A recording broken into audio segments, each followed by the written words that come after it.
Wir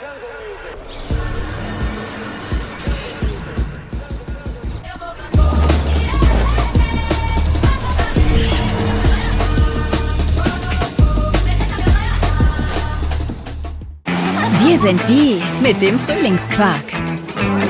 Würzig mild, extra cremig und immer frühlingsfrisch. Für euch haben wir immer neue Ideen, damit für alle was dabei ist, auch vegan. Macht's euch einfach lecker mit der Quark- und Streichvielfalt von Milram. Jetzt wild und neu, Frühlingsquark Wildkräuter. Ich hab ne Steinschlag-Reparatur-Termin bei meiner Steinschlag-Reparatur. Jasmin bei United Autoglas. Da fahr ich hin, da hab ich Spaß. Jetzt Steinschlag-Reparaturtermin vereinbaren auf united-autoglas.de.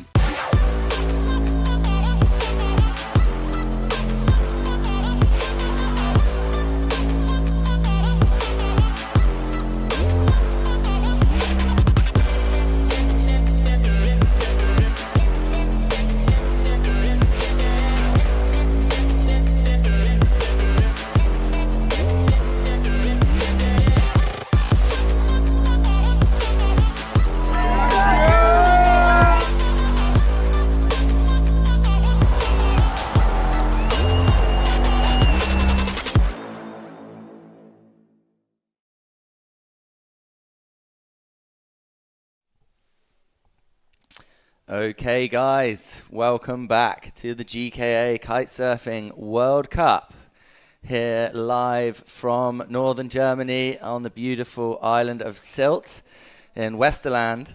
One of the oldest spots for wind sports, windsurfing and kitesurfing in Germany, and one of the original spots for the World Cup here. We've had all the riders coming in over the last couple of days to get this event going. Everybody's on the beach right now, getting ready to get started. What an amazing location it is, and what a good forecast we've got. We've got 12 to 15 knots right now on the beach, and all the riders are getting ready. We're set for some really good action on the water today. We've got hydrofoil freestyle going down, big air tricks, and lots of hot action coming straight to you from here in Germany. Let's take a look at the location and what went down yesterday.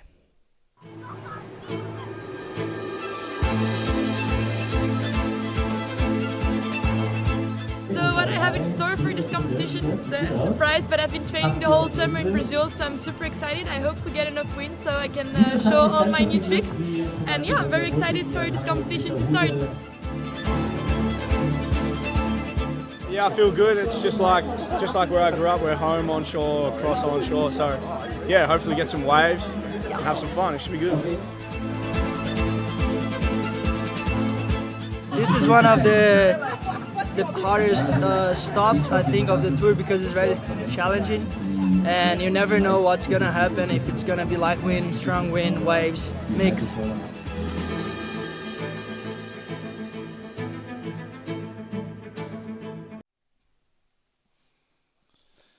Okay, so yesterday was the opening day of the event. All of the riders coming in from all over the world to join us here on this amazing beach. We've got over 50 riders entered into this event, and 2 disciplines on the water, kicking it off with hydrofoil big air today and strapless kitesurfing coming later in the week as the wind builds. All the riders joined us for registration. Everybody got signed up and was welcomed to this amazing spot with a great crowd here on the sunny start of the week. Let's take a look at some of the action from registration and get some interviews from some of the riders.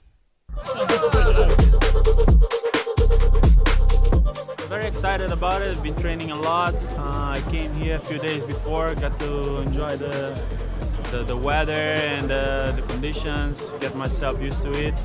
And now it's very nice also to catch up with all the guys, all the best riders from the world here to put the best action ever. So fingers crossed the conditions come together and we'll make it happen. Yeah, pretty excited to come here after so many years, especially this one. This is my first event of the year, I was injured in the first stop of which was at home, Cape Verde.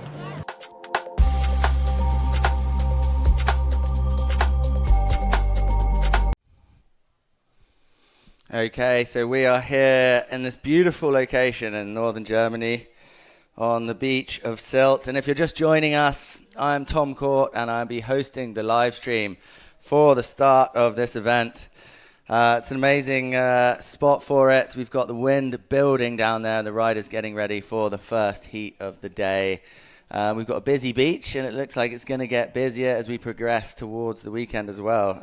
Very, very popular spot here in Westerland for kite surfing, hydrofoiling and big air, as well as all sorts of other sports. I've been around the town the last couple of days and it's an amazing place to be. It's full of people enjoying themselves in the outdoors, enjoying the coastline, and look at this amazing backdrop on this huge beach. And here we go, we're straight into the action right now.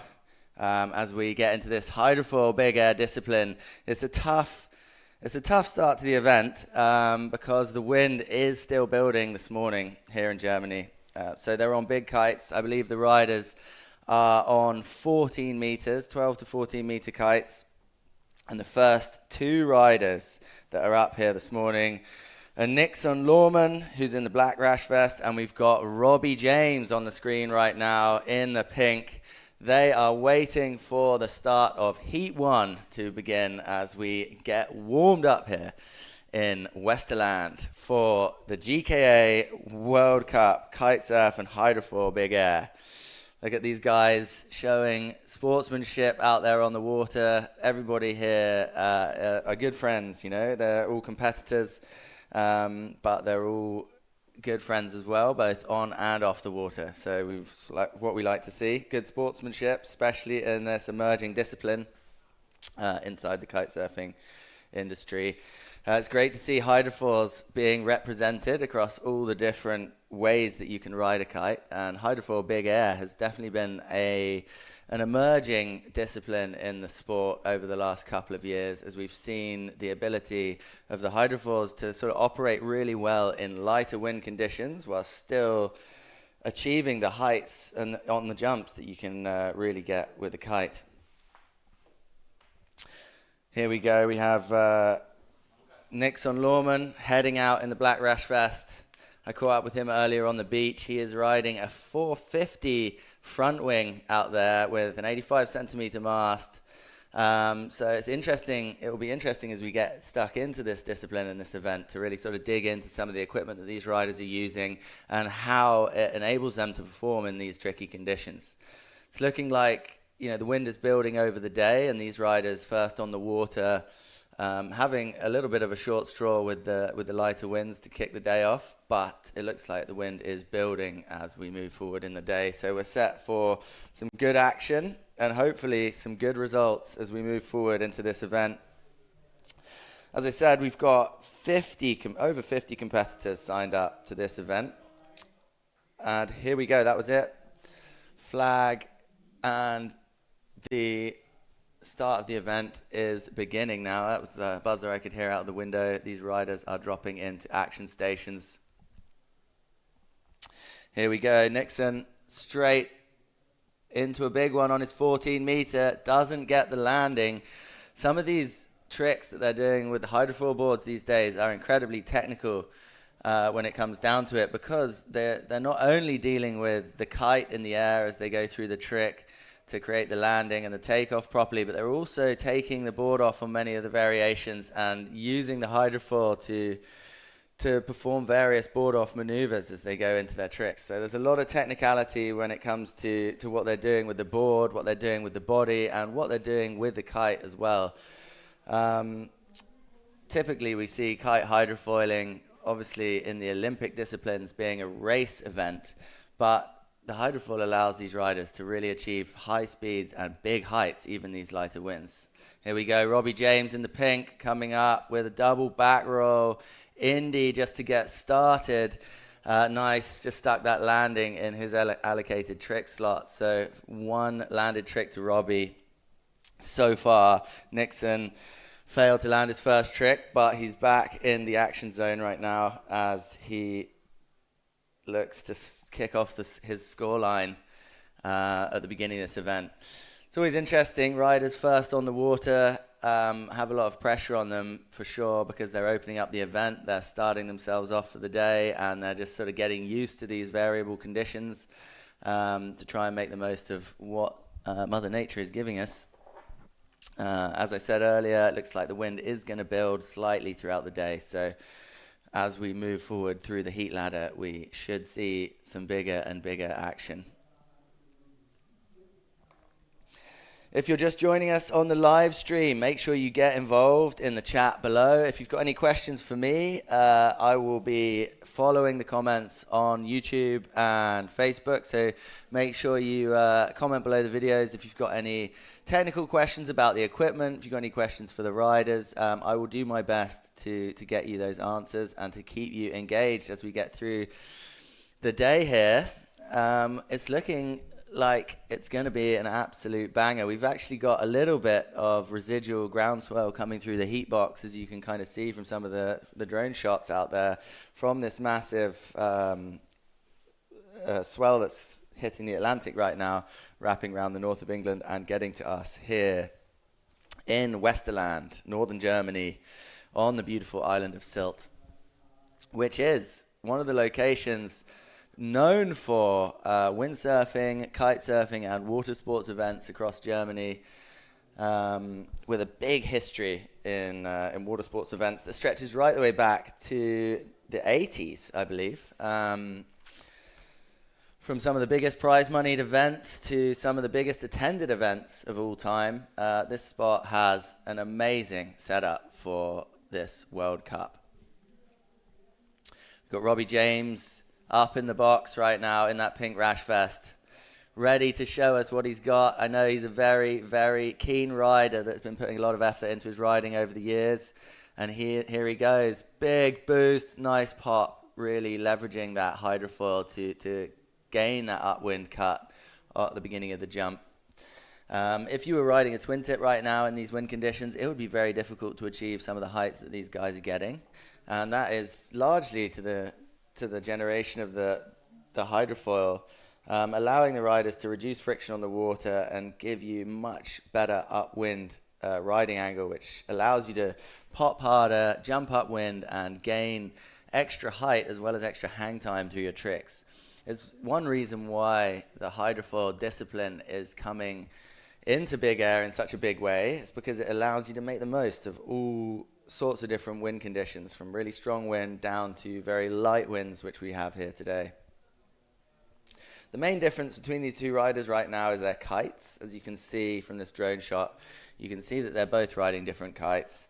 Nixon riding inflatable leading edge and SLE kite, 14 meter, I believe, he told me on the beach a minute ago, and Robbie is riding a foil kite. And the main difference between those two designs is hang time and performance through light winds, so maybe giving Robbie a slight advantage on the kite front in this heat. But as we can see there, Nixon sticking that trick. Will it count? He did land it, but there was definitely a butt check there towards the end of it. So it'll be interesting to see on the scoreline how the judges are going to get into it today, where they're going to draw the line at some of these landings, some of these moves, and how much leeway they're going to give the riders when it comes to their performance. Let's get into a replay of that last trick. Nice little tic-tac, looked like tail varial there, caught by the foot strap, put back on. It's pretty technical when you're spinning a hydrofoil board around in the air, because you've not only got to concentrate on the rotation of your body, the rotation of your board, but you've also got to watch out for the hydrofoil, which is also there as well. Yeah? Some have compared it to a flying axe when you're spinning it around at high speeds. So you don't want to let your fingers get in the way, your arms get in the way, or let yourself get out of control in any way whatsoever, really. Because one mistake could be dangerous. So here we go. We're into the next trick looks like from Robbie James. They've both got 2 tricks on the board. Nixon at the moment with higher scoring tricks, but Robbie coming into this double front with nice pop, big air, and nice hang time.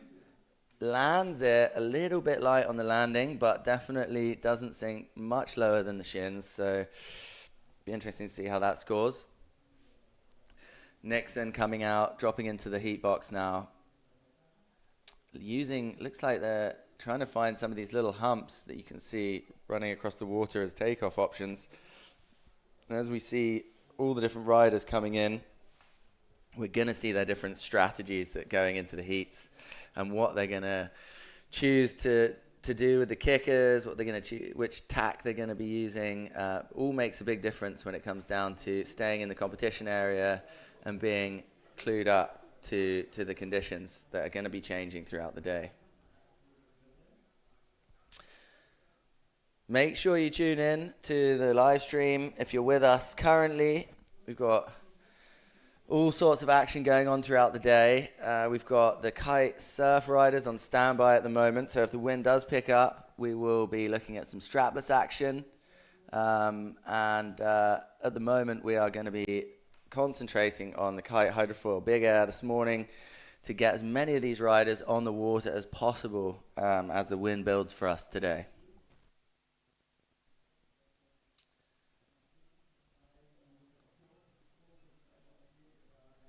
Here we have Robbie James coming in again. He's 1 trick shy at the moment. I believe 4 tricks count for these riders in this format that we have here. We can see a replay, technical replay from Nixon. Back roll to board off, board back on with a little cheeky tail grab just to steeze it out at the end. Nice replay, nice trick, and some technical variations there. Here we are back on Robbie, just tacking himself back up into the top of the heat box. What is he gonna show us here? It'll be interesting to catch up with Robbie, see what he's riding, see what equipment he's on. For kite foiling, it's very typical that foilers will be using much smaller front wings than you would typically see on other forms of foiling.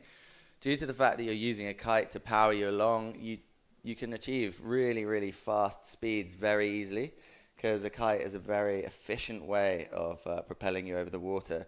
So average foil sizes ranging from probably 550 down to almost 650 down to 350, depending on what you're doing, what discipline you're doing. But I know that Nixon is out there currently on a 450 front wing to get him going in these conditions. If you're wing foiling or prone foiling or doing other forms of foiling, you will know that it's typically bigger wings that you're using. Anything from sort of 1,000 down to 750 or 650 for riding waves. So it is interesting to know what equipment these riders are using whilst they're on the water, especially as the day progresses and the forecast changes as well, how they scale their equipment, whether they change their foils, change their kites, and really sort of get into the conditions here. It's going to be interesting to find out some of that information, which I will do my best to bring to you here on the GKA World Cup live stream. If you've just joined us, make sure you get involved in the chat beneath the stream. Ask me any questions. I will do my best to answer them and get riders into the box to deliver us some information on how it is out there, what's going down on the water, and how this spot is to be riding. Also, Ruben Lenton is with us at this event, who I will be trying to get into the box to sit beside me at some point today and give us some of the latest, hottest info on what's going on for the event and the industry in general.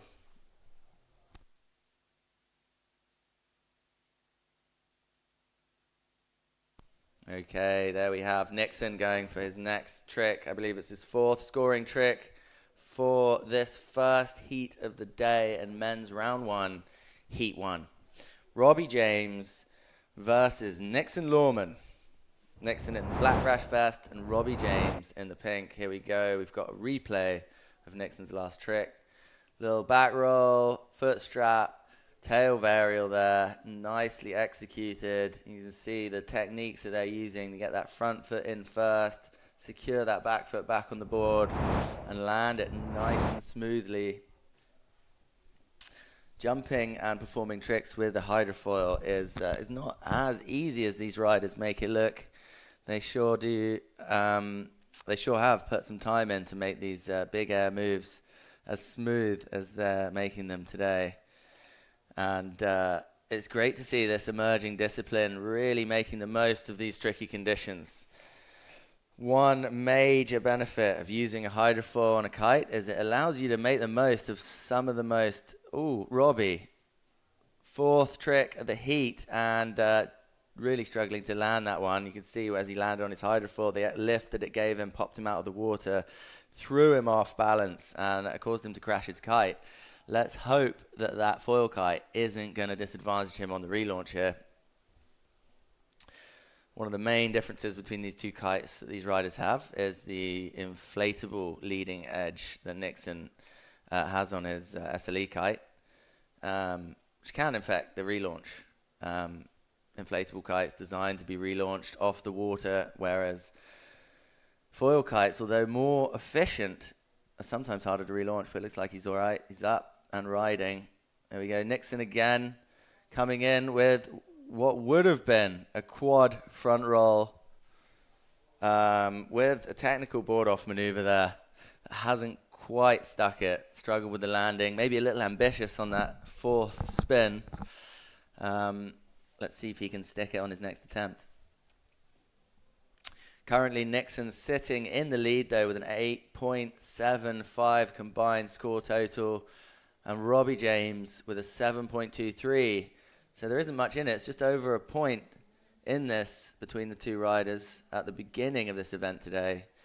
So it's a close one to kick off the event.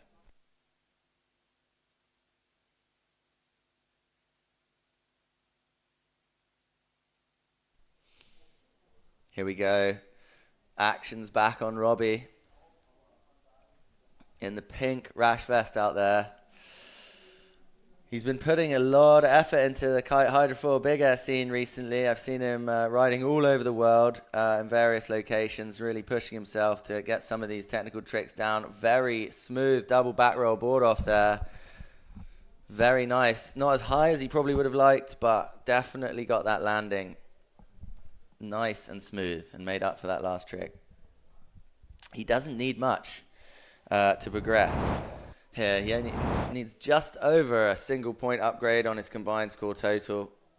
There it is. Look at that backdrop. Lovely town, event site, and beachfront just prepared for the GKA to descend on these lovely beaches here for us to get some of the best action in the world right now for kite hydrofoil big air and strapless kite surfing. Here we go. Got Finn coming down the beach there, getting ready for his heat. All the riders psyching themselves up, seeing that the action is indeed on, and everybody getting ready for their time on the water today.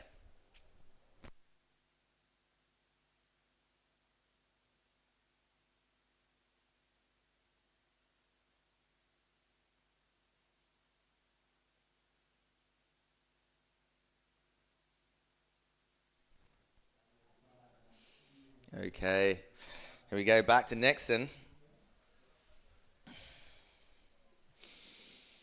Looking comfortable, looking confident, going for that back roll, board off, variation. Was that out of time? And it looked like that was really close to the end of the heat there. Let's see if the judges are going to allow him to score it, but we're coming up to the end of that heat.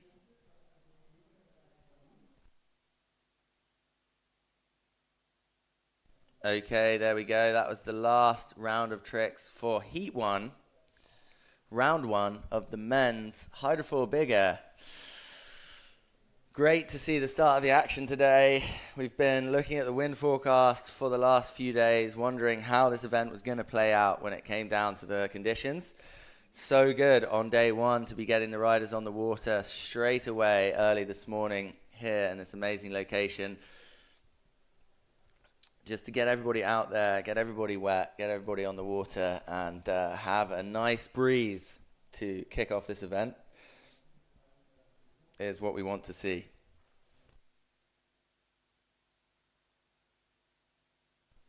There's Robbie sending it. Triple front roll, nice and inverted, sticks the landing. I believe that was the last trick of this heat. And there we go. You see Alex Soto from the Dominican Republic running down the beach now. All the riders getting fired up to get out there and get practicing, realizing that they've got to get used to this, to these conditions today to be able to go forward in their heats. And that is one of the most important things, really, is getting out there on the water, getting used to the conditions. At each spot, each event, everything is very different. So you've got the power of the hydrofoil allowing you to ride in some very light conditions, but it does not make the tricks easy when you once you've taken off. And it's all about getting used to your equipment and getting used to the conditions and just being present on the water so that you know how you're going to be able to perform at the spot on the day. After all, that is what competition is all about. It's performing your best at the right time, regardless of the conditions.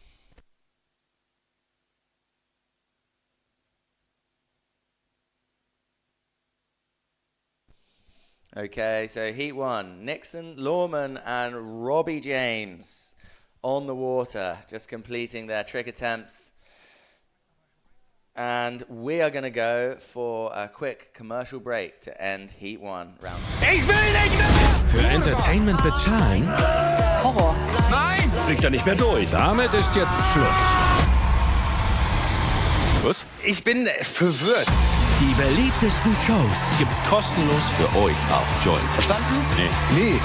Nein! kostenlos. Echt jetzt? Ja! Oh! Aber ich war gleich richtig ruhig. Join, der Superstreamer. It's for free. Wir lernen fürs Leben. In der Ausbildung. Im Studium. Digital. Auf dem Campus. Im Einsatz. Bewirb dich jetzt. Und starte deine zoll-karriere.de. Entdecke Jakobs Espresso-Kapseln und erlebe intensiven Kaffeegenuss mit samtig weicher Crema. Jakobs, finde dein Wunderbar. Kennst du dieses Gefühl? Wenn du spürst, du bist auf dem richtigen Weg. Fertig? Wenn du weißt, du kannst dir vertrauen. Los! Wenn du den Stolz fühlst, in etwas richtig gut zu sein. Weil du es kannst. Freiheit verteidigen. Frieden sichern. Demokratie schützen.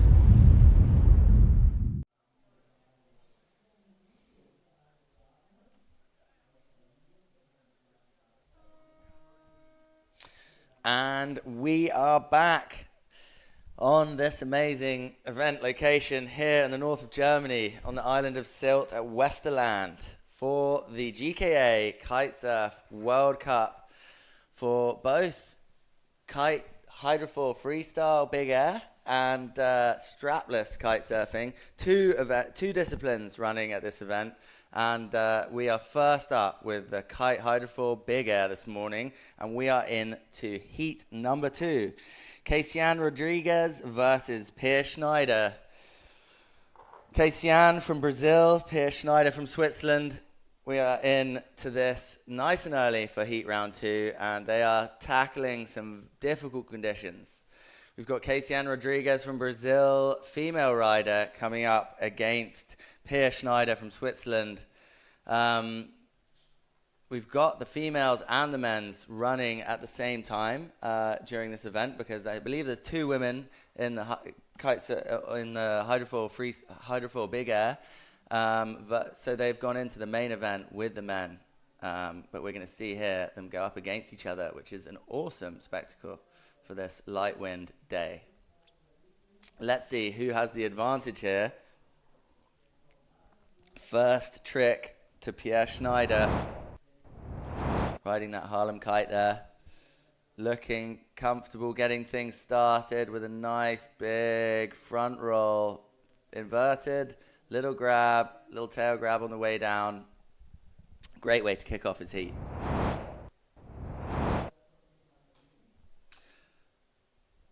Let's see, as these scores drop, we will start to see how they're getting on in this discipline. Per Schneider, GKA champion from the hydrofoil discipline. He's obviously had a lot of experience riding hydrofoil big air, and we're looking to see some hot action from him today. It's tricky out there though. It's light wind, it's variable conditions. It looks like we've got everything from about 15 knots down to about 8 knots on the water. It is forecast to pick up today as we get into the event, so hopefully some of the action is going to pick up as we go through the day and these riders warm up into their various disciplines.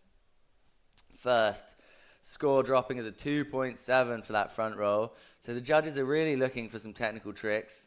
You can see the heat timing clock running down in the corner for Kesian here as she drops into the last 10 seconds of her allocated trick time. Will she get a trick on the board? Looks like she has run out of time there before she did a trick. The way that it works is each rider has an allocated time period in which to do their tricks and to gain their scores. Giving each rider the entire heat box to themselves in order to perform their tricks, which is a great way of doing it when it comes to not getting in each other's way and really sort of giving each other space on the water to perform at your best. Having said that, if you don't have a watch on, you don't have a clock on, or you don't have a caddy on the beach helping you, it is possible to miss your allocated trick window, in which case you won't get scored. I believe it's 40 seconds. Each rider has 40 seconds with which to perform their trick, and that gives them the time and the space to get the most out of the heat box. Here we go. Per Schneider coming in for his second trick attempt. What's he got for us? It's like a double back roll this time. Indy with a little tail grab on the way down. Nice. As we can see, it is light wind, and most of the time these riders are using the speed from their hydrofoil to gain the height. So there isn't much help from the kite, especially when you're in light winds. The kite isn't delivering you as much hang time or as much power as you might like. So a lot of the trick skill is performed on the takeoff, or a lot of the trick impetus is performed on the takeoff, which is going to give you your rotation. It's going to allow you to get your body position into the right place and really get those grabs in or board offs that you want to perform. Okay, here we go. Kesian coming in on the North Kite here, looking confident now. Start of her trick time, and come in for a nice back roll. Struggling with the light winds, but got some chalk on the board for the second heat of the day. In many ways, these riders have got the short straw going out first and early in the day because we're expecting the wind to pick up, but it's nice to be getting some of the first rounds of heats done and dusted before the wind picks up later in the week. As we move through the heat ladders, we've got to get through 50 riders that have registered for this event in 2 different disciplines, hydrofoil big air and strapless kite surfing here in northern Germany. All the riders are pumped, all the riders are ready for it and waiting for the wind to turn up and deliver for us on the sunny beach in Westerland. And we have Alex Soto, part of the Dominican crew that are here to represent from Dominican Republic. There are riders from all over the world. We've got Brazil, Switzerland, France, Germany, Australia, you name it, they're here. Actually, the only country that I don't see here is England, which is obviously a big shame because the UK is missing out. But don't worry, I am here and I am British, so I will be keeping you entertained if I'm not in the event. At least I'm commentating on it. So look at that. That was third trick of the heat from Pierre Schneider there. Looking to better a 2.60 from his last trick. I think that will probably do it. Really getting that takeoff nicely. Got the kite control and a really fast spin there as he goes into that quad back roll. The hydrofoil really does make it possible for these riders to do some crazy things, both in the air and on the water when it comes to performance. They're able to ride in almost no wind, go upwind incredibly fast, and pop very high. There we go. We just saw Cassienne there going for her second trick, but looks like she got hit by a horrible lull on the inside there and failed to sort of get the pop off that foil that she was looking for. As you can see, the wind direction is sort of varying from cross-shore to slightly offshore to slightly onshore. So we've got slightly varying wind direction. So possibly making the inside conditions or the wind very close to the beach a little less stable. If I was a rider out there, I'd probably be looking to prioritize the outside of the box a little bit just to give yourself the chance for the best wind and the best wind strength as well as stability. So every time you're competing and every time you're in a competition zone, it's a really good chance to get experience out there, but it's very important to have a strategy in the heat. You know, whether that's, analyzing the wind conditions for the best side of the box, staying upwind of your competitor to give yourself an advantage, or just being really careful with your strategy to make the most of your time on the water. Because sometimes that will just be enough to clinch the win. Especially in these early rounds of the event, it's very important that you just keep stable, keep consistent, and really look at the sort of small things you can do to improve your chances of going through to that next round.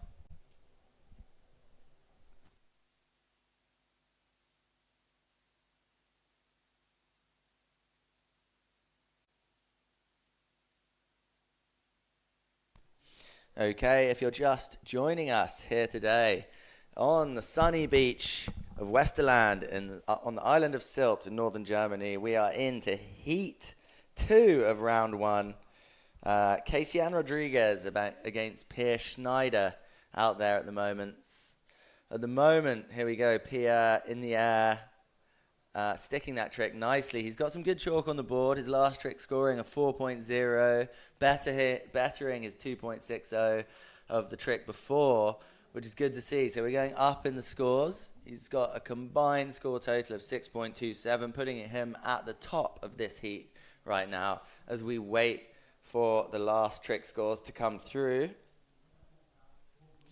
It's a good way to kick off the day. It's a great way to kick off the action. And the crowds on the beach are starting to build as we get into this event today. We're looking at a solid forecast. It's not the strongest forecast, but it is a good one. We've got 12 to 17 knots forecast later, and it is changing for the better. So it looks like we're in for a good day of action and getting the first rounds of the Kite Hydrofoil Big Air done and dusted so that we can move forward into the event for the GKA World Tour. It's great to see all the riders coming in from all over the world. Yesterday we had the opening ceremony right here on the beach with DJ set from Ruben Lenton himself in front of the Defender stand. All the riders coming in, good vibes, good to catch up with everybody and see the characters that dominate this sport coming together, sharing information and just having a good time together before they get into a competitive scenario that we're going to see over the next few days.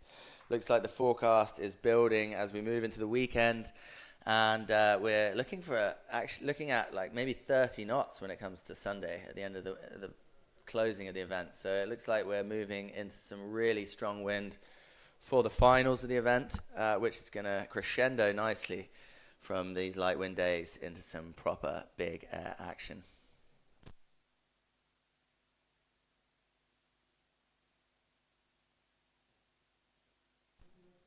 Okay, make sure you get involved in the comments. If you've got any questions, I can see a few people are on there already. Big shout out to Liam Dredge, who's on the journey somewhere else.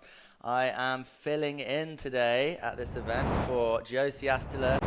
My name's Tom Court, and I'm going to be here with you for the rest of the week on this live stream. So make sure you tune in every day for the best action in the world and the best banter as well. As I'm on my own in the box here, I'm going to have to keep a lid on what I'm saying, but I will make sure I try and bring you the best info on what the riders are doing, what the riders are riding, and try and get some of them in the box as we go through the week as well to get some information on how they've been training for this season.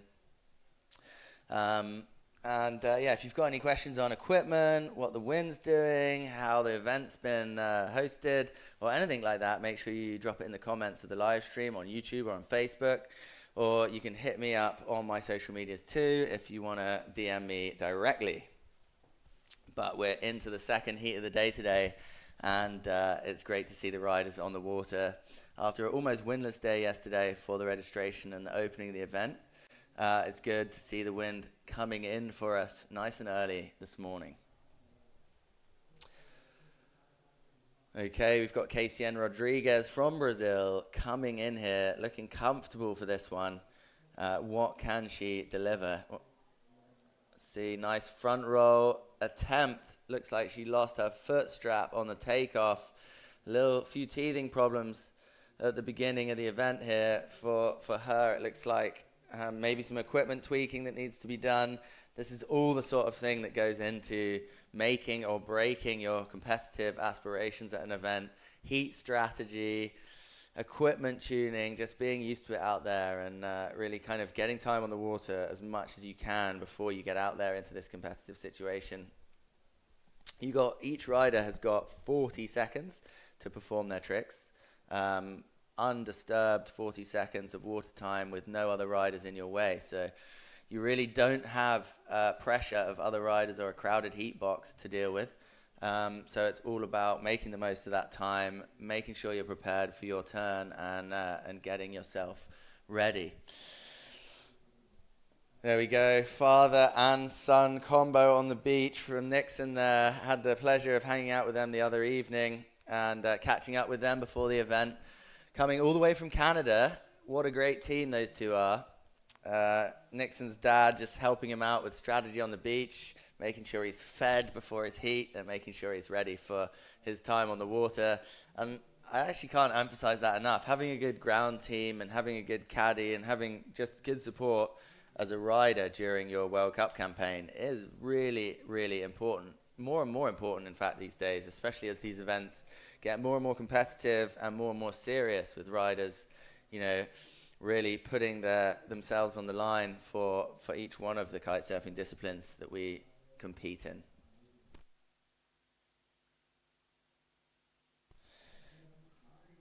Question from Cabaret Photos, how many knots is it right now? I think we're looking at around, 8 to 13 knots on the water. I mean, this is just me just guessing right now. I don't have a live wind forecast, but I reckon it's about 12 to 13 knots if I had to make a guess. But the forecast today ranges from about 8 to 17 knots.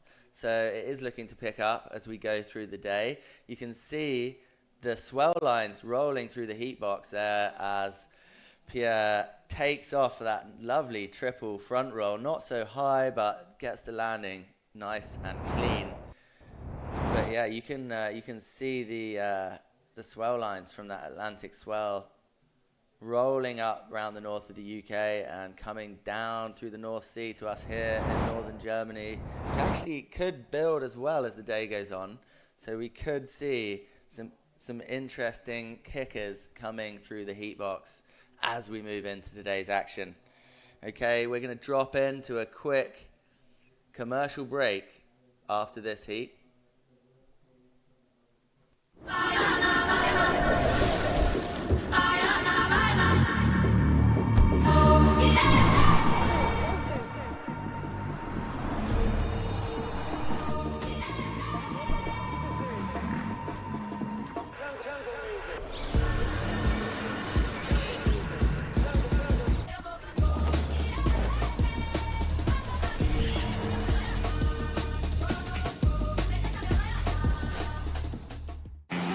sind die mit dem Frühlingsquark. Würzig mild, extra cremig und immer frühlingsfrisch. Für euch haben wir immer neue Ideen, damit für alle was dabei ist, auch vegan. Macht's euch einfach lecker mit der Quark- und Streichvielfalt von Milram. Jetzt wild und neu, Frühlingsquark Wildkräuter. Ich hab ne Steinschlag-Reparatur-Termin bei meiner Steinschlag-Reparatur. Jasmin bei United Autoglas. Da fahr ich hin, da hab ich Spaß. Jetzt Steinschlag Reparaturtermin vereinbaren auf united-autoglas.de. Okay, and we are back. Great to see Defender supporting this event here. Amazing to have such good sponsors and good people supporting the world of kitesurfing. Up next, we've got Leonardo Casati versus Linus Erdmann. Casati from Italy, Erdmann from Germany. Big battle here for round 3 of the GKA Hydrofoil Big Air. We've got some comments coming in on the live stream on YouTube about the strength of the wind. It is light, it is difficult for these riders, but we do have to start the rounds as much as we can now because we've got over 50 riders in this event, so we need to get riders up and riding as soon as possible just to allow us the time to get this event finished. Obviously, it's difficult for the riders to perform their tricks in light wind. However, the power of the hydrofoil allows them to really perform tricks in lots and lots of different conditions, light winds being one of them. Using the power of your hydrofoil, the pressure you can create, and the apparent wind, as we can see here, as Leonardo takes off for a nice, steady front roll, board off from the tail there. Great way to open the heat, get some chalk on the board, nice and in time. Let's have a little replay.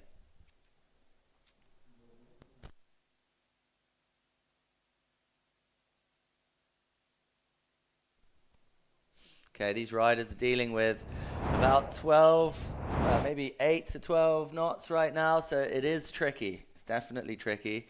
Lots of comments coming in a little bit about comparing this to wing foiling. I mean, it is obviously a different sport, but unified very much so by the hydrofoil, as we can see across multiple industries these days. The hydrofoil allowing all wind sports to perform well in light winds, especially from a riding perspective. Obviously, it does make the tricks a lot harder when you don't have strong winds because you don't get the hang time that the kite can often provide. But you can get the speed using the foil to take off nicely. Linus coming in for his first trick of the heat, looking a little underpowered for that double back roll there. But he landed it, and he did get some chalk on the board. What can he do against Leonardo, who's definitely got the weight advantage in this heat? Linus being notoriously heavy rider versus Leonardo, who's definitely got both the weight and the age advantage right now, especially in these light wind conditions.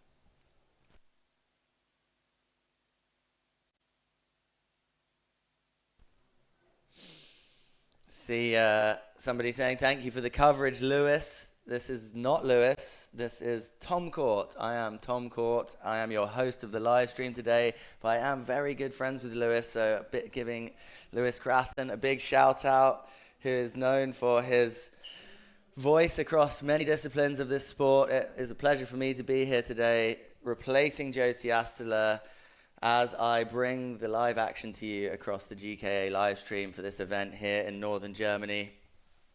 It's a pleasure for me to be commentating on a sport that I love and have been involved in all my life, so it really is great to be here. Here we go.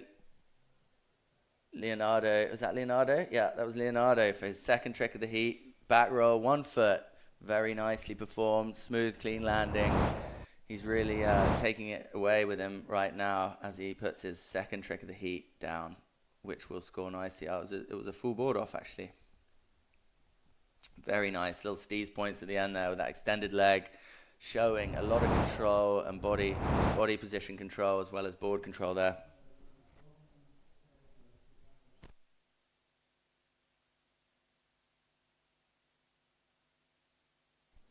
Yeah, very confusing. Diogo, those British accents all sound the same, but here we are in the box, bringing this to you live from Sylt in northern Germany. We're on heat 3 of the day for round 1 of the hydrofoil big air. Leonardo Casati versus Linus Erdmann.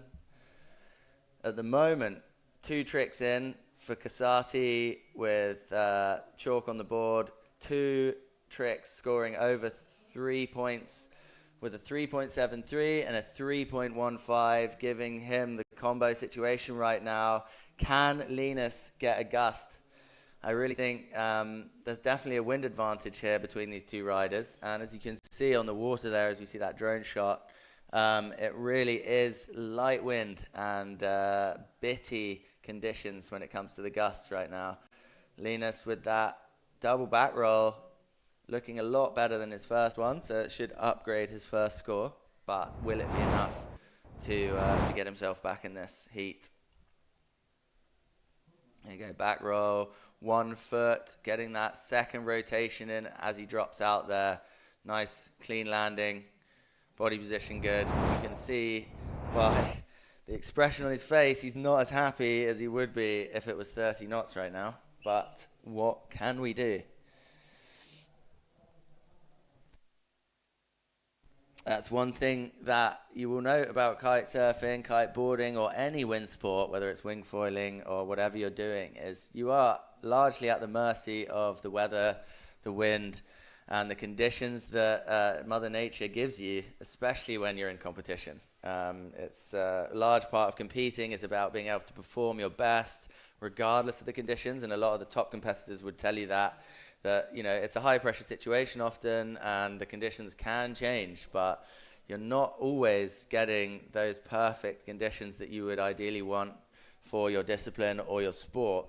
So, you know, a big part of, you know, professionalism in the sport of wind sports is being able to perform across multiple conditions, light winds, strong winds, you know, even different disciplines. So here we are.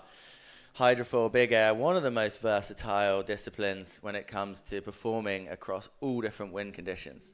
And arguably one of the emerging disciplines when it comes to big air in general, because we've seen some of the new woo records coming in from hydrofoil big air being very, very close to the height that you can achieve on a twin tip. So, you know, obviously kite boarding has been cracking into the big air discipline for a long time on a twin tip. But I would say it's only emerged in the last couple of years when it comes to hydrofoil big air. And already we can see the heights getting very close to outperforming a twin tip when it comes to how high you can go. They're not quite there yet, but it's definitely a discipline to watch in the future. And if you've ever kiteboarded or you ever kite foiled, you'll know exactly how much a hydrofoil can increment your riding speed. If you can, you know, if you're good enough to jump a hydrofoil, you really can get some long hang time with a hydrofoil takeoff. Linus knows he's got to do something here. He's gone for an unhooked trick. The first unhooked trick we've seen. That was a rewind there, which is a very old school trick when it comes down to it.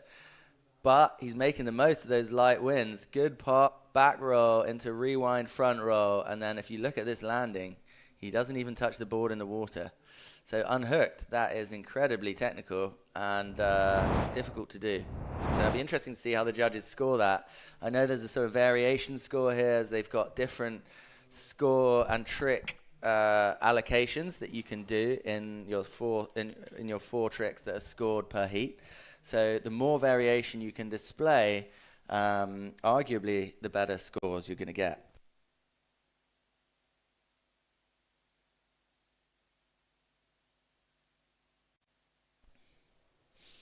Big shout out to Adrian Kerr up on the live stream chat, up on everything inside kite surfing these days. Seems to be everywhere, talking about everything. It's good to see. If you're just joining us here on the GKA World Cup live stream, welcome to the sunny beaches of northern Germany here in Sylt. It's a pleasure to be here. I'm your host for the live stream for the rest of the week, and it looks like we are set for a good one as the weather forecast develops. Fingers crossed for the wind to pick up as we go through today. Variable winds from 12 to 17 knots, but we have action on the water as Leonardo takes off his fourth trick of the heat. Fails to stick the landing there. So trick will not be scored, but at the moment he is sitting almost in a combo situation with an 8.13 combined score total versus a 4.93 from Linus.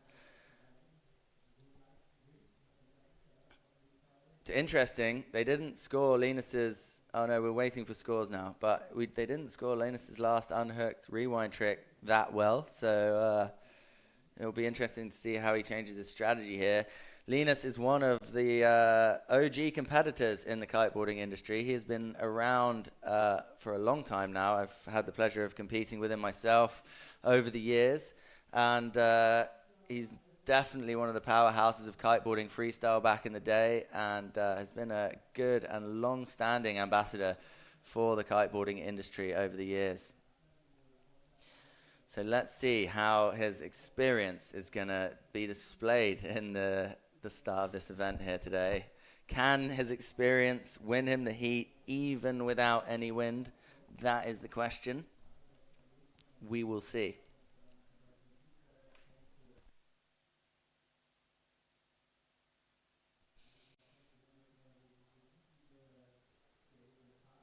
Nice. Little trick there from Linus. Sticking his fourth trick. His landings have been very consistent. He's definitely got the control, and he's no stranger to the hydrofoil discipline. You can see out the back there, the next competitor's dropping into the box. Fly Surfer Kite on the horizon. Sort of looking like the weapon you might need for today to be doing really well in this event. The main difference between foil kites and tube kites are mostly seen when it comes to light winds conditions. The performance of a foil kite being vastly more efficient than a tube kite. But that said, these Harlem kites are looking particularly good in the conditions so far. There we go. Leonardo Casati just throwing down the next layer to his domination of this heat. Nice front roll, tail grab, board off. He's definitely got the style. He's really steezing out some of these moves. Nice extension on the legs. You can see he's really got the control when it comes to getting that board back on his feet. He's using the kite perfectly. His timings are very nice and his landings are clean. So this is why the judges are prioritizing him right now and definitely giving him the lion's share of the scores as he sits at an 8.13 versus a 5.14. Linus just improving his last scoreline, but definitely not enough to take him to the top of this round.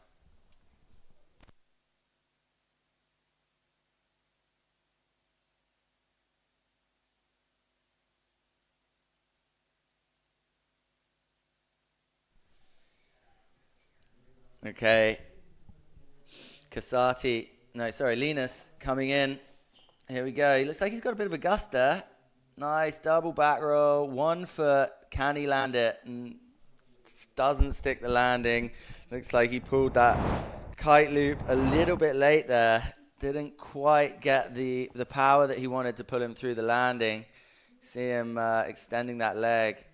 Nicely displaying control, but didn't quite get the height to allow him to get the foil under him before he touched down again. You can see he's still controlled when it comes to even crashing, so back up and riding before you know it. That D-Lab kite just keeping him up there, but not quite for long enough. Okay, here we go. Casati coming back in. Nice. Looks like he got a gust there as well. Double back roll, board off, but didn't get the landing. It's one thing I can tell you from doing a little bit of this riding myself. It's not easy to land cleanly with a hydrofoil underneath you. It's one of the the most difficult things about this discipline, actually. The takeoff, the riding, everything else is not that difficult, and the takeoffs actually can sometimes be quite easy, especially in light winds. But the landings are very technical and tricky, because if you land with the hydrofoil at an angle, or slightly behind you, or in a different in an awkward position, there's almost no recovering it. You've got to have your body position in a very good, in a good way as you come down, in order to get a nice clean re-entry into the water. Oh wow, what was that? A double unhooked. I'm not even sure what you call that. A rewind. Front, back, front. Interesting trick there from Linus, showing us some variation again, and something different from the rest of the crowd so far. Let's see how the judges reward that one.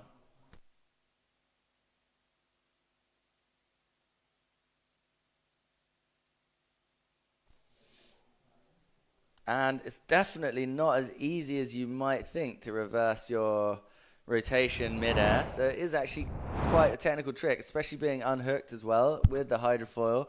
Can be a difficult one to pull off, but we've seen it twice now, and that being a double rewind, back, front, back, to pretty clean landing. And we're waiting for the scores to come in from the judges there.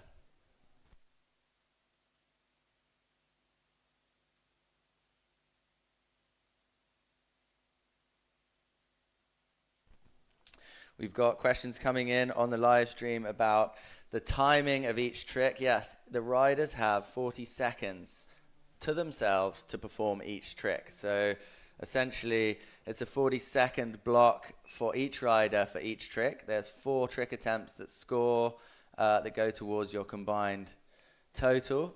Yeah, that's how it's run.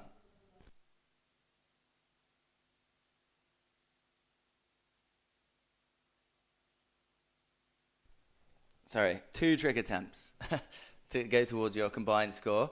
But yeah, you have essentially, each rider has 40 seconds on the water to perform that trick. So you get an uninterrupted heat box for that 40 seconds where you are free to use the box as you will. You can take off on either tack, but you need to display a level of variation. The judges are looking for variation across the tricks. So if you perform the same trick multiple times, it will not score. But that said, they're dealing with very difficult light wind conditions out there today. So we've seen some riders timing out even in 40 seconds so far, but not enough to cancel the heats. So we're pressing on with the hydrofoil big air, trying to get as many rounds completed this morning as possible here in the north of Germany for the GKA Kitesurf World Tour. Racking through the rounds. We want to see us getting to some of the later rounds of heats as we move through the day to allow us enough time to get this event and this discipline completed over this week.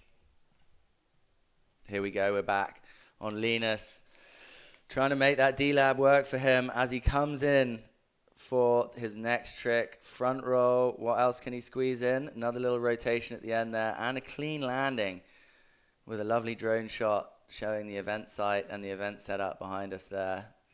Such an amazing coastline here, such big beaches and incredible expanse of open beachfront, allowing everybody to get down here and get a piece of the action. Let's have a little replay there to see what Linus did. He's unhooked again. He's definitely favoring the unhooked riding in this heat. I think he wanted to go for a handle pass there, but didn't have the height or the oomph. It wasn't a last-minute rotation. It was just a little shifty there just to get his body position back into position for the landing, dropping him into a nice, clean, downwind landing.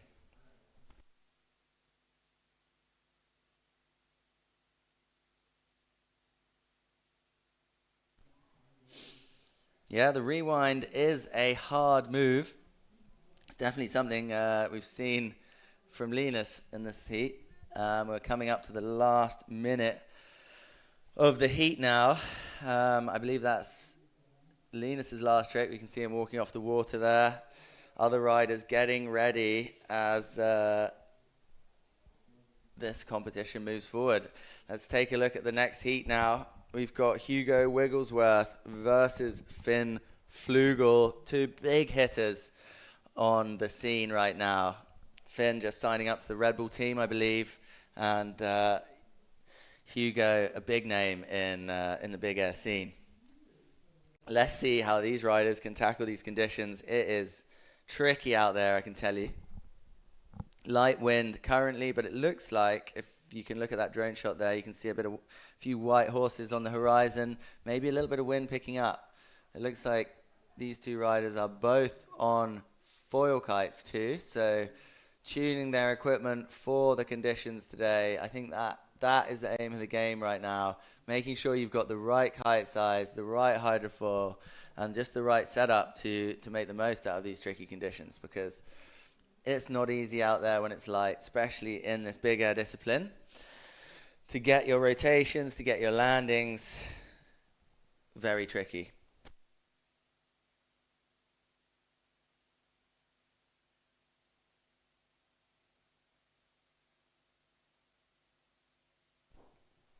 Finn in the pink lycra today, Hugo in the black lycra, and that is it. That's the beginning of the heat. The buzzer has gone. Clock is counting down as we speak. Here we go. First trick, first chalk on the board. Notably bigger than all the other riders so far. How many spins is that? I couldn't even count that. 6 maybe? 6 spins. Let's get a replay. Kicking off the heat really well, but you can see the difference here between the type of kite that these riders are riding. Having a foil kite just gives you that extra hang time as he comes down there, hanging on one side of the bar, performing those heli loops, and just bringing it in for a nice, smooth, controlled landing. That is what we want to see. That is what hydrofoil big air is about. Hugo just crushing that chalk on the board straight away. This could be an interesting heat. Finn in the pink lycra up next. Coming in hot.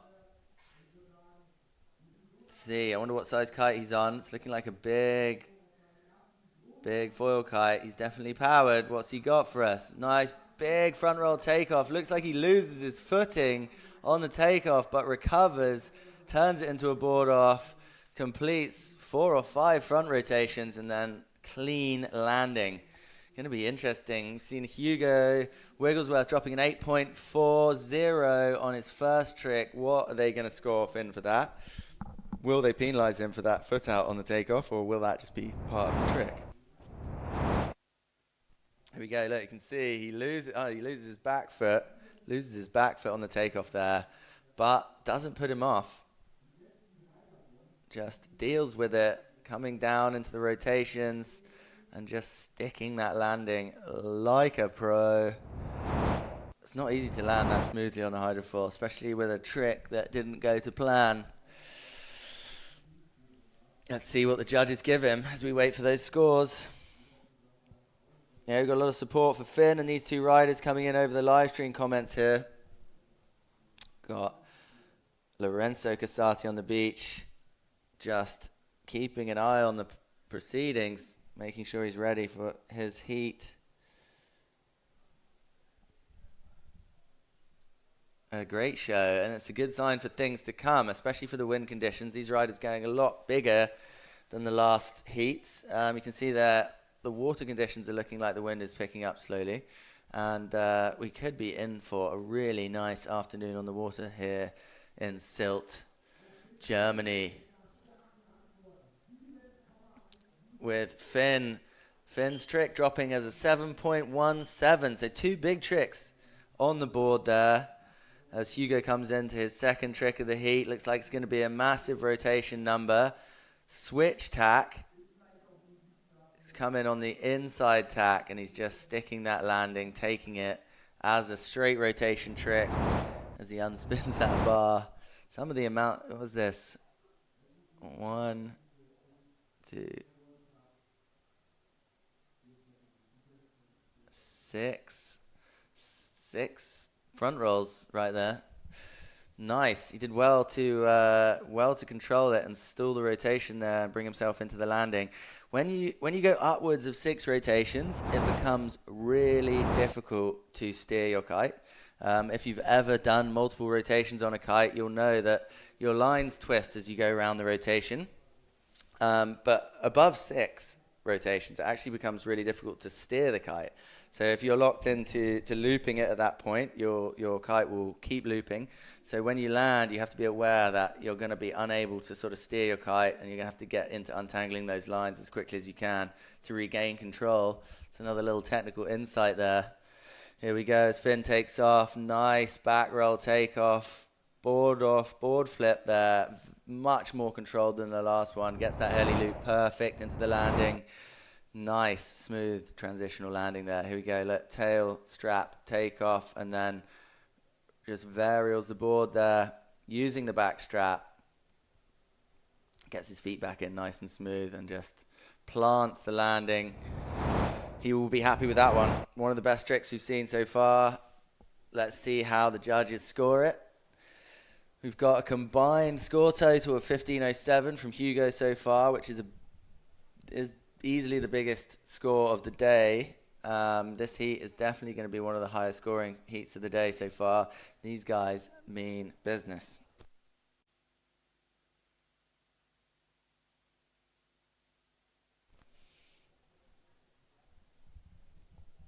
You can see these riders wearing helmets out there due to the nature of hydrofoiling. Can be, especially hydrofoil big air, can be a dangerous discipline. Very technical when it comes to doing board offs, doing tricks, and doing these technical landings. The hydrofoil can be a blessing and a curse.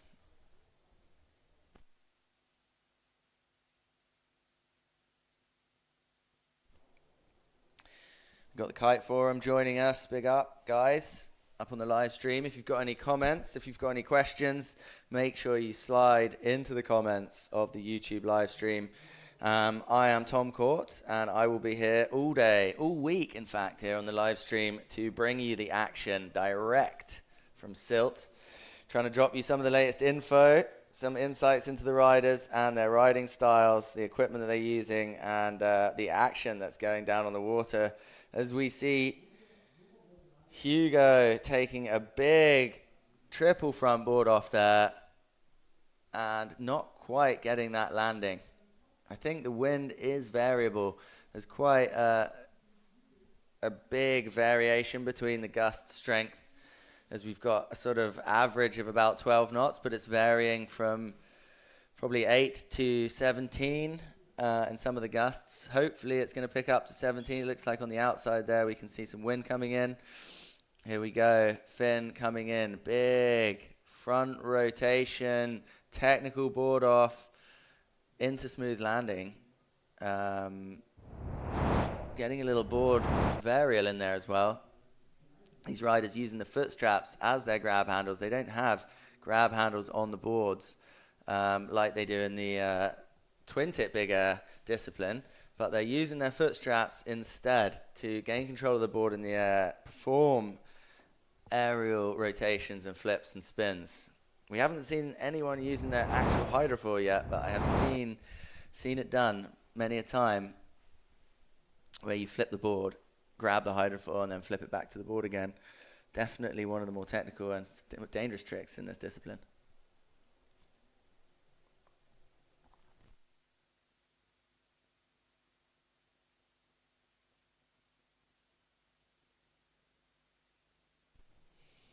As that wind starts to fill in, we are starting to get some better action here on the water. These riders in Heat 4 of Round 1 of the men's big air hydrofoil discipline, it's starting to heat up, and we're seeing what these riders can really do with these setups.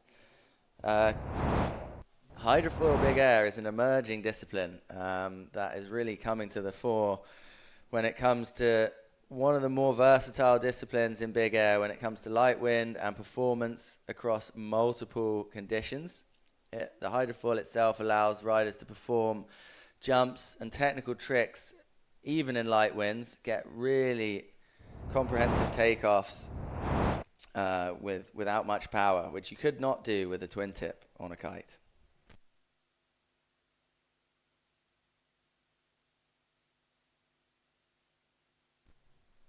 Okay, we've got some questions coming in about the spots here on Sylt in Germany, and it is one of the OG spots when it comes to wind and water sports in Germany. They've been running windsurf and water sports world championships here since the 80s. So it's got a large history in water sports right here in Westerland in northern Germany. With some of the biggest prize moneyed events of all time, as well as some of the biggest attended events of all time. It's just soaked in water sports history. And now they're hosting the GKA Kitesurf, Big Air, Hydrofoil, and Kitesurf disciplines on this amazing beach. I mean, I have to admit, wandering around the town, checking out the area over the last couple of days has been really nice. The town itself is a really amazing town with lots of amazing shops and cool spots to hang out, great restaurants and places to eat. It's really well put together. And the coastline is really well looked after as well. They've got an incredible event area here with loads of spots to hang out, get a drink or eat on the seafront, watch the action. We're set to have a huge crowd down here, especially as the week develops over the weekend. With hundreds, if not thousands of people watching the event live and direct. Lots of people in town. It feels like a really good atmosphere on the beach. And I think everybody's really excited to see what these riders can deliver as this event continues over the next 5 days. Here we go. We're tracking Finn with the drone right now in Pink Rash Fest. What's he got for us? Back roll takeoff, indie board off, squeezing a couple of extra rotations in as he comes down, but looks like he got the kite flying a tiny bit wrong there and didn't quite stick the landing. But although didn't land it, he kept everything else in control, kept his board with him and didn't crash the kite, so he is straight back into the action.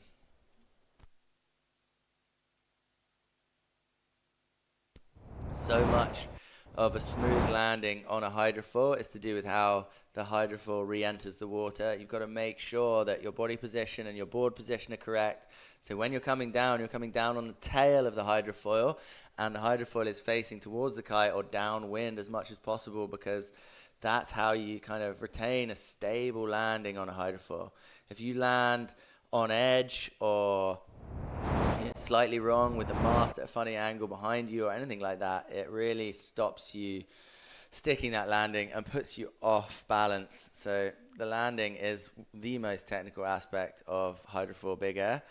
Not only getting the board back on your feet, but making sure that you land with that board flat, that hydrofoil in the right position, nicely on the tail wing so that you can re-enter the water, stabilize, and then gain the lift again that the hydrofoil delivers.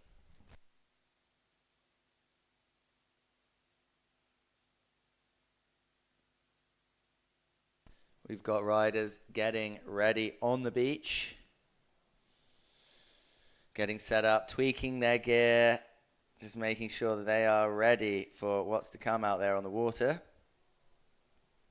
We are currently in Heat 4 of Round 1. Hugo Wigglesworth versus Finn Flugel, two of the biggest hitters so far, really performing. They're both on foil kites, which has really made a difference from what I can see here in the box. They are both going big and squeezing in rotations that the other riders weren't so far, so it's great to see. We've got Heat 5 coming up with Jop van der Poel and Joselito del Rosario from Dominican Republic. To answer your question, on the comments, Jop is up next. Oh, Finn, there we go. Look at that style. Look at that rotation. Can he pull the landing?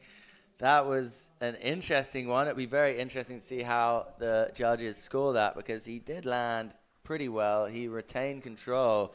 But that was one of the most stylish tricks that we've seen so far. Multiple back rolls. Let's see a replay, because that was pretty technical. Here we go. Back roll, takeoff, rear strap, board off. Multiple inverted rolls with the board out to the side, putting it back on, and then landing weirdly backwards upwind, which is something that you could only probably do on a foil kite with a hydrofoil. But will the judges count that? Let's see how that affects his combined score total.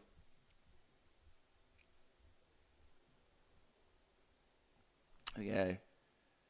Hugo answering back there with front rotation combination. Board off again by the rear strap. Got mugged on the landing there.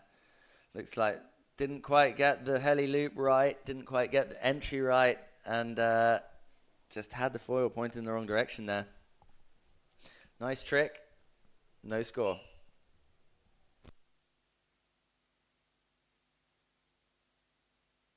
Nonetheless, he is leading this heat at the moment as we wait for the last scores to drop from Finn. Currently with Hugo with a 22.44 heat score total versus 14.74 from Finn. As we progress through this round 4 heat, here we go. Finn going again because he knows he didn't quite get the smooth landing on that last one, but repeats the trick, gets the landing. It's a very stylish trick, this. And as always with, emerging disciplines, especially in kiting, it's such a creative sport and it's so open to different variations of style and discipline that sometimes it's difficult to get the style dialed in, especially on a new discipline like hydrofoil big air, for example. It's been around a couple of years, but it is a developing discipline. So riders to develop their own styles require some time on the water, require some experience, and require, just some time to dial in their tricks properly and get their body position sorted. So style is an important factor when it comes to kiting in general, and especially an emerging discipline like hydrofoil big air. What I'm looking for is style points. Here we go. Taking off again. These guys firing off trick for trick now, as I assume the wind is picking up. The action is also speeding up. Hugo with another trick, sticking the landing nice and smooth. Back roll rotation, front strap, board off, rodeo, switch hands, and then board back on. I mean, the level of technicality that some of these riders are displaying in these tricks is incredibly high. How the judges are seeing all of these little nuances from the judging box will be interesting to see, but it is really, really competitive.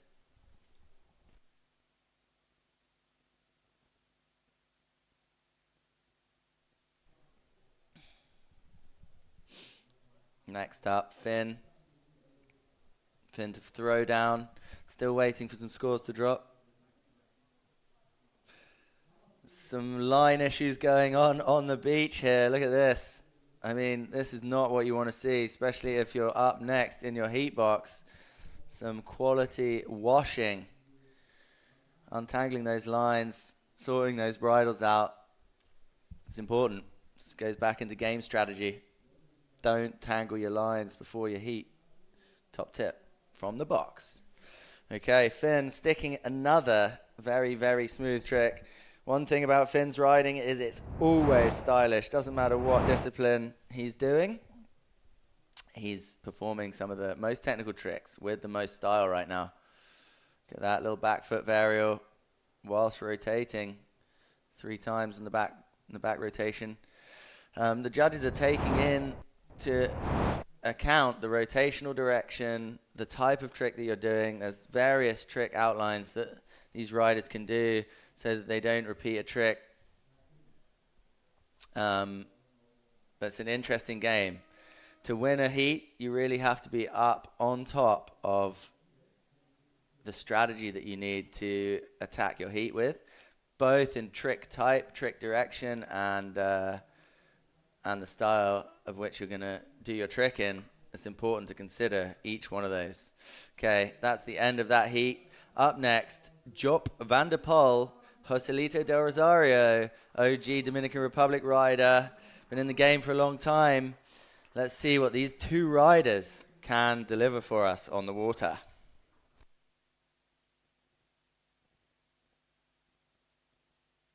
That last heat was epic. We saw some of the best action so far here in Westerland, northern Germany, on the beautiful island of Sylt for the GKA World Tour Kite Foiling Big Air and Kite Surfing World Cup.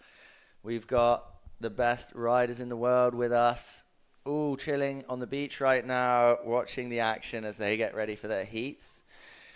Ooh, fingers crossed for the wind to pick up a little bit more today. We're forecast up to about 17 knots later this afternoon. Looks like the riders are making the most of what they can do in this wind so far. So if the wind picks up at all, we're in for a good show. It's very interesting from a technical perspective to watch this event because what these riders are doing with hydrofoils in this discipline is very innovative. It's very new to the sport, and it sort of goes hand in hand with the development of the whole hydrofoil discipline and the hydrofoil sport, across almost all kiteboarding disciplines and across multiple sports. When it comes to hydrofoils, they are innovating massively. We've seen wing foiling develop hugely in the last 5 years, and we're now seeing like hydrofoil sailing sports and all the other water sports that can leverage the power of a hydrofoil adopting this insane technology. And it's only going to get better as we go forwards into the future. As an old school wake style rider, I've naturally been pessimistic about foiling in the past myself, but I can tell you after doing a lot of hydrofoiling myself, I am a convert. Hydrofoiling is the way to go.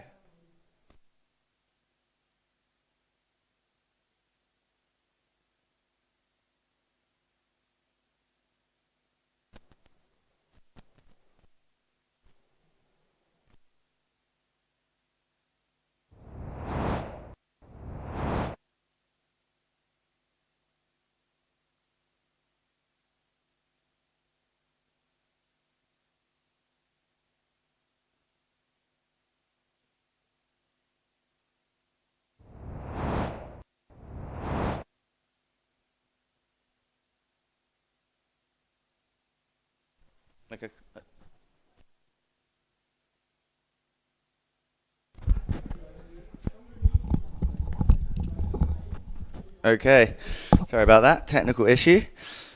We are back.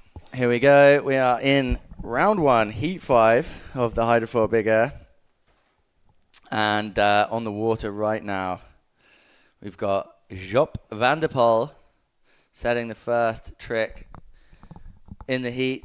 First chalk on the board with a 2.10 against Joselito del Rosario in the pink lycra, whose clock is counting down now. We've got 10 seconds on the clock. He's on the outside of the heat box. Is he going to make it back in time to perform his first trick of the heat? It looks like he's just timed out there. I think that was bad strategy as he comes in to the heat box right now. Will this trick count?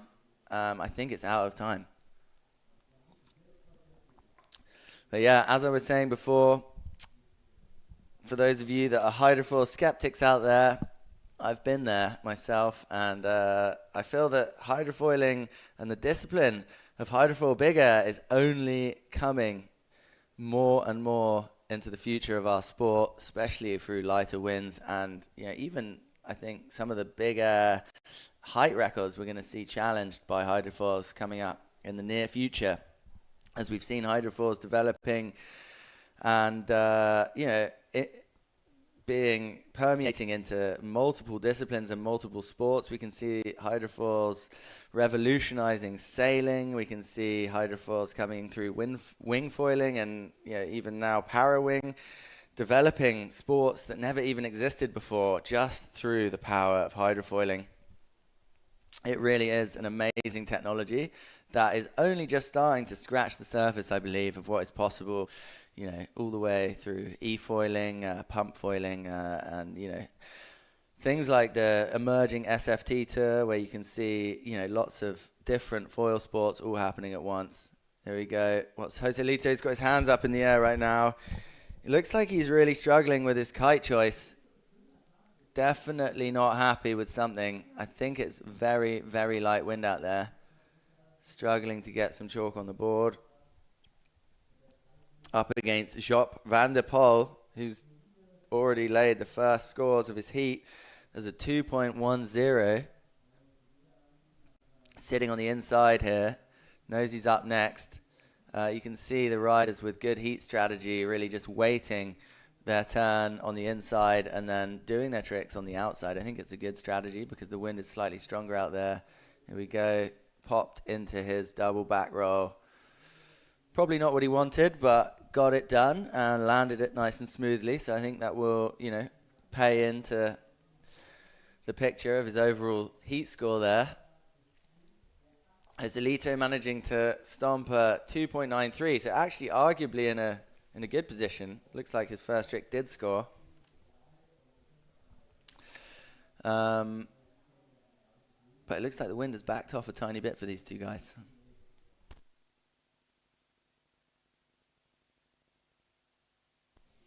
Big up to everybody in the comment section of the live stream. I am Tom Court, and I am hosting the live stream for this awesome event here in northern Germany. Hydrofoil Big Air.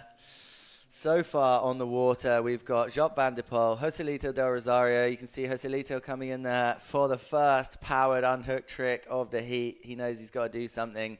You can always expect some unexpected and highly technical riders from the Dominican crew. I've had the pleasure of spending a lot of time in Dominican Republic myself over the years, and I know that they are some of the most talented kiteboarders in the world across multiple disciplines, and some of the longest riders in the game as well. They've been highly competitive for a lot of years so far across almost all the disciplines of kiteboarding.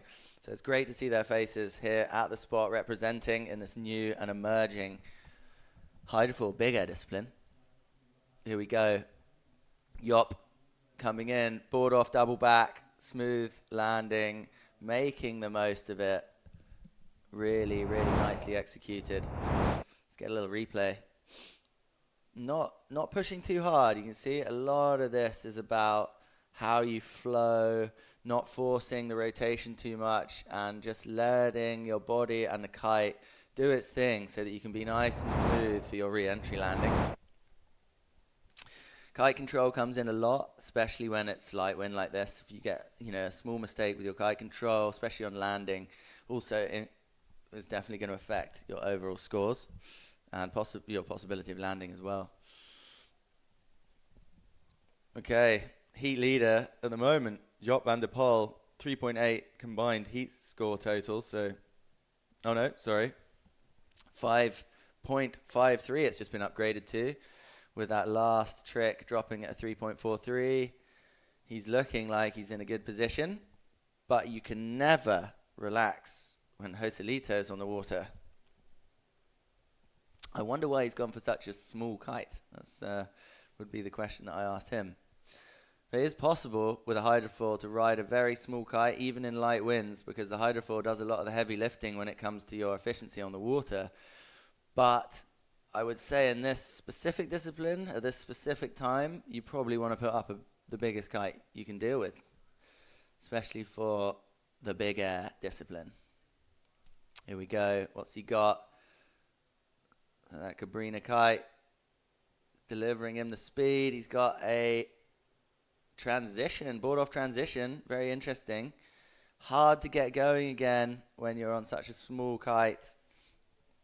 This is a clean landing, but difficult to stay planing.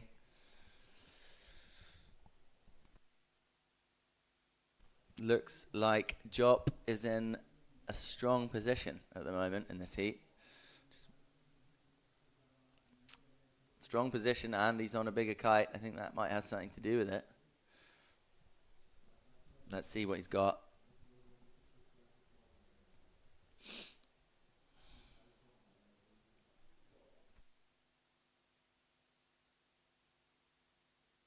You can see his strategy is very much what I would have suggested, is stay high upwind in the top of the heat area, wait for your turn on the inside, and do your trick on the outside of the heat box, because Looking at it from the drone shots right now, it looks like the wind is definitely stronger on the outside. We've got a slight propensity for the wind to swing offshore in these conditions at the moment, just slightly. So it means that the wind is definitely going to be stronger on the outside.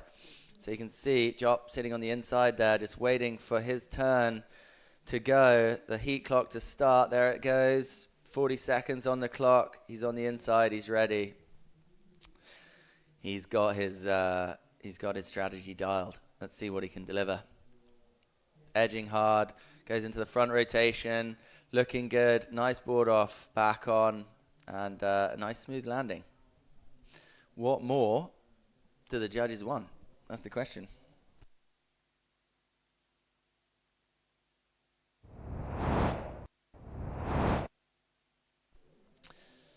Okay, we've got questions coming in about the differences in kites.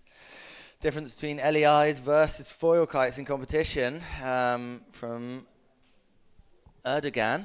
Big up. It's a difficult one. I mean, it's not a difficult one when it comes to these conditions, to be honest. I think it's pretty clear from what we've just seen, especially with the last heat, where the riders were both on foil kites, that they definitely have an edge when it comes to light wind performance. You know, it's ultimately a style choice, but when it comes to really light winds, foil kites are ultimately more efficient. They're less forgiving when it comes to crashing your kite or relaunching off the water, and you know they do have their disadvantages in turning speed and things like that. However, you know, if you're looking for hang time, stability in the air, and you're not so concerned about loops and you know, more powered moves, they definitely have their place, especially when it comes to this sort of high performance light wind discipline. You know, using a hydrofoil in itself. Oh, here we go, little back mobe there. Hydrofoil back mobe. Very nice to see. Joselito going back to his wake style roots there with unhooked back roll. Stalling that hydrofoil on the takeoff. It's definitely more technical than you think to get a nice unhooked powered pop on a hydrofoil, because you've got quite a lot of lift being generated, especially on that last minute scoop. But you can see there, he stalled the tail wing of his hydrofoil into the takeoff, just whipping him into that back roll and sticking that back mobe really clean. So let's see how the judges are going to score a powered back mobe. 5.5 by the looks of it, which gives him a nice set of variation in his points. Definitely helped him to put Joselito Del Rosario into first place right now. These riders are both on LEI kites, so it's definitely, you know, better for the riders if they're both on the same style of kites. But I believe we're going to see during this event which type of kite is going to win out the most. I know that LEI kites have definitely got more efficient in the last few years, specifically, especially with the development of sort of D-Lab kites or Alula kites, and you know, other brands, you know, using different construction methods too. We've seen Brainchild Factory come up recently, which is claiming all sorts of different constructions and more efficient ways to build kites. We've had other brands all pushing into, you know, different materials that help LEI kites perform better in light winds. So there is a race on to make LEI kites as efficient as possible when it comes to these sorts of conditions and to compete against the performance of foil kites. That said, you know, I've got a little bit of paragliding experience in my background, and there's probably a reason why they're not soaring cliffs on LEI paragliders. But we shall see. I think that it's a very interesting topic, and, you know, the longer I've been in the sport of kite surfing, which has now been over 25 years now, the more I believe that there's a future in all of these disciplines, especially with the technical developments coming from hydrofoils and construction, design. It's a bright future, I think, for a lot of different ways and a lot of different reasons. Yeah, it's always interesting to see these top riders sort of pushing the sport forward, doing things differently, and, you know, interpreting the equipment how they feel the best to use them. Okay, Jop trying to get back in the mix here. His score line is at 9.13 versus 10.83 from Joselito. So after leading most of the heat so far, Jop finds himself sitting on his back foot here. Looks like that back mob was received pretty well from the judges, being the highest scoring trick of the heat so far. That should be taken into account by the riders coming up in the future heats. Unhooked riding is doing well. But I think that's because of the conditions mostly, because we see the conditions are variable light and technical. So therefore you've got to tailor your riding to the conditions, and as a rider you've got to be able to analyze that accordingly. Kind of try a few different things in your heat, see what scores and what doesn't. But yeah, with light wind conditions, it's definitely going to favor some sort of more powered tricks, I think, versus height, especially if you're on an SLE kite.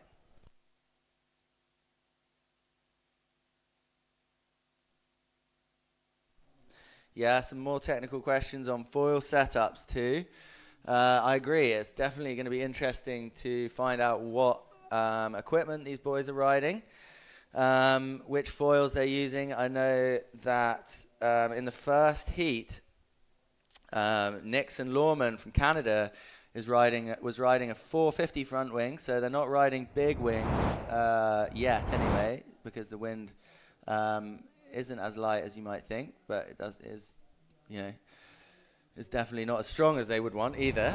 But yeah, 450 front wing. I would, if I had to guess, I would say most of them are prioritizing wings between 450 and 650 in wing size. Okay, that's the heat over and done with for round 5.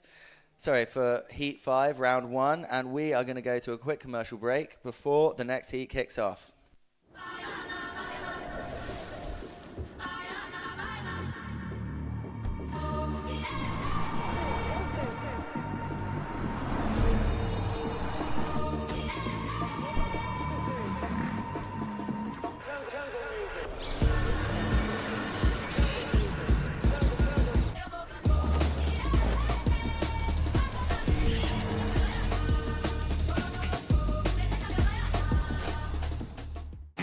Wir sind die mit dem Frühlingsquark.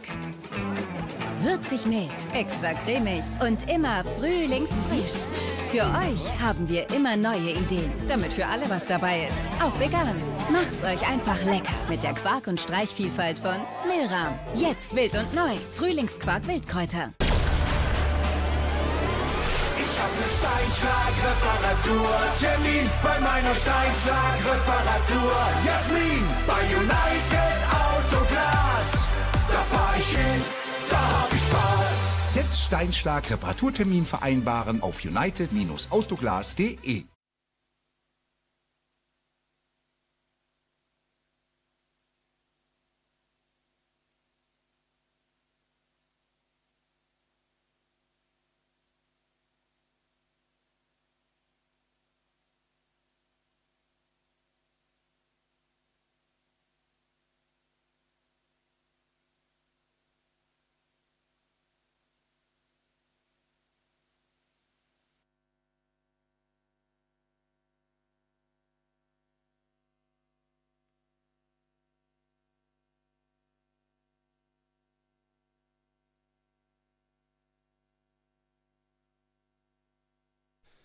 Okay, we are back for heat number 6, round 1 of the Hydrofoil Big Air here in Sylt in northern Germany. Up now, Tamas Dieck and Lorenzo Casati for heat 6. This is going to be a big one. These riders know what they're doing. Casati, bigger and bigger name in the industry, as he slowly dominates more and more disciplines. Here we are for the Hydrofoil Big Air in Sylt, Germany.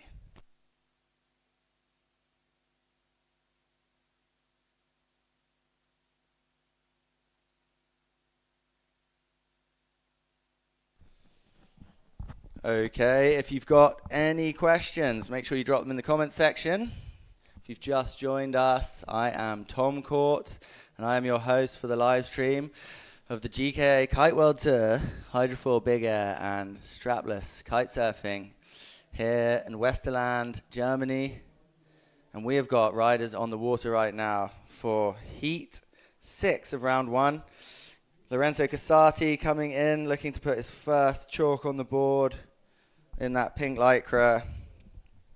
Looking confident out there. We've got light winds in the heat box and tricky conditions to start the day. We've seen different performance levels in the heat so far as we get different conditions across the box. We've got some gusts coming in from about 17 knots and some lulls up to about 10 knots. So it's developing.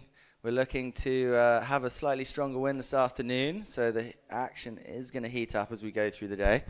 As you can see here, we've got 2 different kite styles on the water, so it's going to be interesting to see how they both perform. So far, Tomas Dieck dropping a 5.07, which is a really good score for the heat so far, but struggling with his outer mark tack there, with only 15 seconds to go to get his next trick. That was a strategic error, I would say. But here we go. He's on a foil kite, so he's got a very good chance of performing some big jumps for us. Here we go. He's into it. Multiple rotation, front rolls, nice smooth landing. Probably looked like he wanted 1 or 2 more of those, but the wind didn't allow. Lorenzo dropping a 4.50. Sitting in the back seat right now. Looked like he wanted that seatbelt grab. Had it in his mind. Didn't get it. Looks like he's also on a small front wing. One thing I'd be interested to find out actually is what mast length these riders are using. Because typically when you're kite foiling, you would use a longer mast. You'd use a 1 meter mast, 90 centimeters and between 90 centimeters and 110. To go kite hydrofoiling, but when you're doing tricks like this, a longer mast can make the tricks harder, especially for landing, because you've got a lot of leverage, sideways leverage on the board when you've got a longer mast. So I think these riders will be riding somewhere between 750 and a 90 centimeter mast, probably prioritizing 82 centimeters, I reckon, between 82 and 85, which is typically what you might use for wing foiling rather than kiting. But these guys are tuning their equipment for the conditions and for their discipline. So as we go throughout the day, I will find out the answer to some of these questions. And we will move into the event, into the action.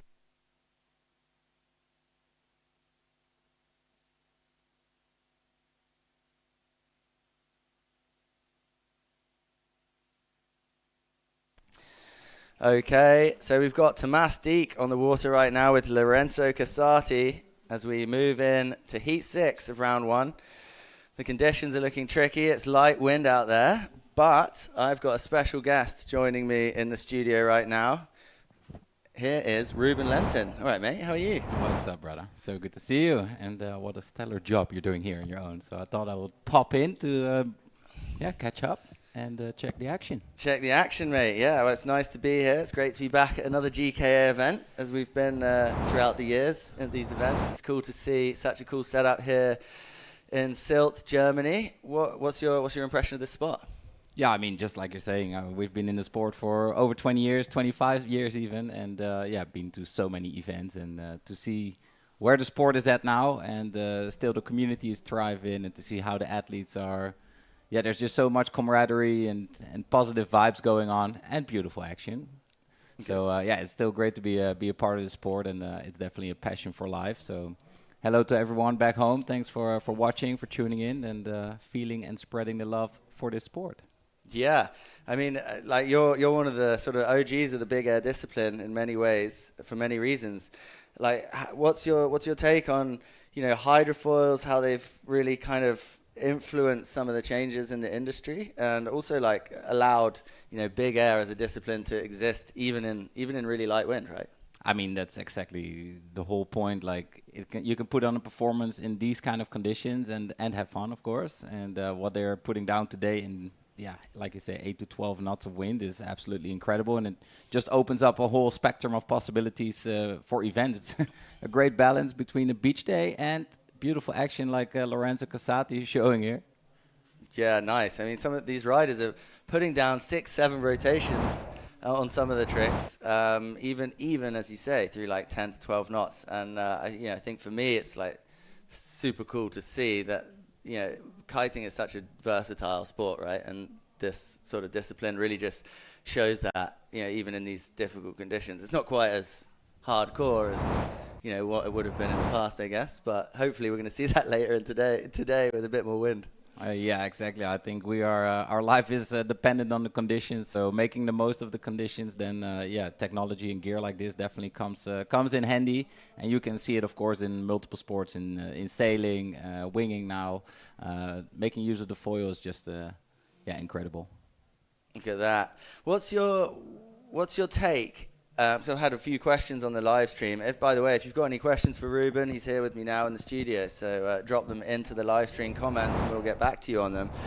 But yeah, what's your take between SLE kites or inflatable kites and foil kites? I mean, where do you see that going? I've only flown a little bit of foil kites. Almost broke my neck trying to loop it. My muscle memory always just wants to crank a loop. So I was riding this foil kite, and this one was not particularly designed for loops. It just stalled midair, and I came crashing down from 10 meters. And it wasn't beautiful. But if you know how to ride them and you have the correct kite for what you want to try and do, then I think it can be a great setup. Foil kites obviously have beautiful lift, beautiful hang time, a lot of performance, which comes into play great in combination with the foil, I guess, because they often say it's a lot of vertical lift instead of like jumping far. You really jump more high, and I think foil kites are perfect for that. Yeah, definitely like a noticeable amount of glide more than your standard kite. Possibly less of an extreme feeling, like the feeling that you're very used to with kite loops, that ripping downwind really fast and coming into the landing super hot. But, I think, this discipline is and this day even is a prime example of, the differences between the two, especially here. You can see Thomas coming in and just floating effortlessly without doing almost anything with the kite, using the hydrofoil to just glide upwind. It's, really shows the differences between styles. And I think, like you said, hydrofoils influencing almost every water sports industry right now, as we can see, from sailing through to proning to winging and now kite. No, what's it called with the wing? Yeah, sorry, had a brain freeze there. Just every water sports discipline that is engaged in a high performance way is being influenced by hydrofoils. So I think we're going to see a development in the bigger discipline of kiting with a hydrofoil. Where do you see it going? Yeah, I think hydrofoil just opens up a lot of spots, and the GKA is doing a lot of events around multiple sports. Tom Hartman, the tour manager, was also saying that a lot of people are getting into prone foiling, like pump foiling. Just people that are not into water sports yet, but this is something that they get into. Like endurance athletes really love this type of foiling, and the athletes were also saying like riding the foil and a foil kite, nicely inverted there with a nice heart attack front roll, board off. Boom. Beautiful. Stuck the landing. So they get a lot more hours to practice on the water and in the air. They're often training in light winds. They're practicing their rotations, their board offs, and just getting more training hours in, which is obviously key if you want to perform at this level. Yeah, I mean, often it's about time on the water, especially for these guys at a top level. Like getting, as many hours on the water as you can will often give you the advantage, especially like in a competitive situation, right? Like I heard one of the riders talking about just getting experience in the box out there earlier, to compete, especially as this is such an emerging discipline that's only been around for a couple of years. Actually having the experience of the competitive side of things and just being on the water out there is one of the most important things for your performance increments. 100%, and for your mental health. It's well, good to be out there. Mental health and fun, and just getting out there as many hours of the day as possible. I mean, I know both of us have been big fans of just being on the water as much as we can throughout our lives. And I think if you haven't tried kiting yet, you need to get out there and get on it. Thomas Dijk with some rotations of his own. That landing, like bounce out. If you can explain me a little bit more about what I'm looking at, like score-wise, because I haven't really investigated in the latest rules and point system. So the riders have 3 scored tricks, combination score. I mean, it's very similar to most other competitions in terms of like how you combo somebody and how you get the numbers on your scores. They've got to perform different tricks each time. So the judges are looking for front rolls or back roll variations versus, also different tacks as well. So they're kind of putting the tricks into different boxes of how they score. So you can't repeat tricks, or if you do repeat tricks, your top scored trick of that same type will replace your last score. Ooh, this is scary. Imagine falling on it, your sashimi. Yeah, I know. That's the flying axe, as I've been calling it. If you, hydrofoil can be a great advantage, especially in light winds, but it can also be pretty dangerous if you get it wrong. I can't imagine flinging a hydrofoil around at 20 meters and catching it. I'm out. Yeah, I'm definitely. I'm in the commentary booth. We're in the commentary booth. Staying safe and dry. Safe and dry, and looking out the window at this epic action today. What have you been up to at this event? What are you up to here? Some more rotation. Sorry, going back to the tricks you were just explaining. Is it still called trick families? Trick families, yeah. Yeah, okay. Trick families. Yeah, we've got them here on the board. If you want to check them out at home, you can look on the GKA website. Here we've got the trick families. We've got air style tricks, handle pass tricks, surface tricks, board off rodeos, kite loops, contra loops, and S loops. Nice, bring on the S loops. Yeah, bring on the S loops. I think a lot of these tricks we won't see until the wind starts to pick up properly through this event. But today, right now, from what I've seen, especially in that last heat, some of the more powered and unhooked tricks have scored really well. So I saw a back mode from Joselito doing really well in the scoreline. Amazing. Yeah, I was watching that, like I was walking outside. I was like, whoa, somebody's throwing a handle pass, and it looks so weird with like the foil swinging through the air, and I was like, wow. Yeah, I can't imagine doing it personally. There's a lot going on there. But full speed, aiming for that takeoff, nice back roll, board off from the tail, double rotation. Ooh, skipping out. The landing is one of the major components, obviously, of any trick, but especially with a hydrofoil, landing is super sort of precise. You've got to land with that board in exactly the right direction. You've got to land tail heavy so that you can re-enter the water properly, and you've got to have that kite well under control as well. So actually, arguably, landing is more technical than almost any side of any other discipline. And you cannot land with too much speed, they were telling me. Yeah, you don't want to land with too much speed. You've got to make sure you enter tail first so that you can kind of get that smooth entry back into the water and not be too overspeeded when you land, because if you land with too much speed, it generates too much lift, and then it will cause you to pop out, back out. That's the bounce out. Yeah, it causes you to bounce out, land on your back, and no score. Nice. Yeah, what I really admire with Lorenzo as well, like a lot of athletes, they always focus on one discipline. This kid is so talented. He can do like the strapless freestyle, the wave riding, the hydrofoil big air, and just full-on twin tip everything. So really, really impressive style and skills from him. Yeah. I mean, just being an all-round rider, I mean, it goes back into what we were just saying about getting as much time on the water as you can, right?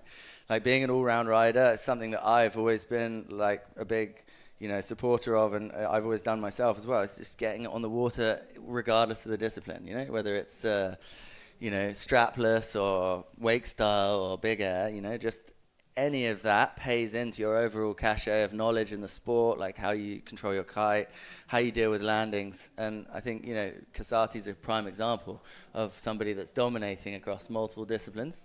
And 100%. As we see more and more disciplines sort of develop in the sport as well, it kind of opens us up to those type of talents, right?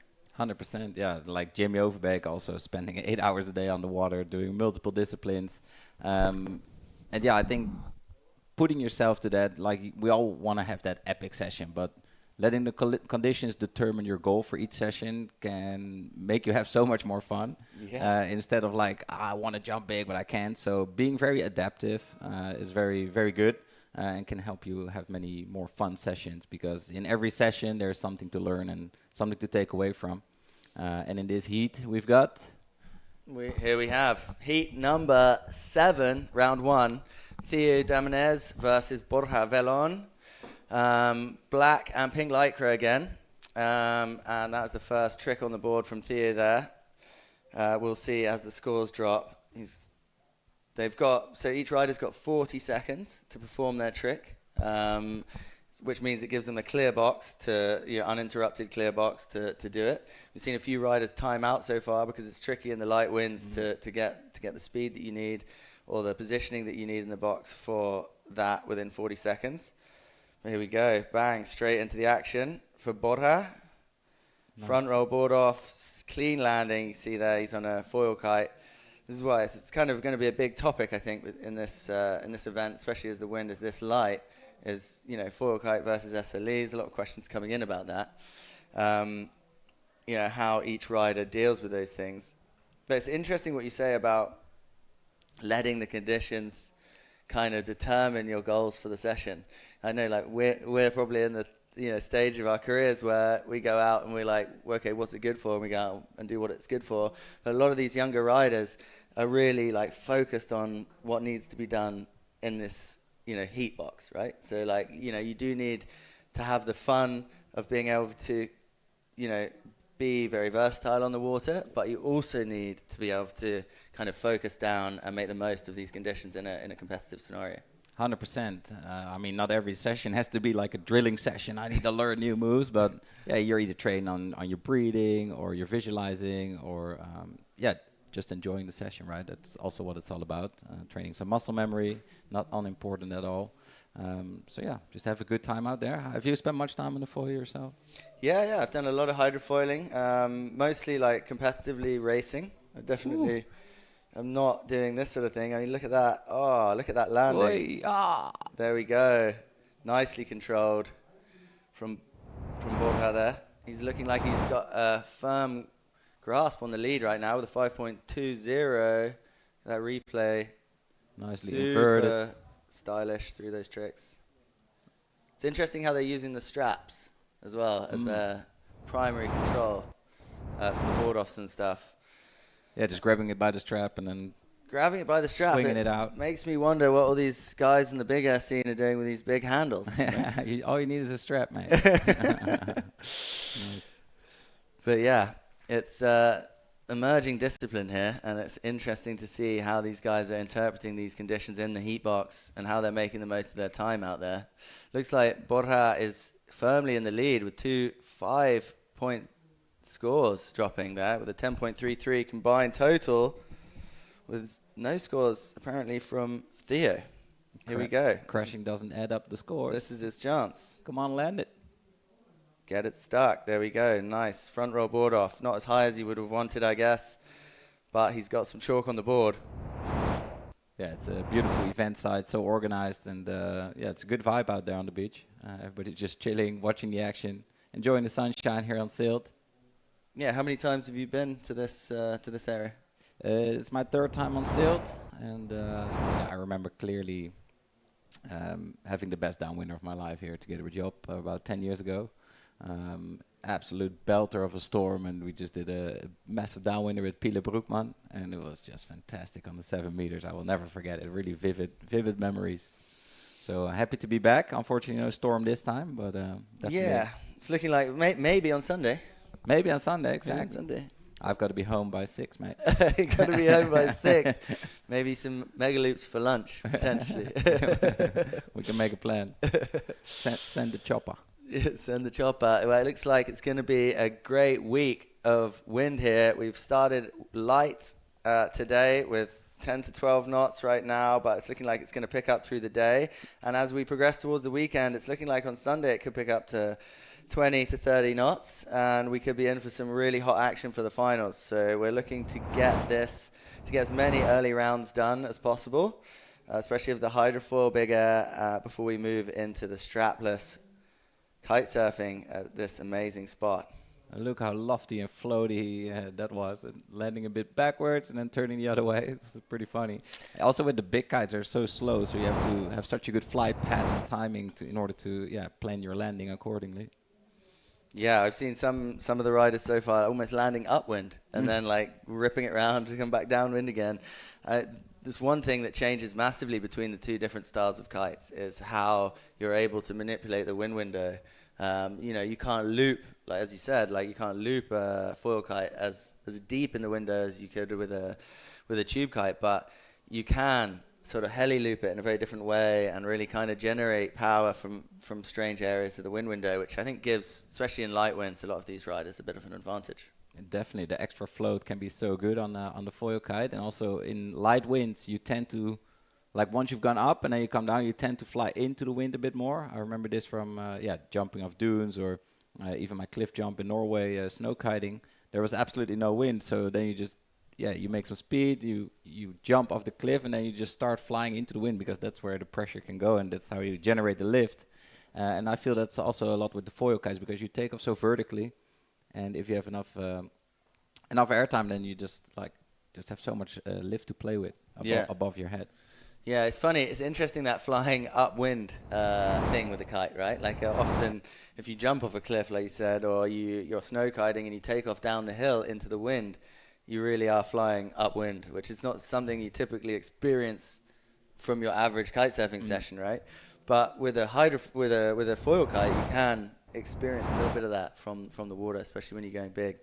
100%. Yeah, and I think a good thing to take away from this, also when you're riding twin tip, is we're always looking for that vertical takeoff. Like I see a lot of people, they try and jump and they really steer the kite too aggressively from like 9 o'clock until like 1 o'clock in one straight line, without going to the edge of the window, going to 11 o'clock, and then really taking off vertically first, because that's where the lift is at. So really, make sure you focus on that vertical lift and almost jump into the wind. Then you can possibly add a few meters and a bit of hang time to your jumps. Yeah, that's it. I mean, what are your top tips on takeoff for big air, would you say? Talk us through your tactics there.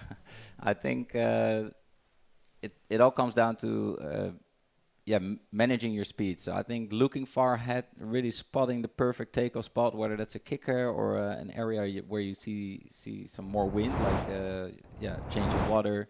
You really want to aim for that and really manage your speed accordingly. Don't ride with the board too flat. Really ride on your rail, ride at the upwind angle, and then the pop is past upwind. I see a lot of people, they're just riding with the board too flat, not really upwind, or they pop at upwind, but really hold down your edge, really ride on the back foot, really time it well with the kite. Don't start from the kite too low, but really let it climb up a little bit and let it fly at the edge of the window, and then just edge into the wind as hard as you can and have a great timing that it lifts you off the water when the kite is at 12.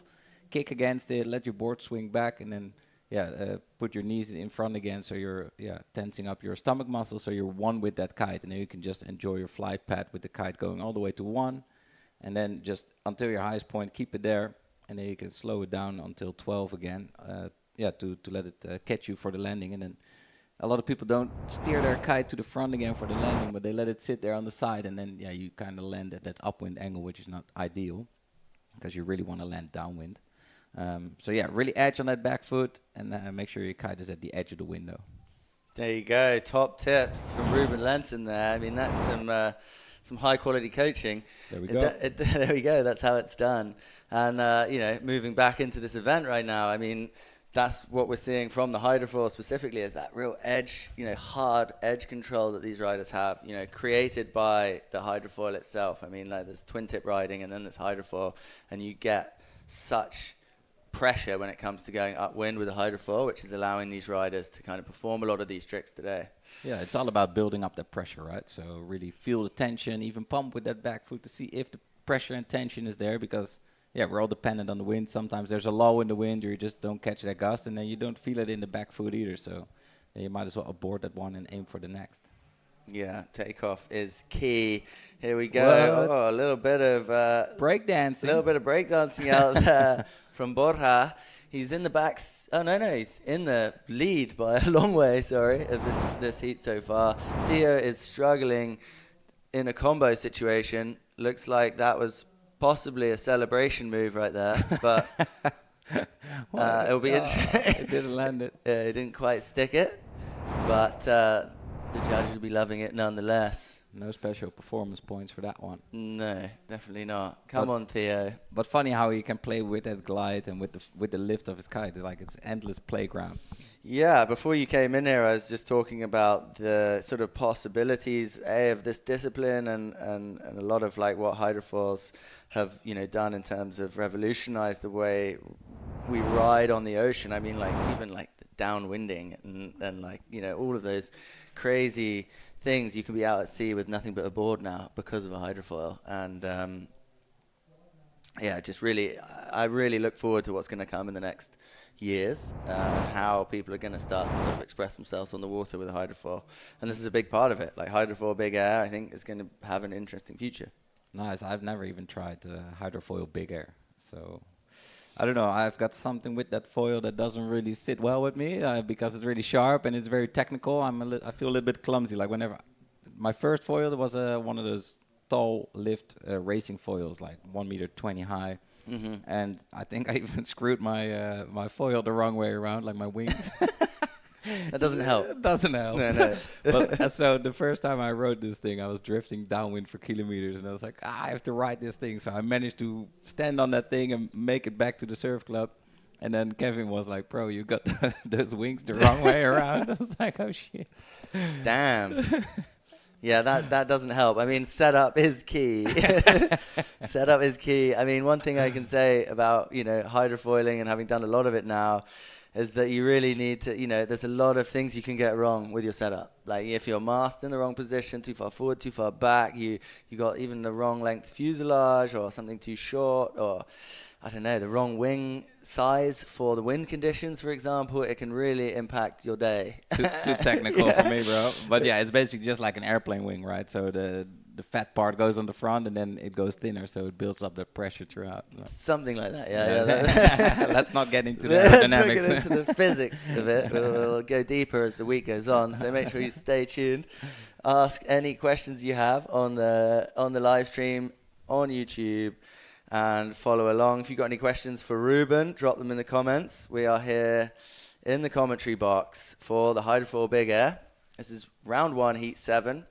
Theo Domenez out there sitting in second place in this heat right now with a 7.16, and Borja Velon 14.13, looking comfortably in the lead right now. What has he got? Nice double front roll, board off, stuck the landing. He's probably going to be happy with that.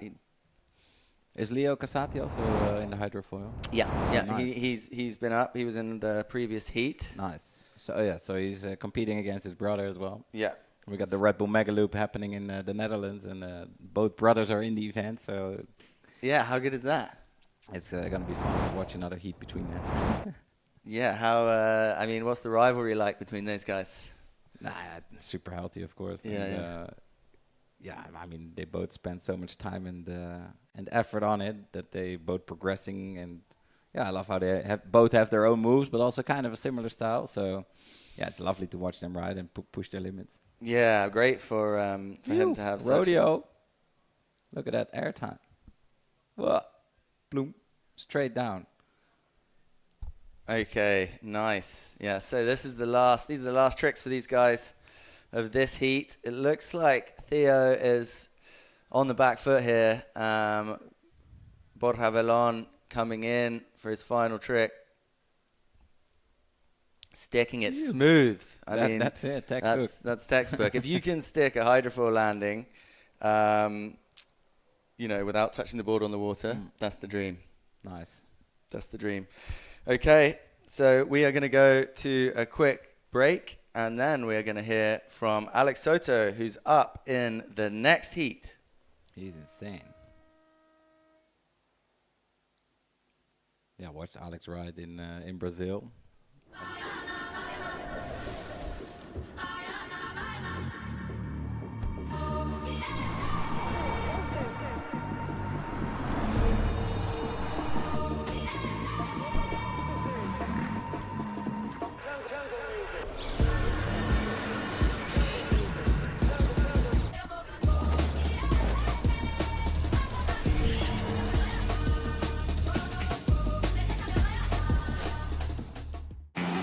sind die mit dem Frühlingsquark.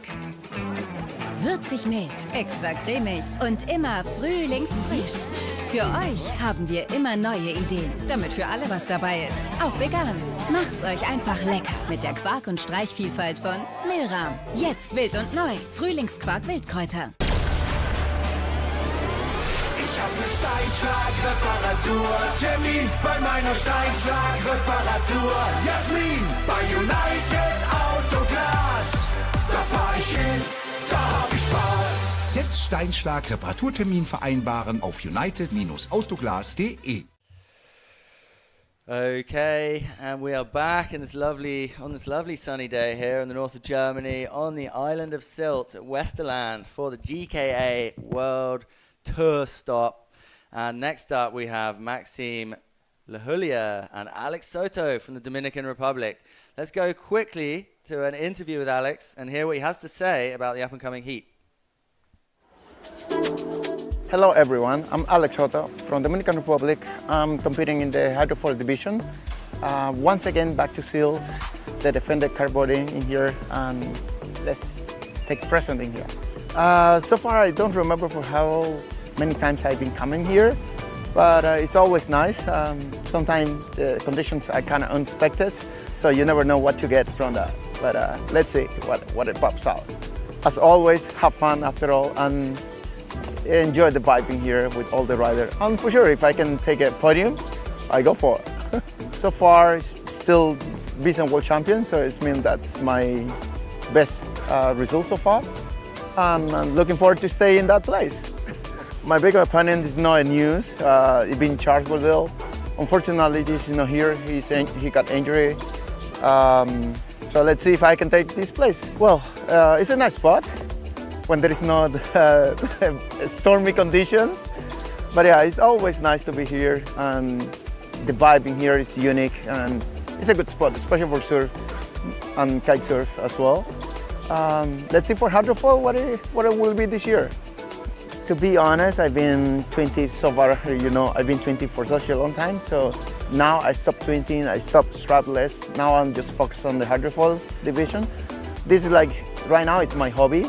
So I have my serious jobs, but every single time that I have the chance to ride, I take my foil with all kind of conditions, light wind, strong wind, it doesn't matter what. Okay, we are back on the live stream, and I think that first trick from Alex that first trick of the heat was a crash, so we didn't miss any of the action, but we heard there from Alex Soto, who is coming up right now for his first trick of the heat. One of the big names in kite hydrofoil, big Alex Soto riding for Gong from the Dominican Republic. How are those boys? Amazing. Always loved the Dominican boys. I've seen them ever since I've grown up there. I mean, we've both been to the DR many times, and yeah, to see them grow up as little kids when we were also little kids all competing there. And he's still in the game. He's progressing so hard. I saw him ride in Brazil as well, and yeah, this kid is incredibly talented and motivated, and always with a big smile. And yeah, it's lovely to see him on the water performing. Yeah, the Dominican Republic has definitely produced some of the best names and best talent in the kiteboarding industry over the years on multiple disciplines, and it's great to see them like really using the sport to further themselves and get around the world and build themselves an insane career with in all the different disciplines that kiteboarding has to offer, and this being the latest one of them. 100%, and it's also beautiful to see that people can live from the wind, right? As a pro rider, but also how places have developed. Here we go. Little board off. Lehulia landing his first trick there by the looks of it. Board off, getting some chalk on the board. Can he answer? 3.90 from Alex there. It's going to be interesting between these two guys on very similar setups. It's just going to be about what gusts they can get and how much height and technicality they can squeeze in. But yeah, it's incredible to see what these water sports do for places as well, right? Like there's lots of tourism going on, kite schools that offer jobs, and yeah, just the whole community based around the wind and water sports, and it's always just such a fun community, and thriving businesses all around the world. Yeah, it really is amazing. I mean, yeah, we've both been lucky enough to see it happen, right, in action from the beginning of the sport through to today. I mean, this location specifically, its history in wind sports and water sports is insane. They've been running water sports events here since the 80s with windsurfing, with some of the biggest prize-moneyed events in the world. And, they're still doing it, in one of the, best locations in Germany. But it's also developed in other unlikely areas of the world, right? Like Dominican Republic's had such a huge water sports industry over the years, which is still very alive and healthy there, like Sri Lanka and other places where you wouldn't have seen any industry prior to the development of kite surfing and kiteboarding and all the wind sports that they have there now. So 100%. It really has created change for not only locations, but also, riders, and given people opportunities in many different ways. 100%, and it's still happening, and it's beautiful to watch and be a part of, and even help organize a few things and make connections. Why? Loop, no way. Yeah, you stuck it. First proper loop of the event there.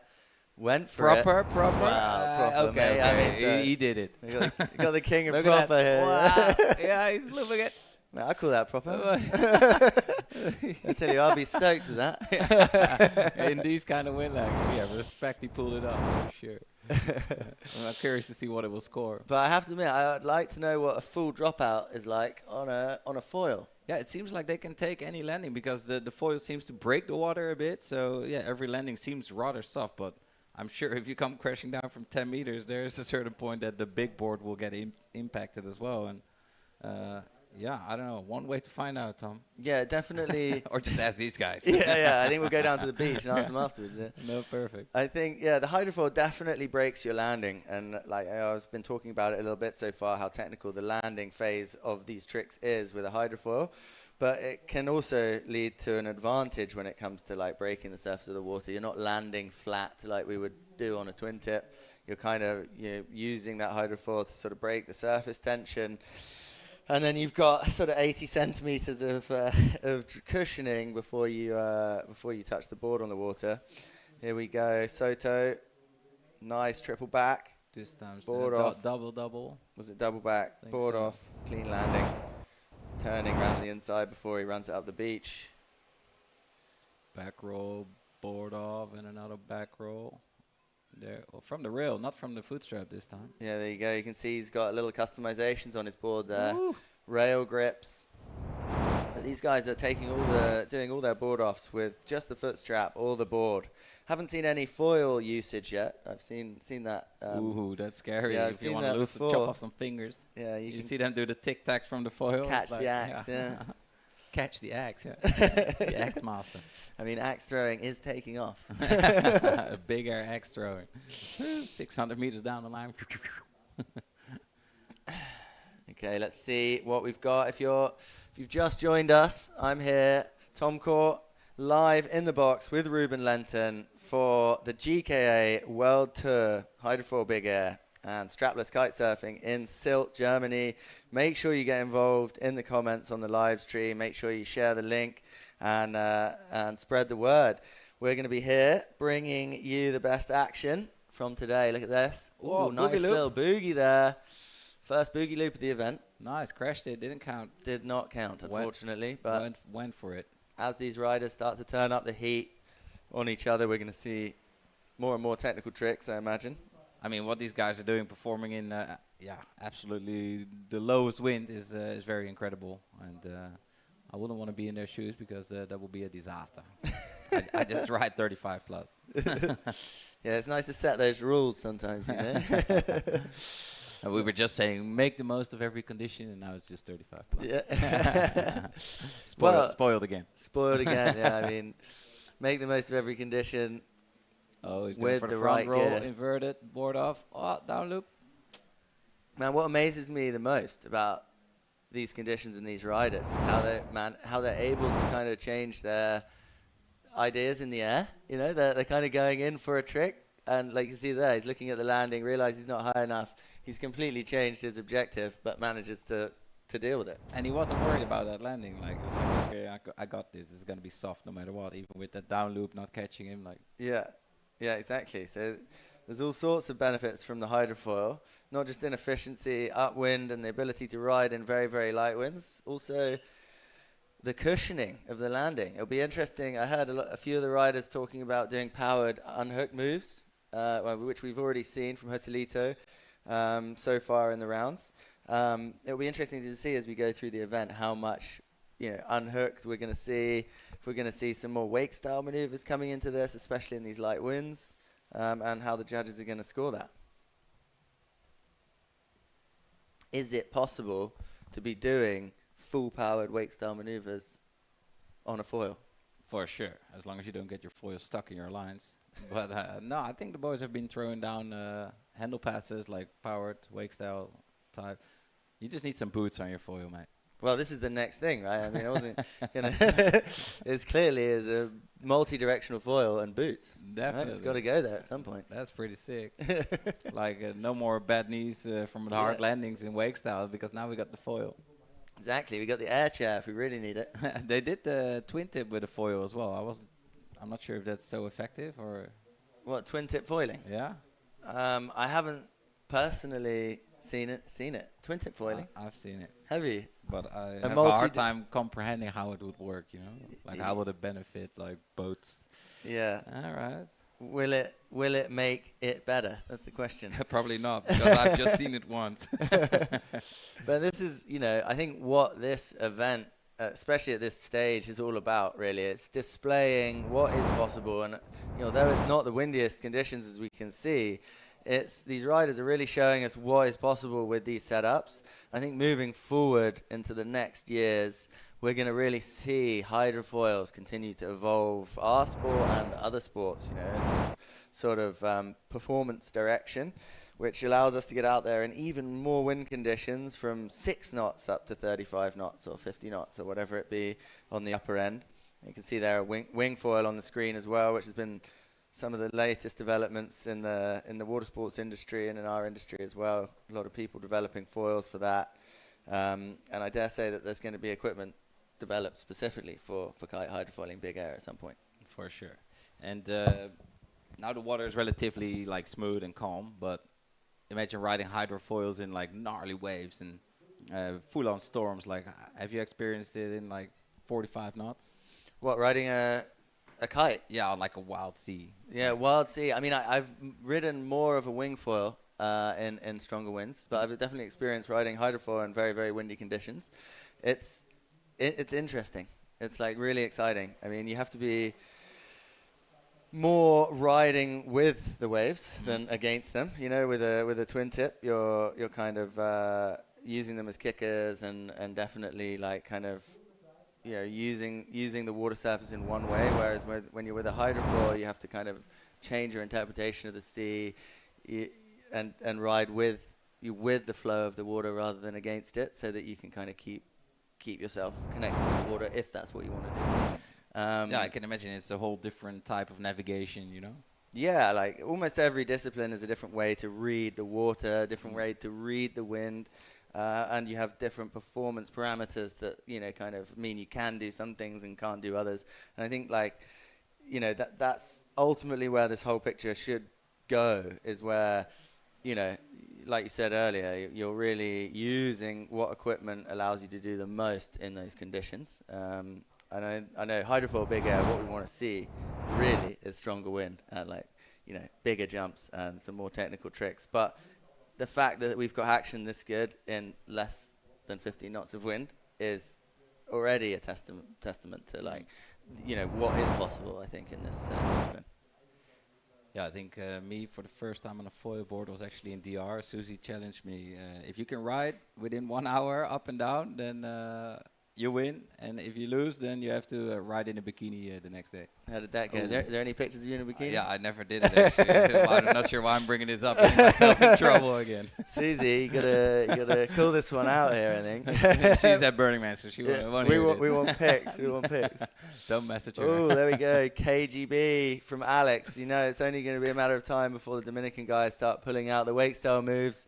It hasn't helped him at this point, though. He's looking like he's dangerously close to that lower box buoy there and possibly taking himself out of the heat by getting a tangle. No, he looks like he's sorting it out.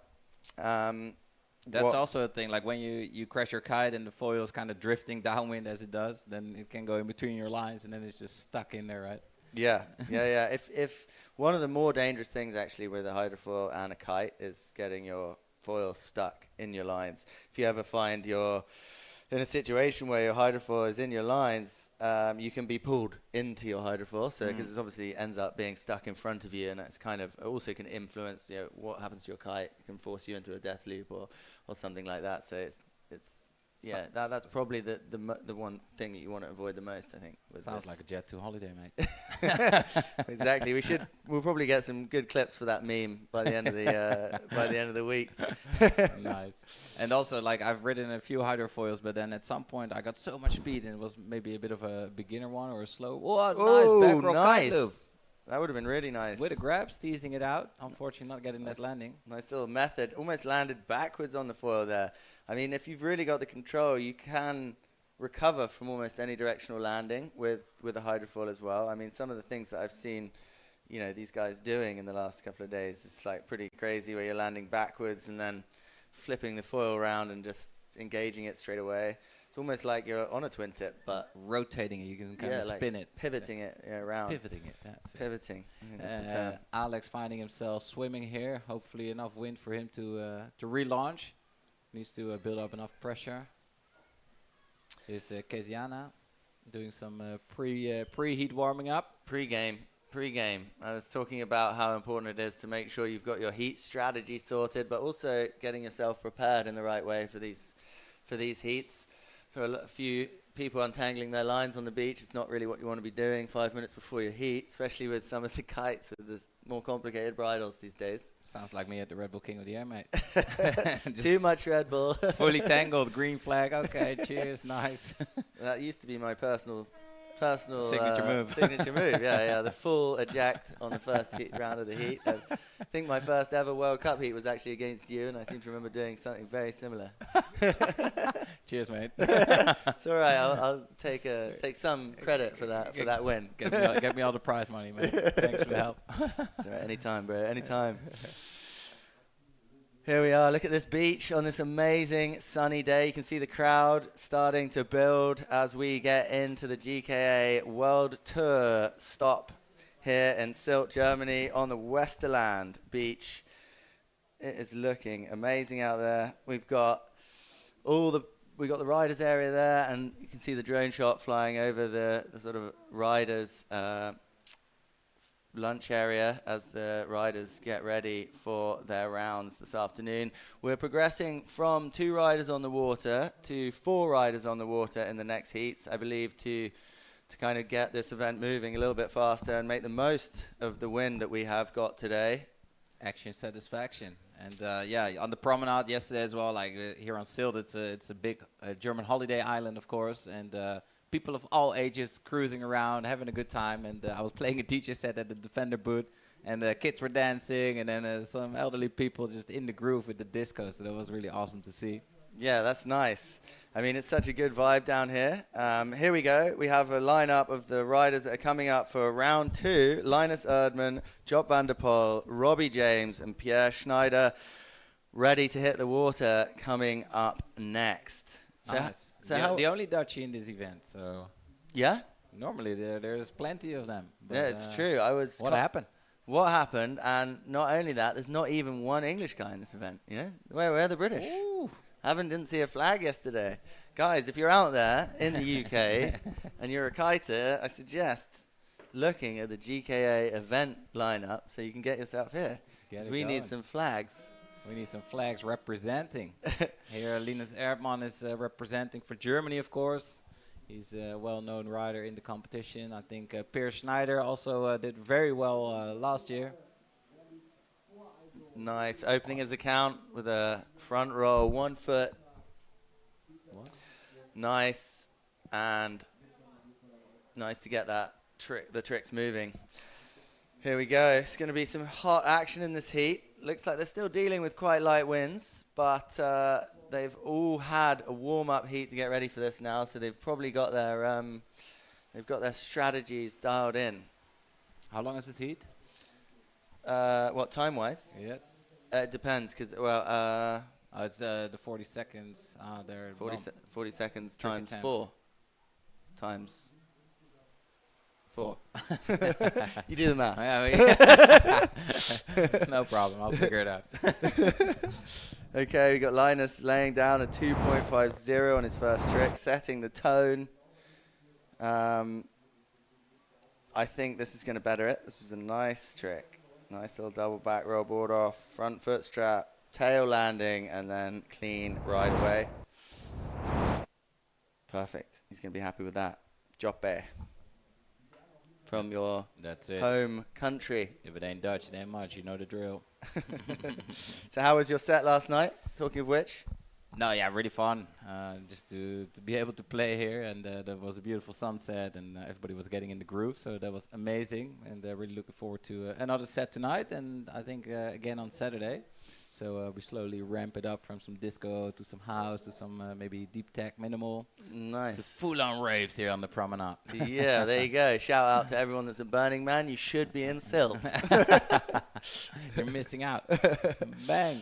Nice little tail. Board off from Robbie there. Not quite getting that kite right on the landing by the looks of it. Robbie James, quite a familiar face on the scene. He came onto the scene a couple of years ago, visiting Cape Town with his dad for the first time from Thailand.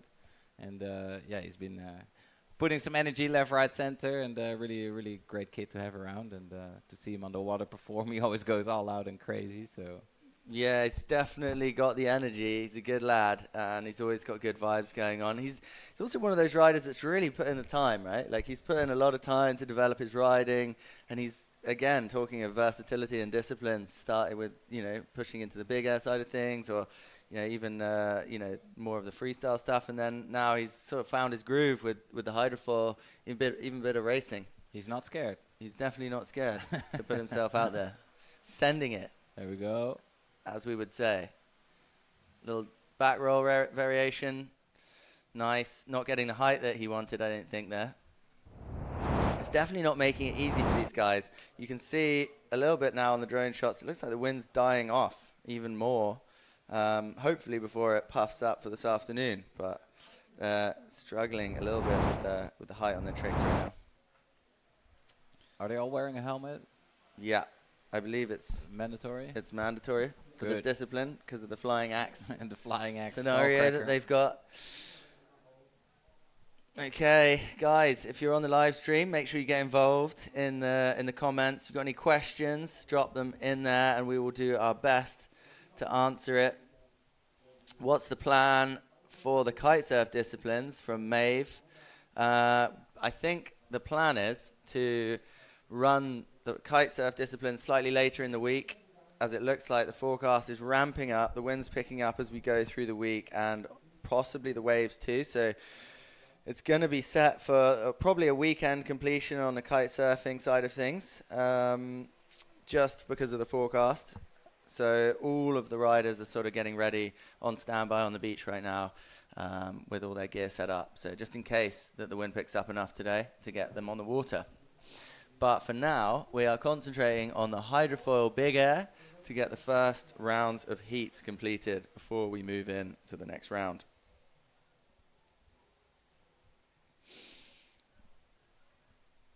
Okay, so in this heat, this is a packed heat. We've moved into round 2. Sorry, we've moved to round 3, it says there. Round 3, heat 1. 4 men in this heat. We've gone from 2-man heats to 4-man heats. Still with the same 3-trick count and combination scoring from the judges. Linus in the green, Jop in the black, Robbie in the pink, and Pierre in the red rash vests. So you can tell the difference between the riders. Just looking out to sea there, does look like the wind is dying a bit, which is the last thing we really wanted to see at this stage of the event. As I say it, that sounds like the AP flag may have just gone up. There it is. AP flag is up. Looks like there isn't enough pressure in the wind to continue running this heat, which is a shame. These riders are struggling, even on their hydrofoils, to get the pressure to get into the air.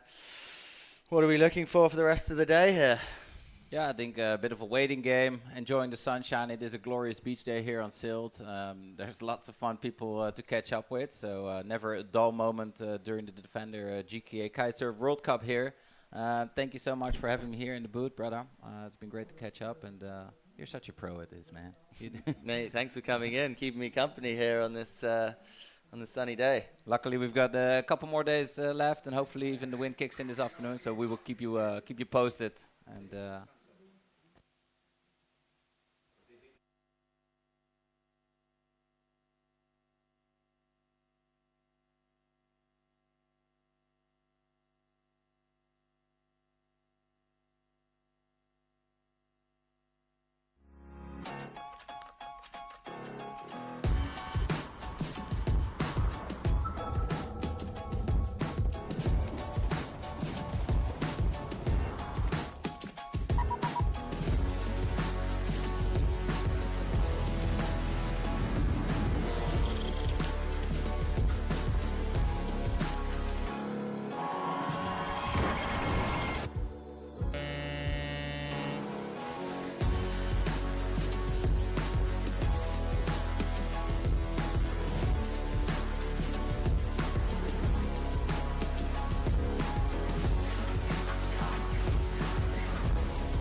sind die mit dem Frühlingsquark. Würzig mild, extra cremig und immer frühlingsfrisch. Für euch haben wir immer neue Ideen, damit für alle was dabei ist. Auch vegan. Macht's euch einfach lecker mit der Quark- und Streichvielfalt von Milram. Jetzt wild und neu. Frühlingsquark Wildkräuter. Ich hab ne Steinschlag-Reparatur-Termin bei meiner Steinschlag-Reparatur. Jasmin, bei United Autoglas. Da fahr ich hin, da hab ich Spaß. Jetzt Steinschlag-Reparaturtermin vereinbaren auf united-autoglas.de.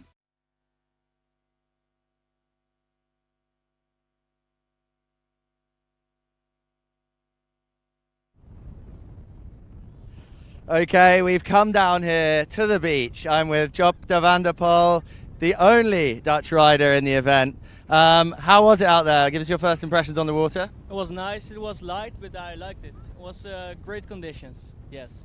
Yeah, it's a little bit light. Looks a little bit light now. We've obviously had to put the stream on hold and the contest on hold. But there's been a lot of questions on the live stream about what equipment everyone's using, kites, foils, and what the best sort of setup is for kiteboarding, for hydrofoiling big air in general. What's your setup been like today? So today I used my 14.5 meters flight from Ocean Rodeo and Mio board, which is on my foil board, and a small front wing, so a 500 square meter from Subfoil.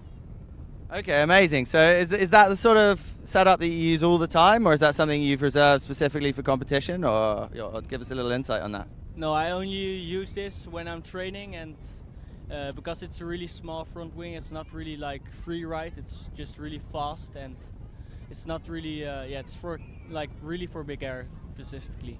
Okay, specifically, and like what mast length are you using and fuselage length? I mean, let's dig into it a little bit deeper, because obviously like it's pretty technical, isn't it, with the hydrofoils and stuff, like what makes a difference? What do you find like makes the biggest difference for you in this discipline? For me personally, the board is like very important, because before I used to ride way bigger boards, and now I'm at 115, which is really nice. It's like the perfect length for like not for landing, and also still don't have a really big board. Okay, interesting. What about the volume of the board? Does the volume come in at all? No, there's no volume at all. It's like maybe 5-10 liters, something like this. So you don't float at all. Okay, and that's something quite unique to kite surfing and kiteboarding, I imagine specifically. And so moving on to your kite choice for this discipline, what do you go with typically? I will go with 8 meter most times if I want to loop, like 8 rise. And for light wind, like a 14.5 is perfect. So I love for like some extra hang time, this is perfect. Okay, yeah, good info. And what are the biggest challenges you find with the light wind conditions like we've got here today? I mean, for me, it's just like just getting the height is quite difficult when you don't have the power. So yeah, that's difficult, but you just make it work because everyone has the same conditions, and then just see who's the best. Yeah, exactly. Yeah, we'll see by the end of the event who's the best for sure. So what can we expect coming up from you in the further rounds? I hope some loops. I hope some kite loop rotations, some kite loop border rotations. If the wind is better, I will go for that, and otherwise I will just stick with the air style, some border rotations without kite loops. Okay, all right, thanks. Thank you, mate, and we'll go back to you in the studio.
Okay. I'm here.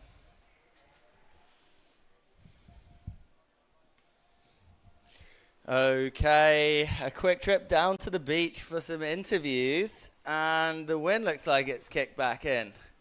Isn't that always the way? But great to hear from Joppe there about a little bit about his foil setup and his equipment that he's using.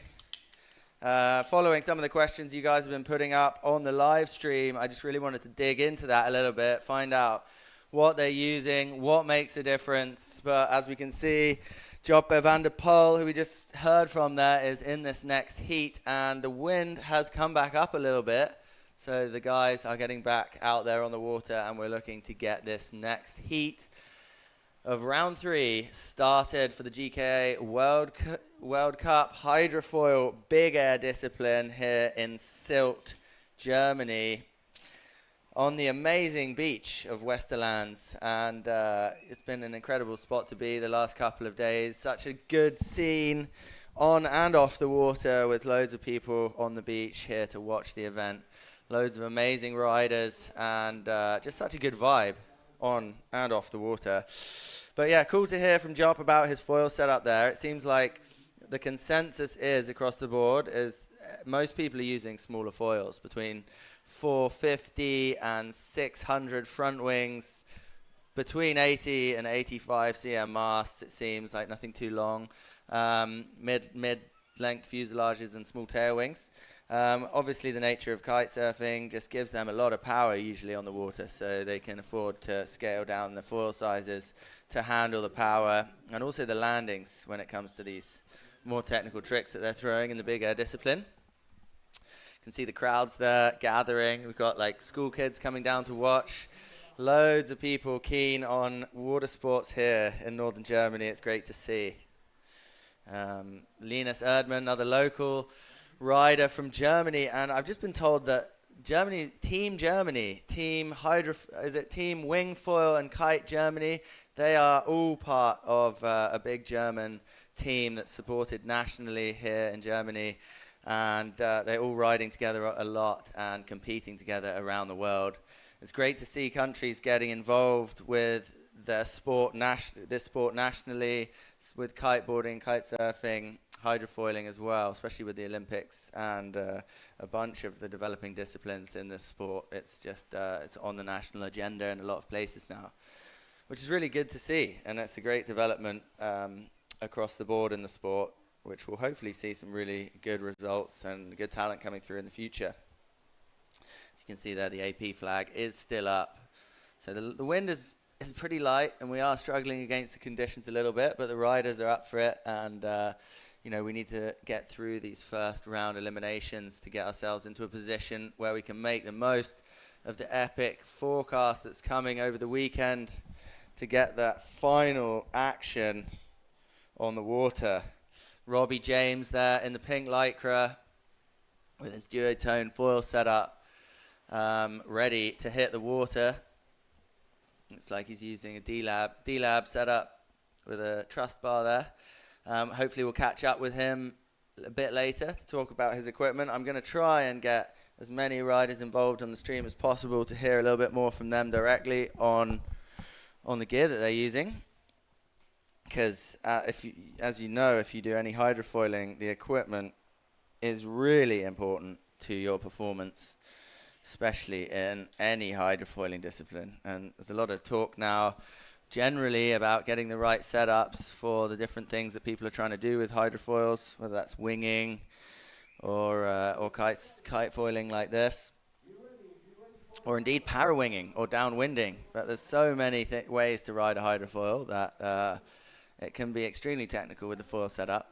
But I feel we're getting into a place now where there is such a thing as the perfect setup, and if you foil at all, you'll know how nice it is just to sit for hours and talk about the equipment. Well, here I am in the box, presenting the live stream to you guys from Sylt in northern Germany for the GKA World Tour. My name is Tom Court.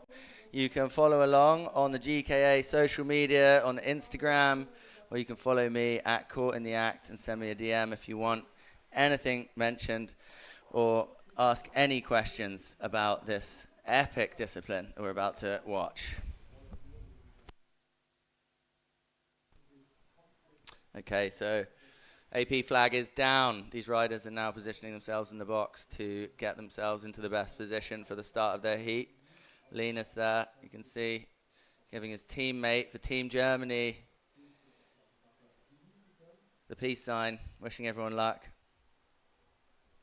And good vibes on the water. Looks like I imagine they've all put up their biggest kites because it is definitely variable conditions. So they're all up against it a little bit. As I've spoken about over the course of this event, a lot of this is about getting yourself into the best position in the heat box and just being ready for your heat, both mentally and physically in the right position.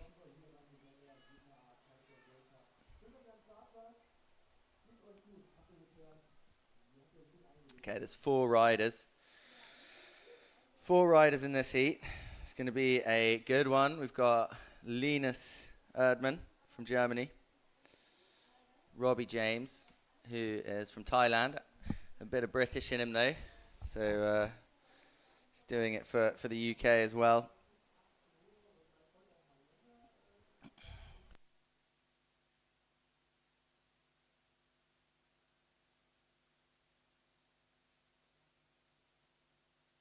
Let's see if we can get the heat graphic and the rider graphic back up on the screen. Yeah, it's going to come. It's coming just as soon as this heat starts. We are waiting. The flags are down now and the riders are in position.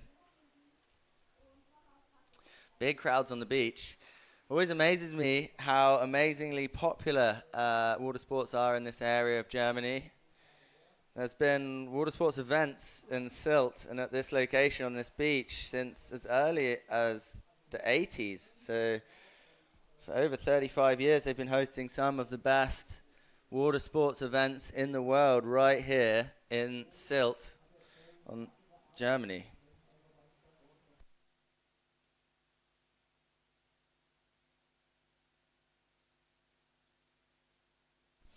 And what a setup it is for this event here today. Such a good beach setup, great event infrastructure, an amazing group of riders ready to send it. We are now on the red flag for this heat. Less than 2 minutes for the start.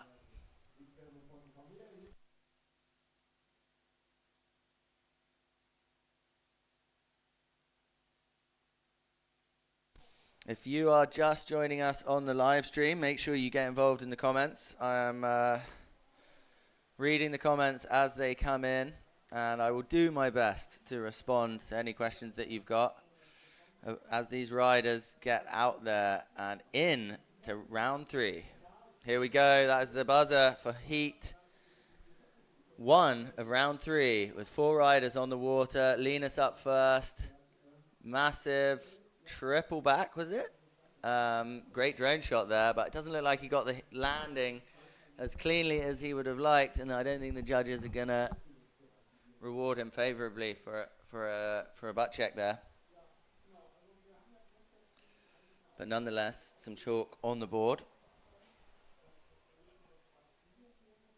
It just gets more and more technical as the wind is lighter, because you've got no room for error here, especially with your landing. You can see there, you might get that late heli loop nice and deep in the window so that when he lands, he's got a little bit of power to get that foil up and out of the water and riding again. Clean land. Let's see a little replay.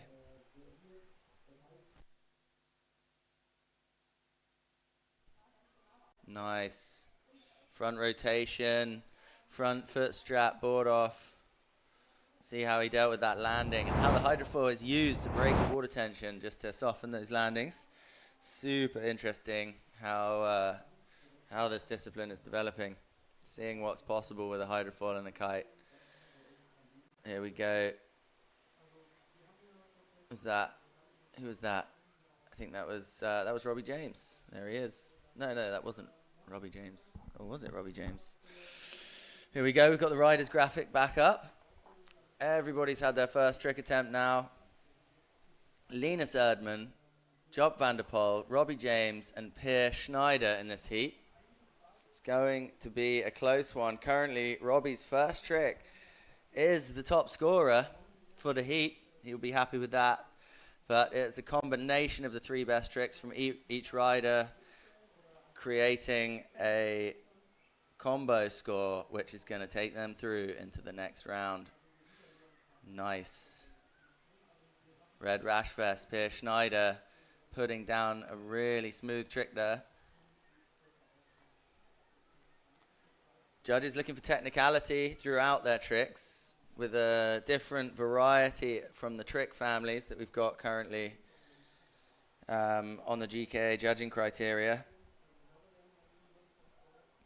Okay, we've got a replay coming from Robbie James here. See what he did to get himself that 3.33 trick score. Back roll rotation, nice. Really sort of locking in that grab and sending his rotation off into a different direction there. So back roll with a sort of inverted rotation as he went into the indie grab.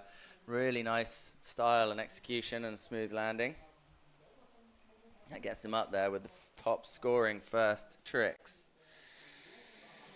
If you're wondering about the kitesurf hydrofoil trick list and the trick families that I spoke about briefly with Ruben Lenton, who was in the box with me earlier, they've got air style tricks, handle pass tricks, surface tricks, board offs and rodeos, which we're seeing a lot, kite loop variations, contra loops and S loops, being all different trick families of which you can obtain scores from. Ideally, the judges are looking for one from each trick family, or 3 different trick families within your heat. So you've got to structure your heat score accordingly.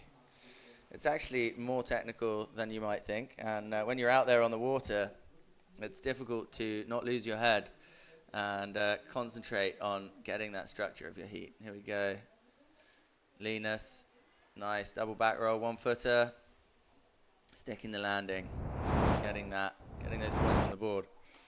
See a replay. You can see that foil just really taking him upwind on the takeoff, giving him that pop, setting him up for that sort of glidey, floaty descent. With a bit of luck, the wind is going to pick up to about 17 knots this afternoon.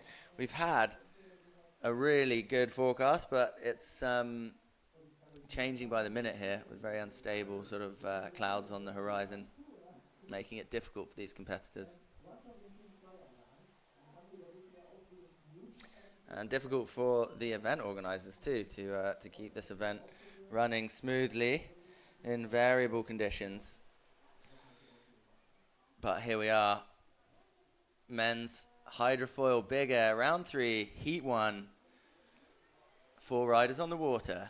Linus Erdmann from Germany, Job van der Poel, Robbie James, Peer Schneider, all putting down their best tricks right now to try and score a combo.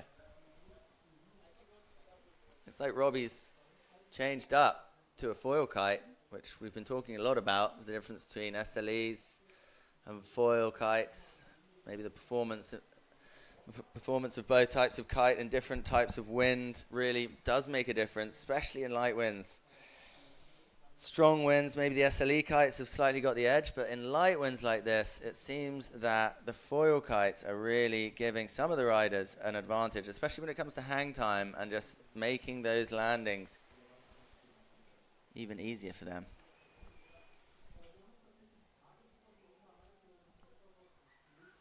Nice drone shot there, just displaying the control that these riders have with their kites. Super nice there.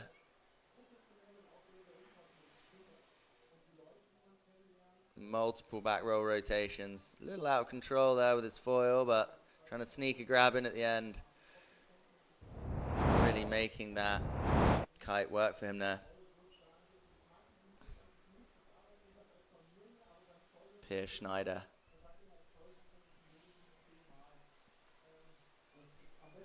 Okay, Linus Next up, 32 seconds on the clock. Coming in on the blue kite. What's he got for us? Unhooked. Little Rayleigh going for the sent handle pass. That is a real nice trick. Definitely going to add to his variation. And something that will definitely back up his previous score. Somewhere between a 3-1-3 and a full angle. Comes in for a real smooth landing though. Look at that. Doesn't even touch the water with his board. He'll be happy with that. I think strategy-wise, in lighter winds, I definitely think it's worth going to the air with unhooked tricks. I think it's like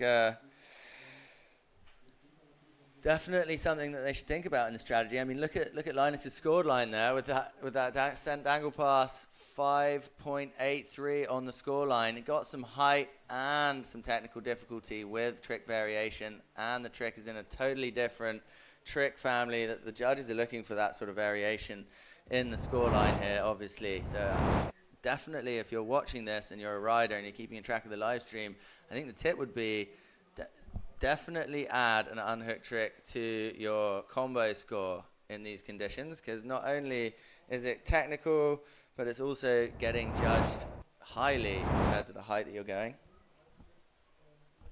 We saw it earlier from Joselito from Dominican Republic, pulling off a back mob rotation, scoring similar to the 5.83. It's definitely worth keeping that in mind. There you go, Robbie James coming in with another really smooth double back roll, board off variation. Landing tidy, making a point to ride out clean. Very nice from the young rider.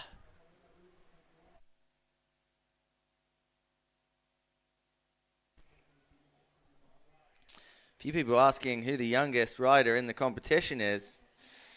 I couldn't actually answer that for you, but I know Nixon Lawman from Canada is 15 years old.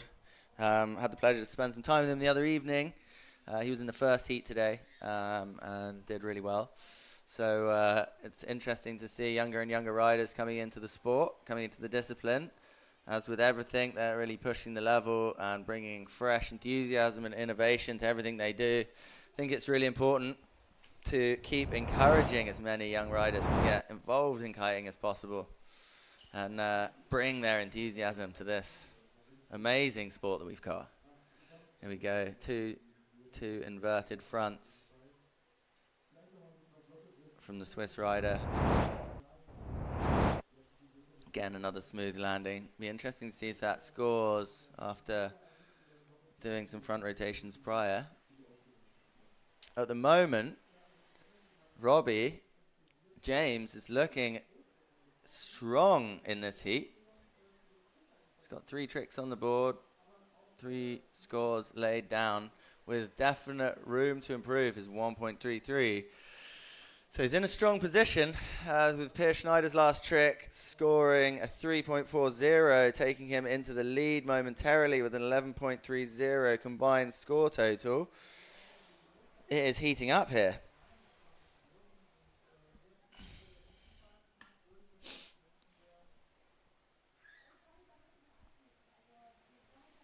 Jop Van der Poel coming in, waiting for his turn. He's got that foil that we were talking about just a minute ago.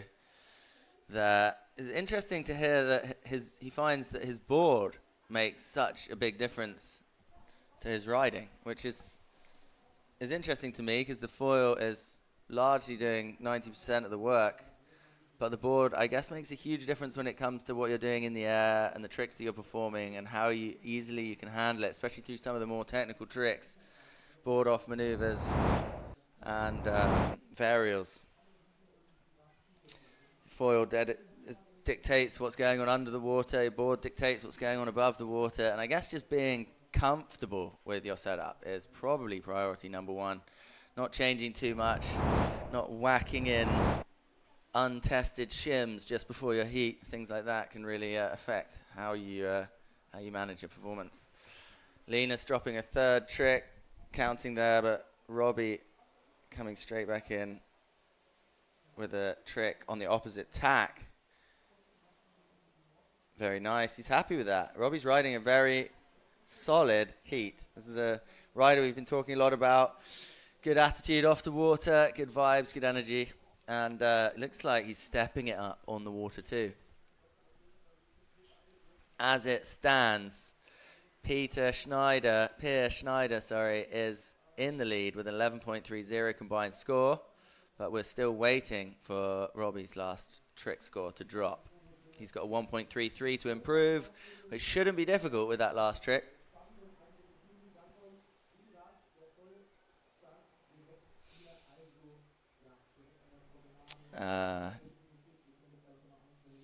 If you've just joined us on the live stream, make sure you get involved in the comments. Big up. We are watching the men's big air hydrofoil contest here in North Germany, in the beautiful Sylt in Westerland. It is a lovely spot, and the conditions are improving this afternoon. Sunshine is threatening to come out, and the wind is threatening to pick up, which is good on both counts. So let's keep our eyes on the screen. Here we go. Linus Erdmann on his limited edition Blue D-Lab. Let's send it. What's he got? Tail grab, board off, straight air, smooth landing. I guess points are going to come from the height on that one. He's got a 1.77 as his lowest score to improve.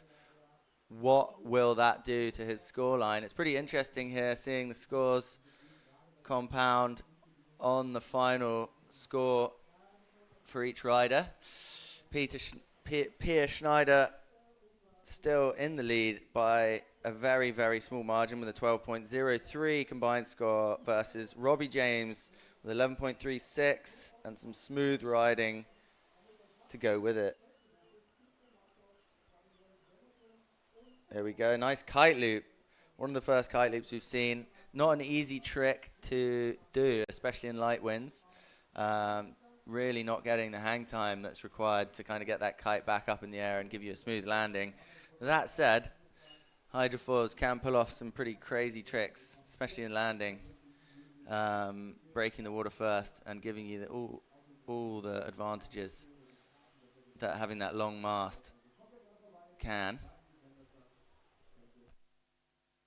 Very nice trick from Robbie there. He'll be looking to kind of knock that 1.33 off the board for him. If he can score another trick in that trick family that scores more than a 1.33, he will be in the lead.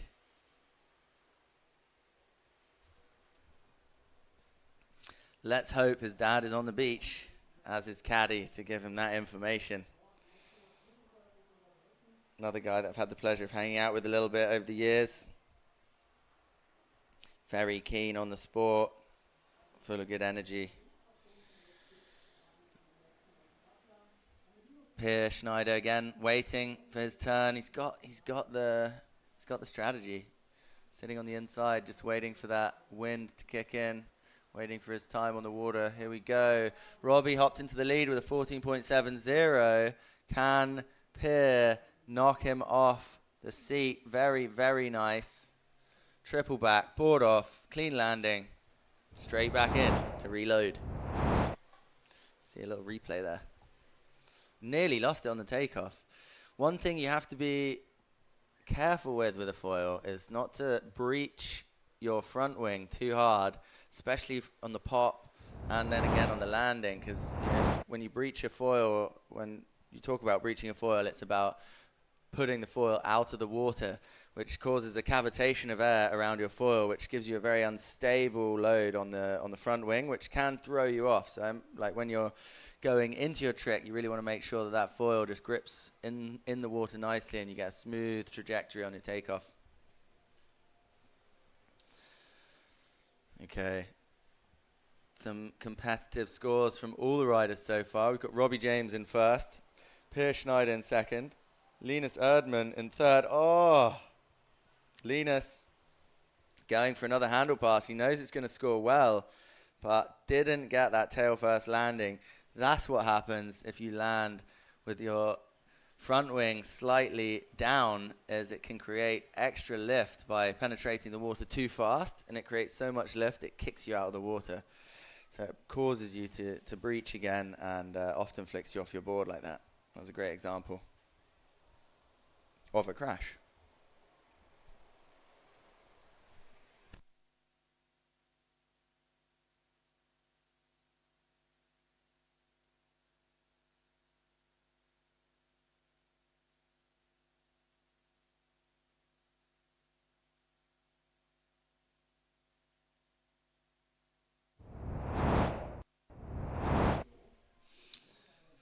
Okay, if you're just joining us today, we've started up the event again after a short hiatus due to the wind conditions.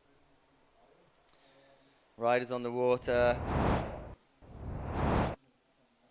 Right now we've got a four-man heat with Linus Erdmann, Joppe van der Poel, Robbie James and Piers Schneider competing for round 3, heat 1. After a great start this morning, we had a nice windy early start with about 10 to 13 knots.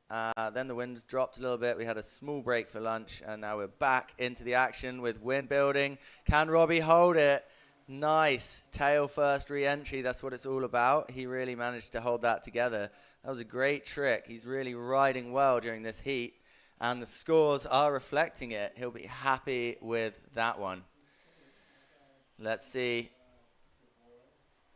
how that went. We're waiting for those scores to drop in, but Robbie's doing really well here. Pier up next from Switzerland in the red lycra. You can see he's waiting for the go sign. Here it is.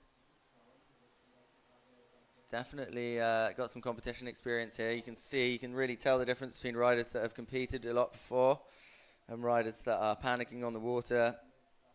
That's not Pier. He's cool, calm, and collected right now. Out there on that Harlem kite, performing well for him right now. There we go. What's he got? Oh, there we go. Foil flip. That's what we've been talking about.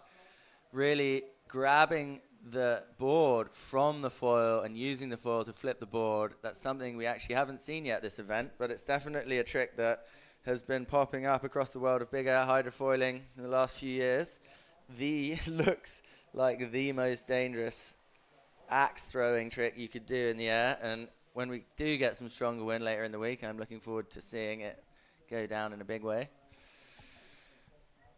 There we go. Up next, Linus coming in for an inside trick. Riders have got to perform their tricks inside the competition zone. They've got 40 seconds to themselves in the box of which to do the trick.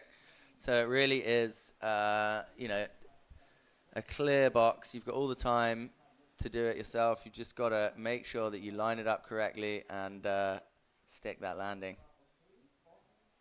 It's part of the strategy. Linus, smile on his face. Probably not as happy as he should be with that trick, but stoked nonetheless.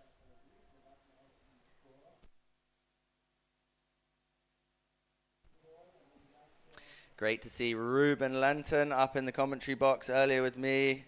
Great to catch up with him. He's been involved in the sport for as long as I have now, over 25 years, and we've been riding together in many ways, many disciplines and many places for a long time. It's always great to hear his opinions on the setups and the sports and the riders and the industry. He's got a lot of passion for the sport, and it's great to see this emerging discipline of hydrofoil big air just coming off here in a big way. Look at that setup in the background for the GKA World Tour here in Sylt.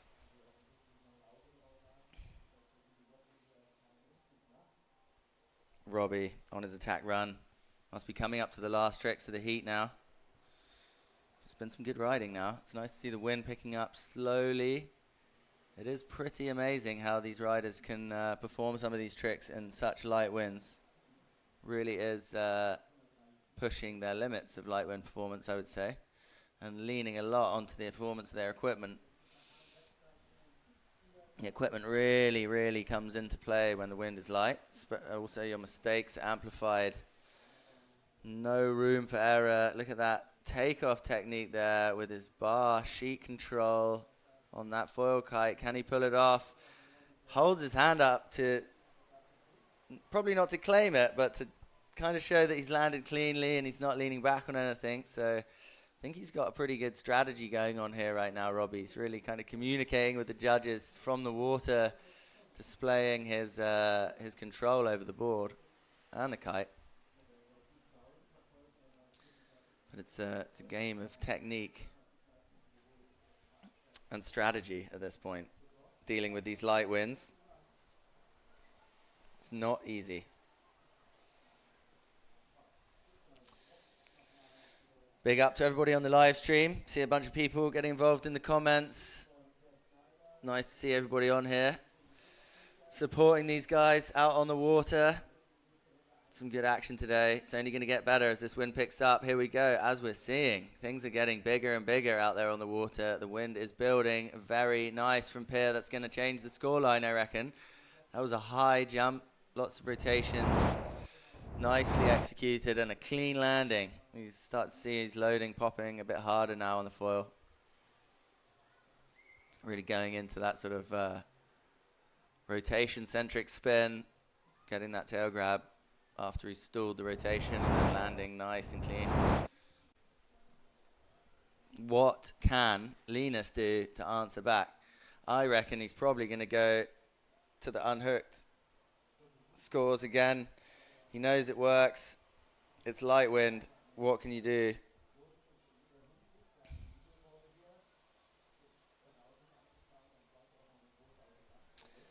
Part of Team Germany, Linus is one of the more experienced competitors in this event, I imagine. He's been competing for many years. Knows the spot, knows the location.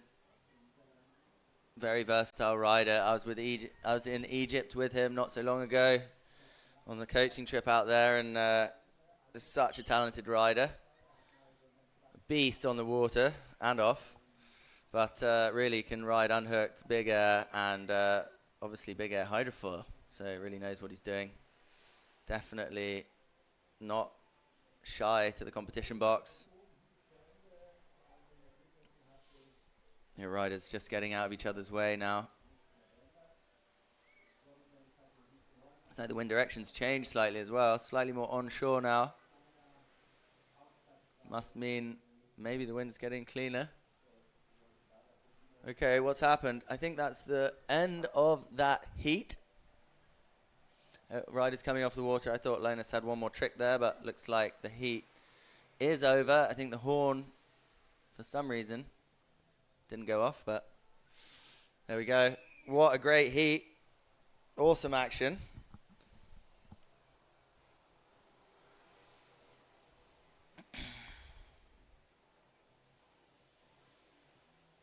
Drop it coming off the water.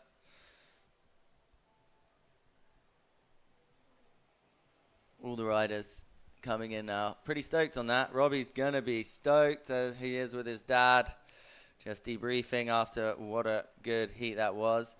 Okay, next heat we've got Cassian Rodriguez, Theo Damenes, Leonardo Casati, and Hugo Wigglesworth. This is going to be a big one. A heat between Casati and Wigglesworth in the last round was one of the best heats of the event so far. These guys are sending it. They've also got their size, their age, and their kite type in their advantage, especially in this light wind. Being a lighter rider definitely gives you a bit of an advantage when the wind is this light, and especially if you're riding a foil kite like both of those riders were in the last heat. They were really going big and getting those extra rotations up to about six rotations front or back with technical combinations combined.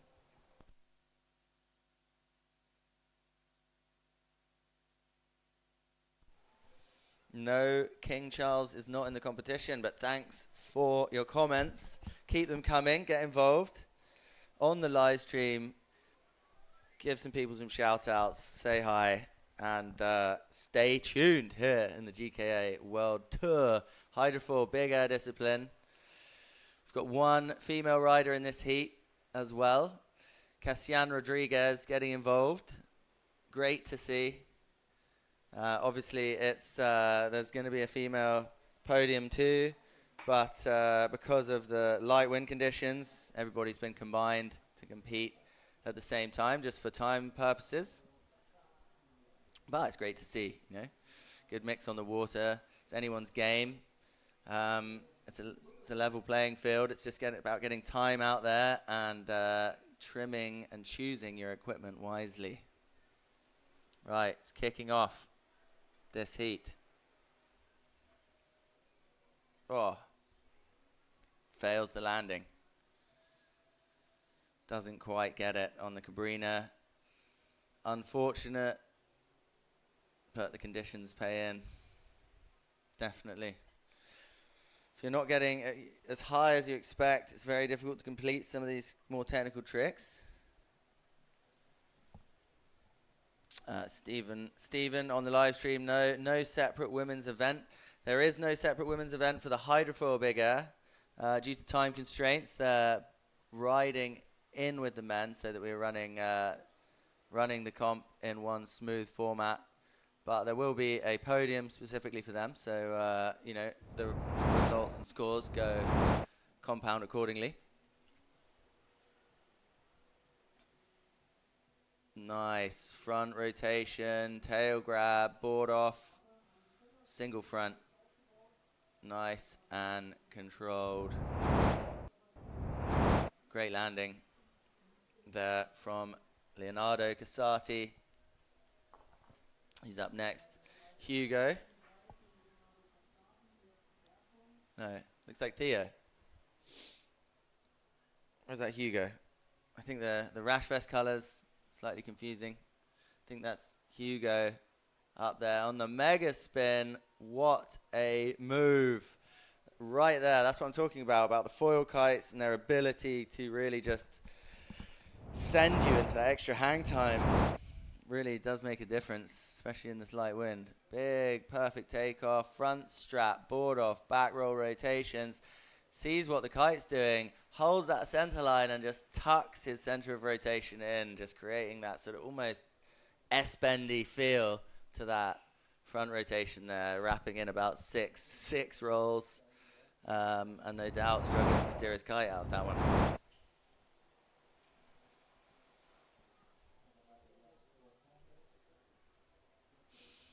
What a day we've got here in Sylt, Germany, in Westerland.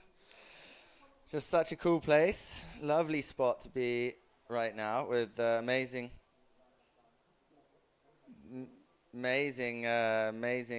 beach to hang out on and awesome crowd to cheer these riders on.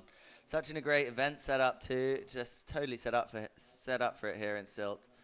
Incredible town in the north of Germany, just built around people visiting the seaside up here, people engaging in water sports, health, fitness, and enjoying yourself on and off the water. This couldn't be a better spot for the GKA World Cup right now. Other than maybe about 15 knots more wind, then it would be even better. Okay, it seems like Cassian Rodriguez didn't actually enter this heat, so that's why we're missing a few score lines here. So at the moment, it's Casati with 3.73 on the board. Hugo Wigglesworth with a whopping 7.6, which must definitely up there with some of the higher scores put out today. Probably in his last heat, to be fair. Smashing some big airs. Here we go. Cabrina Kite going big. Nice front roll. Not as big as he wanted, but sticks the landing.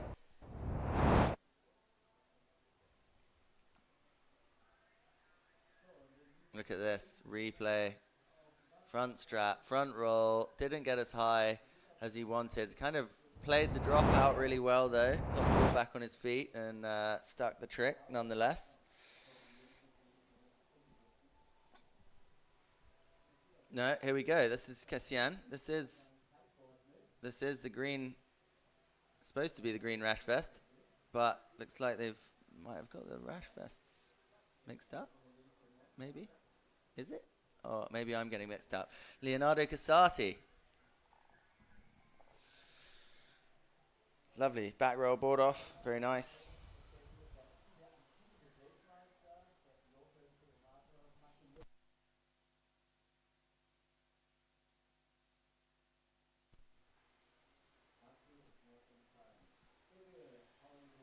Okay, we're waiting for scores to come in now. 3 scores on the board. Theo Damanes putting down a 3.03. Leonardo Casati with a 3.73. Hugo Wigglesworth with a 7.60, which is a great start for him. Okay, Casati dropping a combination score, which adds up to a 7.56 total. If Hugo lands this. Ooh, nice. That will be a tough situation for everybody. Here we go, look. Front roll, really wrapping his neck and head into that rotation, holding both hands on one side of the bar, looking at his kite to regain control. He's even pulling the lines and getting involved in all manner of controls that he's got at his disposal there to pull off that landing. It's pretty amazing these days what some of these riders are doing. You can see them, especially in their loop tricks and big air tricks, really kind of reaching out and pulling one line to just get that little bit of extra steerage that they need to land some of these tricks. Okay, yeah. Clock's running down for green, but I don't think Cassian Rodriguez is on the water at the moment. So it's a 3-man heat. Theo Damanes, Leonardo Casati, and Hugo Wigglesworth. But they're running the clock down because every rider gets 40 seconds on the board to perform their tricks, meaning that the box is empty for them and all the other riders have to prioritize them. So just gives them time to concentrate on their performance, their tricks and their takeoff. It's really actually a nice format to have in competition because you don't have to compete for space, you don't have to worry about other people getting in your way, and you can really just concentrate on how you're riding and what you're doing, which is very important for the headspace when you're out there because it's all too easy to get overexcited and get in someone's way. Something I know a lot about in contest. Okay, up next, Theo Damanes. It's got one score on the board so far. Looking to get a combination score, needs to change his trick family in order to get that. What has he got for us? 36 seconds on the clock. I think he's just been told it's his trick. Let's see it.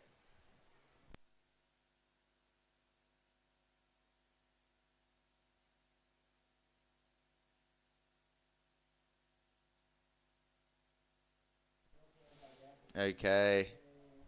Theo Damanes. Let's see what you've got. Here he goes. Out there. Right out the back of the box. Picking up speed. Seen that little kicker of that small groundswell that's reaching us here up in the North Sea. Nice little rodeo. Just breached on that landing. Didn't quite stick it. Still got the board on his feet. Didn't waste any time, but didn't get the points.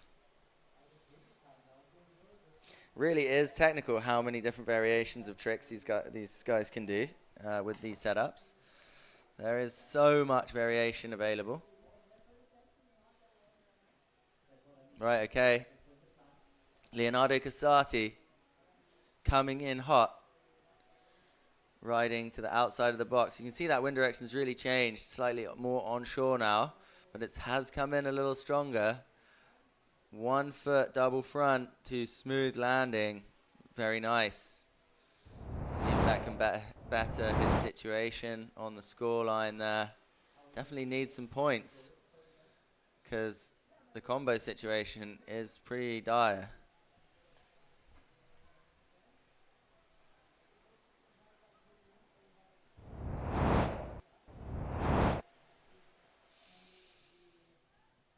Hugo Wigglesworth with a 10.87. It's not the best combination score we've seen, but with a 7.60 as one of his trick scores, it's going to be very difficult to beat him right now from this situation.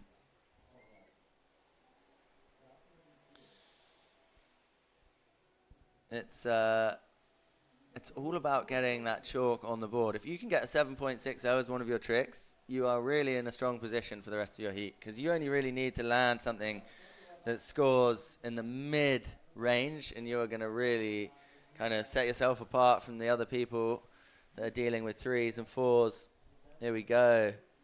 Oh, he sent it massive again. Board off, rodeo, 1 foot, combo, 2. Oh! Sorry. Landed that, and then didn't land it. Damn. Harsh. There we go. Fickle landings created by hydrofoils. Let's see what went wrong in this replay. Front strap, board off, rodeo, hand switch, back on the bar.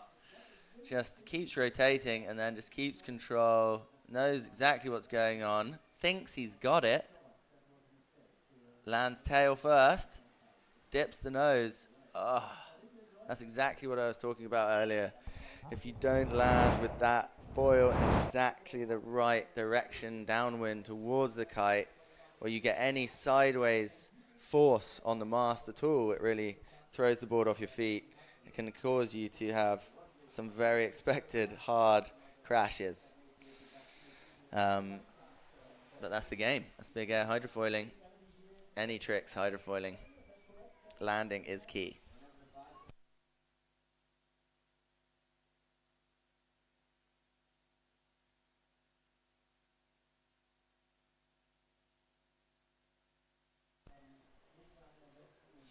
Okay, we've got Lorenzo Casati. He's getting ready on the beach. Brother of Leonardo. Good to see brothers on the water together, competing together. Younger brother Leonardo just sending it in this heat. Currently actually taking the lead with his 3 sets of 3.73, 3.83 and 3.63. Lots of 3s on the board there for his 11.19 combined score, taking him into the lead over the 10.87 from Hugo Wigglesworth. That said, Hugo has got the 7.60, so he does just need 1 trick to better himself here.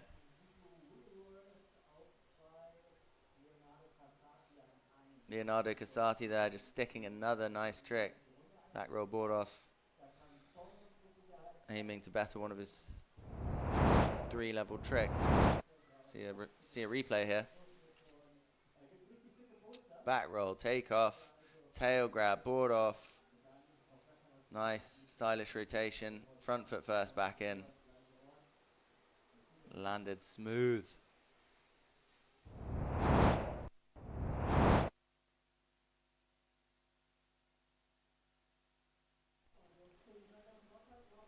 Here we go.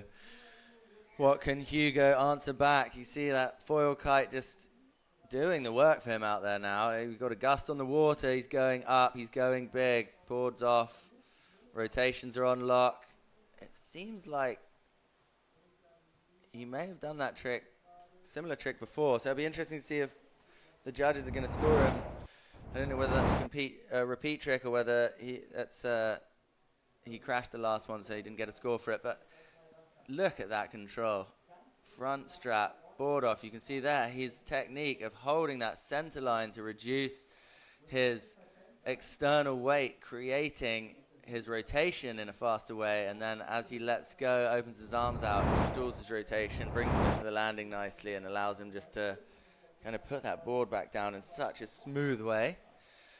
He's really demonstrating some prowess out here with his kite foil big air. He's definitely one to watch in this event, that's for sure.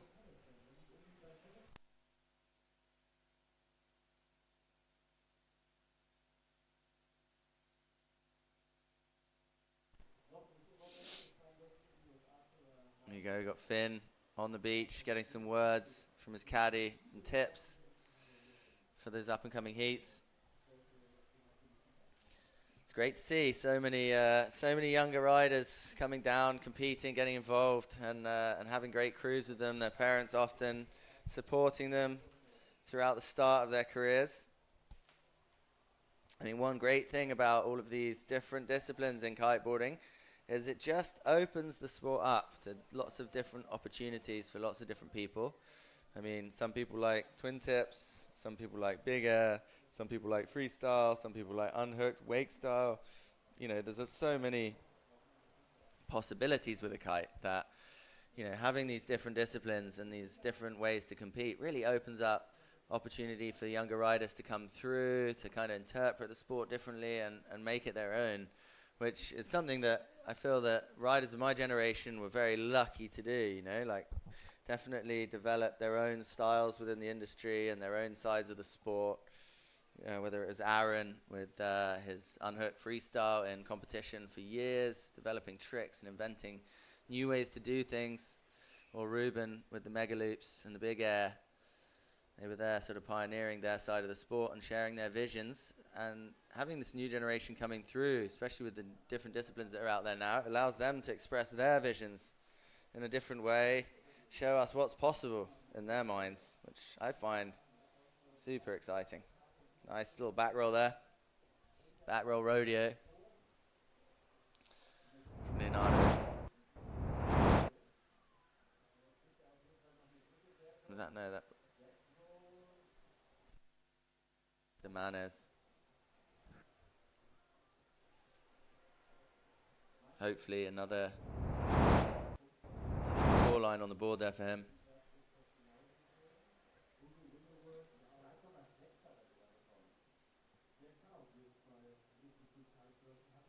Okay, Casati coming in, needs to improve one of his scores to get up there on the board.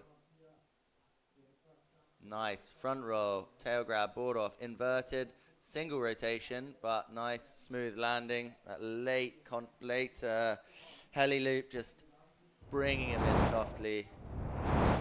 Technique, textbook.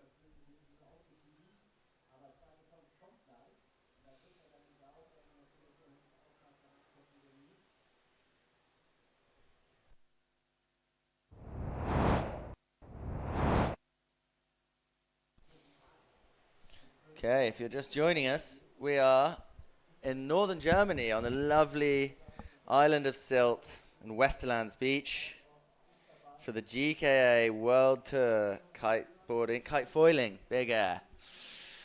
Round 3, heat 2, and it is going off. These guys are going massive, considering it is only about 12 knots of wind. They are going big. There are some serious combination rotations going on. Big air board offs, technical riding at its best with a hydrofoil. That board off rodeo, switch hands on the bar. It's pretty interesting when you see these slow motion replays to really realize exactly how technical some of these tricks are. When you're taking the board off with one hand, rodeoing it in mid trick, continuing the rotation, switching hands on the bar, and then landing with putting the board back on with the switch hand. It is way more technical than you might imagine. There's a lot of multitasking going on there, a lot of physics processing, and a lot of control displayed, both in kite control, ball control, and body control. So it's hard to really explain how technical it is and all the things that are going on. And I suppose with a lot of these younger riders, it's really kind of just coming naturally to them as well. So time on the water leads to high-end performance after all.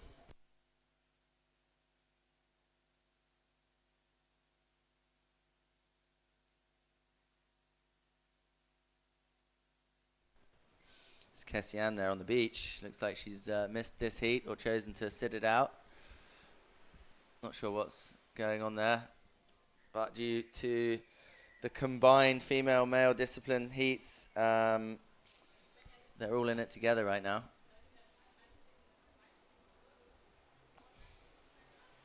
Okay, Cabrina Kite top down.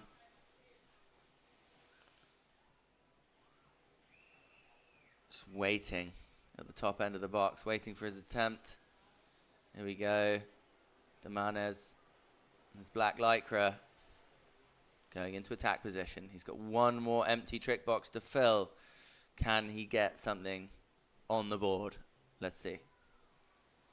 Front rotation, multiple spins, goes into it. Very nice. Controlled. Lands it smoothly. Down loops out. A little bit of a stall on the landing, a reliance on the board volume there. Again, using that condensed center of gravity to rotate nice and fast through that trick. Following up with his board, leading with his upper body.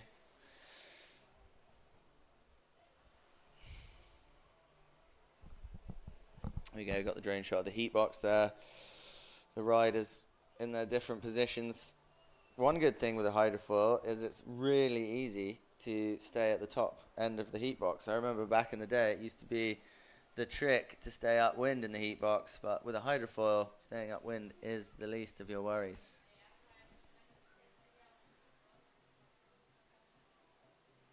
Okay, here we go, Leonardo Casati going out in the pink lycra. Big front row. Ooh, got that front loop, kite loop, just slightly wrong then. Underestimated his height and looped it a little bit too early, bringing him down heavy onto the water. Kicked the board off last minute, didn't make the landing.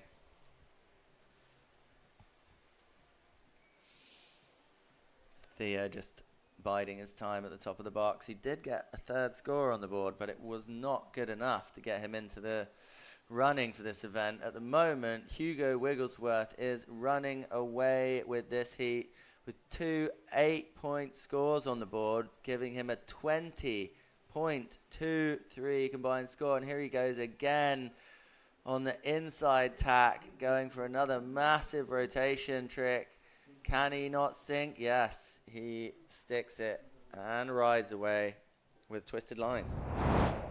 Looks like he might even better his third score there, which will lead to a full combo scenario for a lot of the other guys. He uses that bar there to really stall his rotation and bring his rotation to an end so he can control his descent into the landing. Just expert hydrofoil control there as well, as he uses the foil to stall the speed that he's got. Because with a hydrofoil, if you come in too fast, if you're swinging in too fast and you don't have a small enough foil and you try and land it downwind, your foil will be going too fast through the water, so it will eject you, which is really difficult to recover from. It bucks you off the foil and causes you to be kicked off on the landing. So you can see there what he did was use the foil as a brake before re-engaging it into the landing. It's impressive.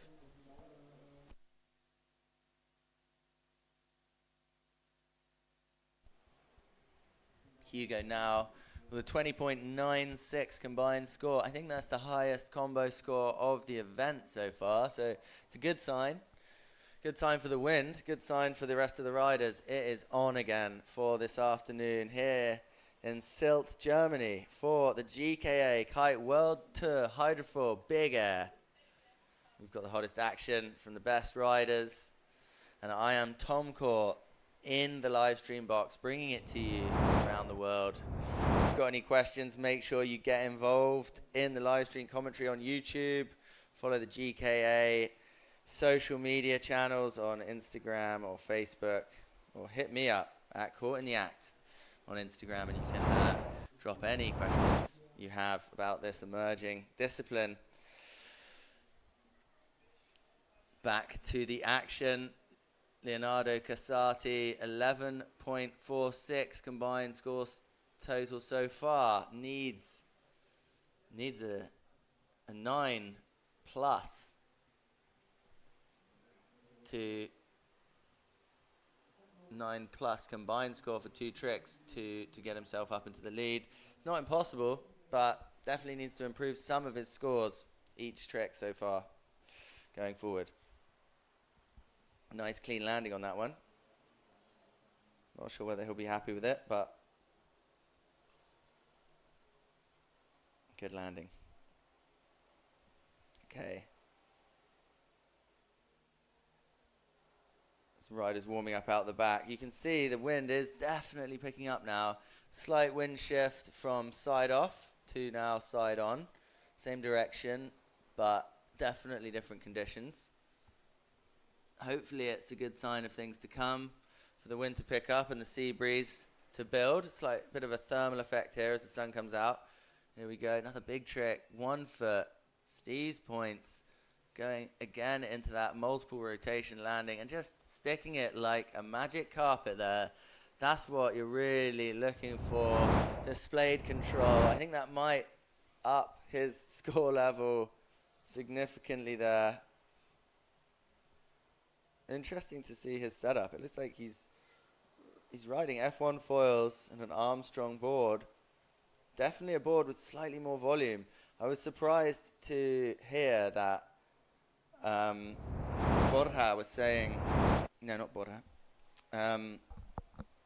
Joppe was saying about not needing a high volume board for kite foiling and big air specifically. I was surprised to hear that he said that the volume of the board didn't really make too much difference because landing is often helped by a slightly higher volume board. There we have the beach setup, the riders area, the equipment area, and the crowd gathering here today on this amazing sunny day in Sylt, Germany. Let's go to a quick commercial break after that blistering action from that heat. Für Entertainment bezahlen? Horror. Nein! Blickt er nicht mehr durch. Damit ist jetzt Schluss. Was? Ich bin verwirrt. Die beliebtesten Shows Gibt's kostenlos für euch auf Join. Verstanden? Nee. Nee. Nee. Nein. kostenlos. Echt jetzt? Oh. Aber ich war gleich richtig hui. Join, der Superstreamer. It's for free. Wir lernen fürs Leben. In der Ausbildung. Im Studium. Digital. Auf dem Campus. Im Einsatz. Bewirb dich jetzt. Und starte deine zoll-karriere.de. Entdecke Jakobs Espresso-Kapseln und erlebe intensiven Kaffeegenuss mit samtig weicher Crema. Jakobs, finde dein Wunderbar. Kennst du dieses Gefühl? Wenn du spürst, du bist auf dem richtigen Weg. Fertig? Wenn du weißt, du kannst dir vertrauen. Los. Wenn du den Stolz fühlst, in etwas richtig gut zu sein. Weil du es kannst. Freiheit verteidigen. Frieden sichern. Demokratie schützen.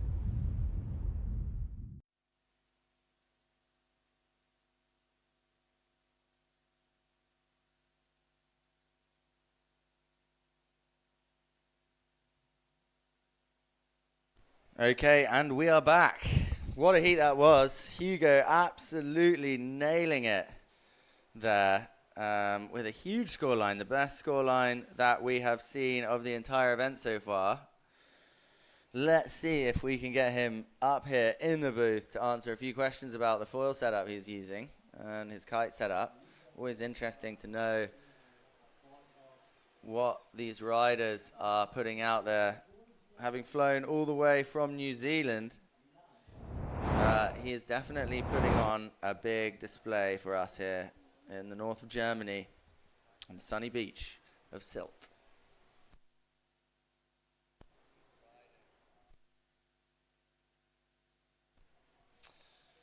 Little replay on that trick. Nice smooth landing. Here we go. Again, we seem to have lost the riders' graphics, but there they are. Hydrofoil Big Air, men's round 3, heat 3, Maxime Lahilia, Nixon Lorman, Joselito Del Rosario, and Lorenzo Casati. It's going to be a big heat with Maxime dropping a 2.0 for his first trick in the yellow lycra. It is on.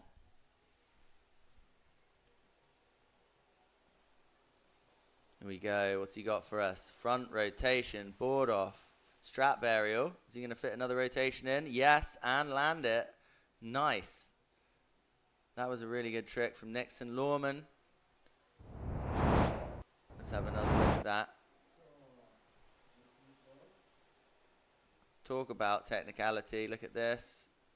strap varial. Very nice. He struggles to get his front foot in there, but he manages to squeeze a final rotation in before dealing with that landing, even slightly off balance there. Really good to see.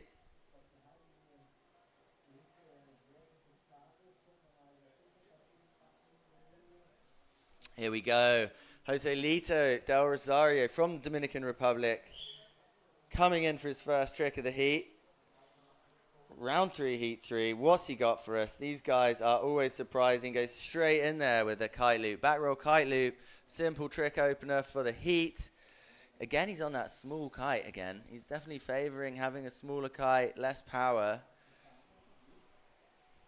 And relying on that hydrofoil for his pop and height, which is really interesting. Again, like, very interesting to sort of see how all these riders are interpreting the conditions differently, what they're choosing to use, and how they're developing their tricks.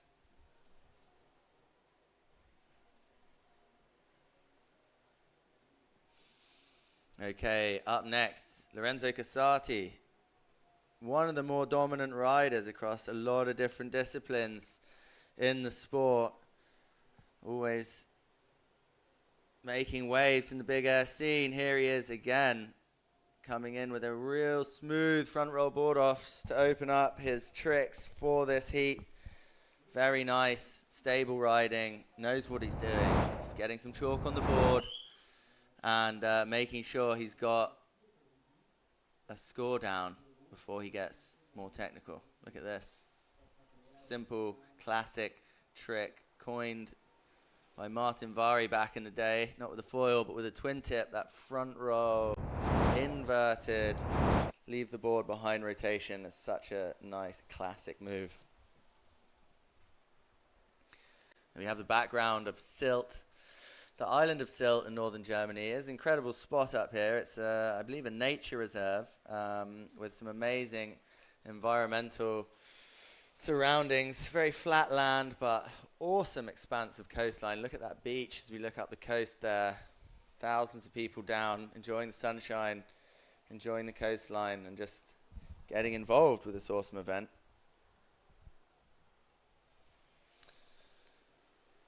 Maxime Lahilia with the yellow vest is up next with 2.00 on the board, looking to change his trick family here so he can really up his score level. The key is to, ooh, nice boogie. Front roll, back roll kite loop there. Didn't quite get the landing, but very nice angle from the drone. Trick that we haven't seen much of in this event, and a trick that will definitely start coming out when the wind strength picks up. We want to see some contra rotations, some boogie loops, some S loops as we get into this big air hydrofoil discipline. The tricks are going to get more technical and arguably more dangerous as we go forwards this week, especially as the forecast looking to pick up at the weekend to around 30 knots. So we are definitely due some epic conditions this week for the GKA World Tour hydrofoil big air discipline in Sylt, northern Germany. I'm going to be here all week in this box, bringing it to you live, so make sure you tune in, get involved in the comments. There he goes. Lovely, nice, smooth rotation from Nixon Lawman there. Second trick on the board. Really, really like that one. Look at this, back roll. Rear strap, varial, looks really good. Sends him into that next rotation super nicely and then just deals with it, puts the board on nice and late. Rides away, smooth. Okay. My dreams have been answered. Looks like Hugo Wigglesworth is up in the box. Let's get him on here and ask him a little bit about that last heat. Hey mate, how you doing? Good. How was it out there? Winds picked up nice. Yeah, I was pretty lit on the 15. Yeah? So, yeah, nice to get some more height. Yeah? Talk us a little bit through your equipment setup. What foil were you on? I was on F1 430 Escape. Yeah, okay. 85 mast. Yeah. 27 litre Armstrong board. Yeah, I can tell you're using like a different board setup to foil. I commented on it a little bit. Oh, nice back mode there. Nice back mode there from Joselito. Lands it unhooked. Very nice. I think that's probably going to score pretty well. But yeah, it's super interesting, like from me in here to see what differences everyone's got with their equipment. You know, how much difference does it make in this discipline for your foils and your... Well, makes a big difference. You want a really fast, small foil that can, have a good pop, and a small foil that can land easily, like penetrate the water. So usually in this discipline, smaller the foil, the better. The smaller the foil, the better. But do you change it much with wind conditions like this when you've got really light wind? Is there any disadvantage to having a small foil, or is the kite's dealing with all of that? Well, personally, I stay with the same foil throughout any wind range. So, yeah. Yeah. Okay. Nice. What about your kite? Because there's been a lot of questions on the live stream about foil kites versus SLE kites. What difference it makes. I was kind of my opinion on it. In this wind, it makes quite a big difference, right? Absolutely. In light wind, say less than 20 knots, a foil kite is just got so much more power. Yeah. So much more lift. You can go way higher. So. Nice. Yeah, and like the landings. I mean, you can see here, Casati on a foil kite, really kind of getting that extra hang time, using it for the advantage in the rotation, and then the landing is obviously like super technical. So you don't want to be landing too fast. You want to be landing, I guess, tail first if you can. Talk us a little bit through that technique. Yeah. So personally, when I'm riding the foil kite, I try and use it to my advantage to really slow me down for the landing, so I can come in super soft. Yeah, I mean, the idea with this discipline for the landings is you just want to come in as slow as possible. Yeah, okay. So, yeah, just hammering on the brakes with the kite, getting that late loop nice and controlled. Yeah. Nice. So what are your impressions on where this discipline's going to go in the future? Like, how do you see the future of hydrofoil bigger? I think it would be cool to see the foil and the twin tip combine into one discipline, maybe. The twin tip has its benefits in super strong wind, but in light wind, the foil just opens up so much more height and potential. So. Yeah, I mean, it's all about, unlocking potential, I guess, especially with the hydrofoil discipline. Like, you can see it across all the different sports through, wing foiling, even sailing. It's unlocking the potential of, everything it touches right now. Do you think we're going to see higher jumps than twin tip from a foil? I don't think so. Okay. Because interesting. Just like when it's blowing 50 knots, I feel like on a twin tip you can hold down that power and you can, send it in 50 knots. But on a foil, yeah, not quite. You can't really hold the power. So, but in light wind, less than 35 knots. Mm-hmm. That's not light wind, but less than 35 knots. I think you're going to be going higher on a foil. Okay, yeah, that's good. That's good insights. And then going back to your heat, then I mean, you just laid down like the highest scoring heat combo of the event so far. What sort of strategy are you using going forward? Well, my tricks worked well in round one, so I kind of just stuck with the same tricks, and I think that's my strategy for the moment. Just stick. It's scoring well, so I'll stick with the same tricks and smooth and consistent. Yep. Nice. Who's your biggest competitor out there? Well, there's a lot of good guys, but I'd say if you've got a foil kite, you're going to have a big advantage. So anyone on a foil kite's going to be one to watch out for. Yeah, it's interesting that. I mean, as the wind picks up through the week, that may change, I'm guessing. But right now, it does seem like the foil kites have definitely got the advantage over a lot of things out there. We've got Maxime Lahilliere on the water right now, Nixon Lawman, Joselito Rosario, and Lorenzo Casati. You can see Joselito's style kind of leaning towards unhooked. How is your unhooked game? Awful. I've got a tiny leash on, so you won't see me unhooking. Okay, fair enough, fair enough. Is this your main discipline, or what's your, how do you spend most of your time on the water?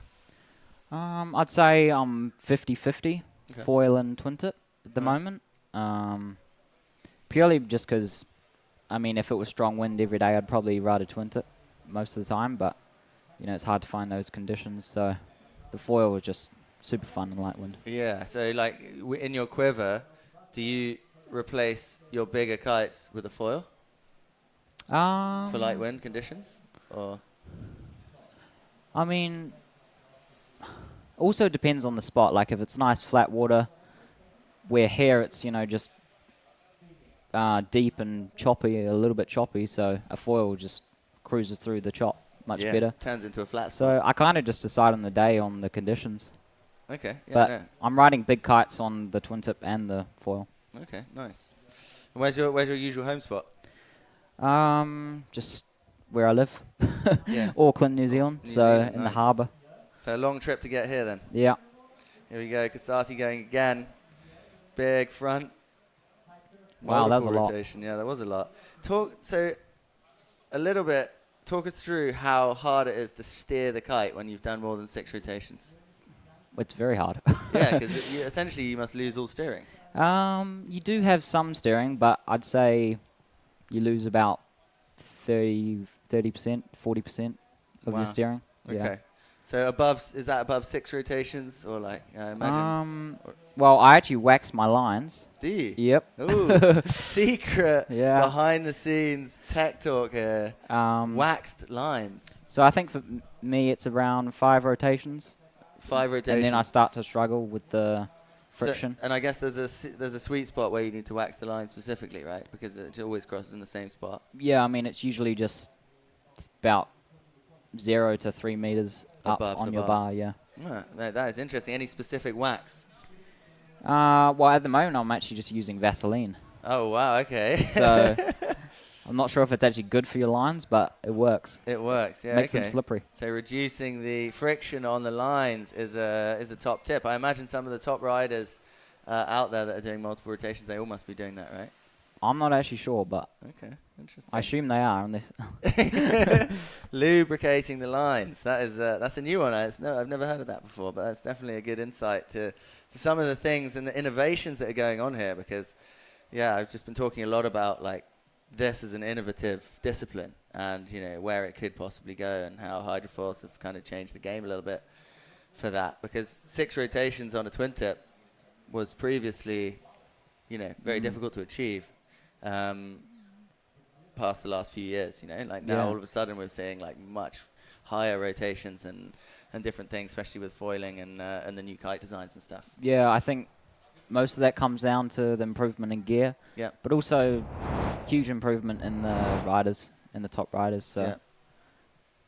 Yeah, it's great to see riders like yourself, younger riders coming through and bringing their visions and inspiration to the discipline and to the sport in general, because there's so much potential, isn't there? Like we can go in so many different directions with it. Yeah. And it feels like it's setting a good direction with hydrofoil bigger. Yeah.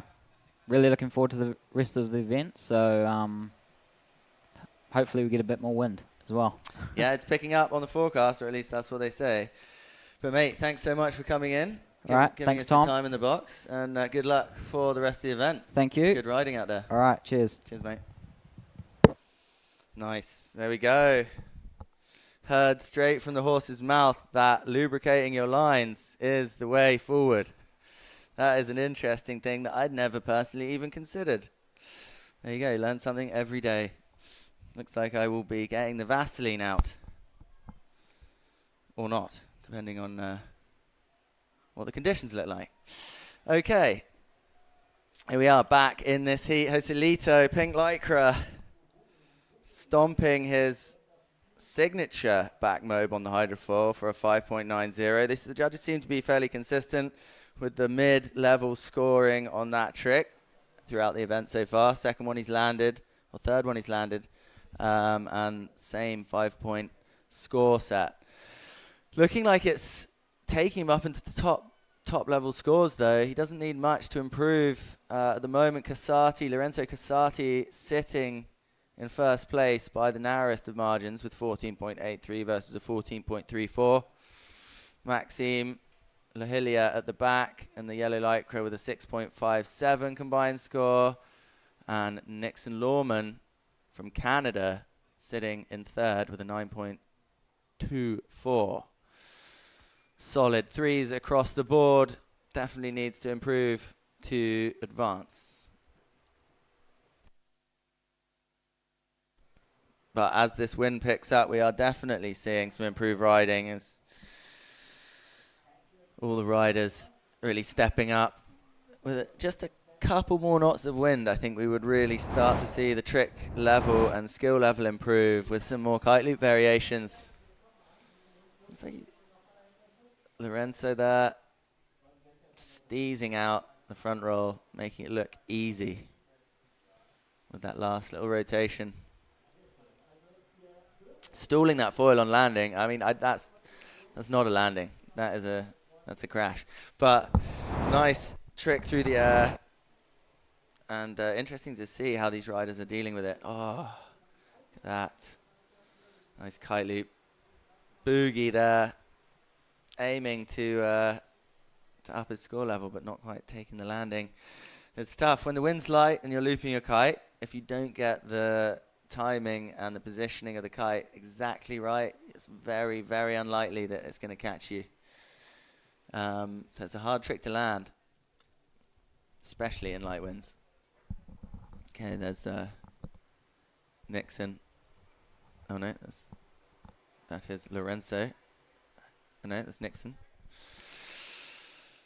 Coming in.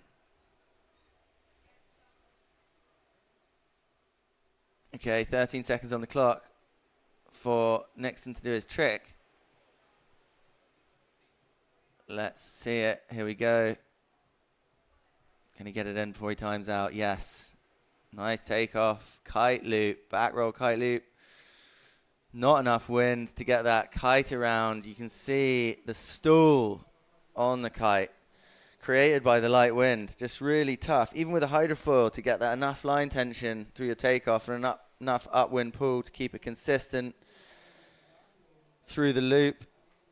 It's definitely tricky to do any kite loop variations in light wind. Let's see what Joselito's got for us. Pink lycra up next. Definitely favoring some unhooked tricks, and if you ask me, they are paying off. I think he should pay heed to that. Let's see what he's got for us. Gone for front rotation, inverted front roll to flat front roll rotations. It's really nice when they change the rotation in the air from an invert to a flat spin or vice versa, flat spin to an invert. I really think it sort of demonstrates control. Like here, you can see inverted front leg up above his head and then flat rotation as he comes down. Can look really nice. Can be a real good display of control here as well. He hydroplanes his foil on the landing, just along the surface, gaining control again. That is going to score nicely.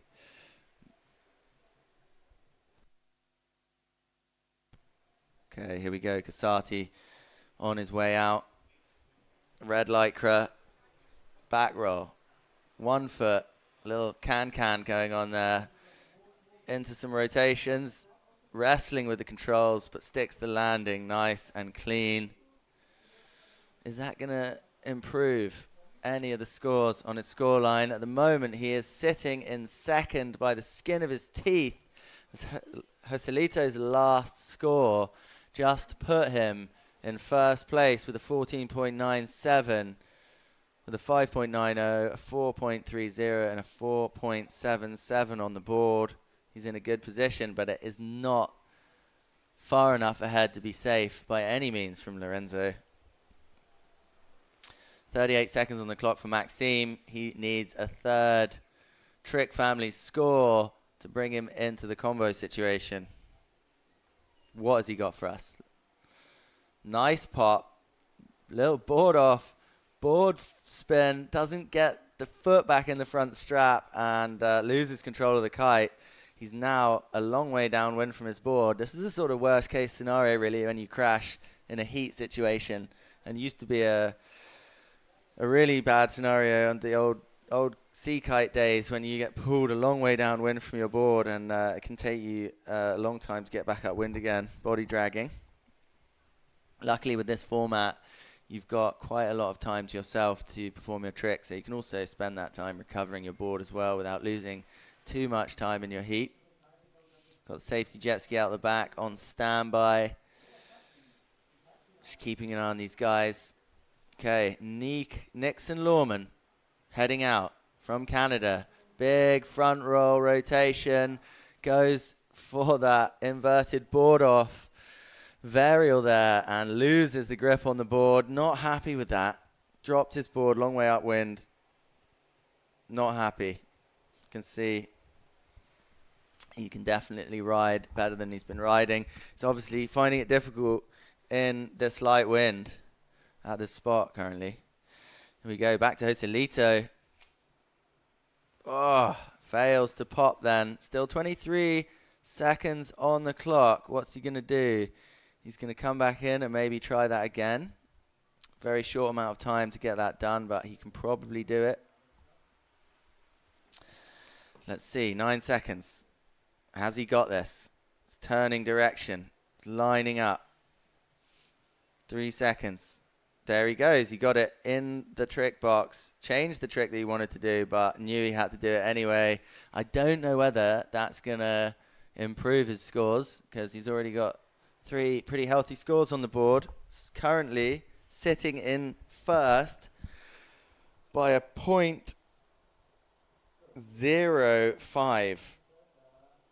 0.04. And yeah, it's very, very close right now between Casati and Rosero. Can Casati just up his score? 0.05. That's all he needs. We're into the fractions right now as the competition heats up and the wind picks up. The action is going to get closer and closer as the better guys get on the water. See what Casati has for us. Using that foil kite to his advantage. Big front roll. Nice hang time. Not the cleanest landing, but manages to make it work.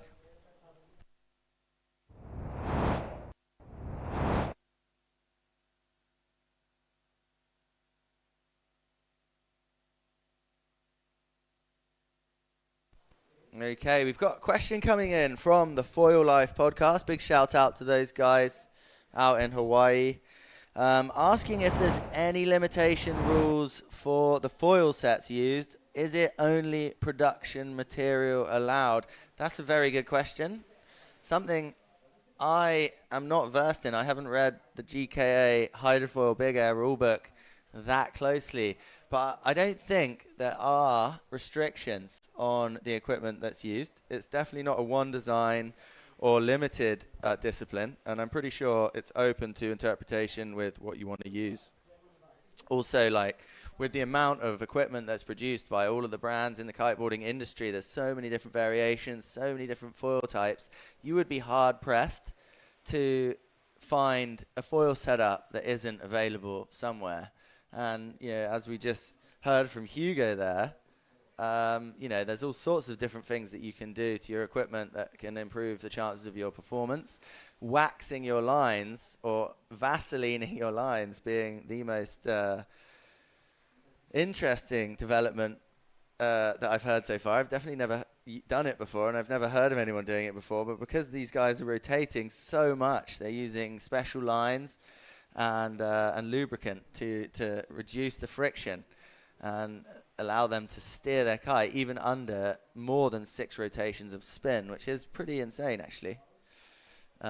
Because anything more than 6 rotations with regular lines and your bar is locking up and you're losing control of your kite, and you've got to get down and untangle those lines as quickly as possible before you go off downwind in a massive looping situation. Anyway, thanks for the questions on the live stream. Get involved on the stream. Get involved in the comments. Make sure you follow the GKA social media, Instagram, Facebook, for any live updates that are coming from me here in the box in Germany on the lovely island of Sylt for the GKA World Tour Big Air, hydrofoil big air discipline. It's going off today. I'm Tom Court, and I'm your host for this event. I'll be here all week in the live box, bringing the action to you. If you want to ask me any questions, hit me up on Instagram, ask me some questions, but mostly get involved in the live stream comments, and I will do my best to get the riders in here, ask them the questions, and find out what you want to know.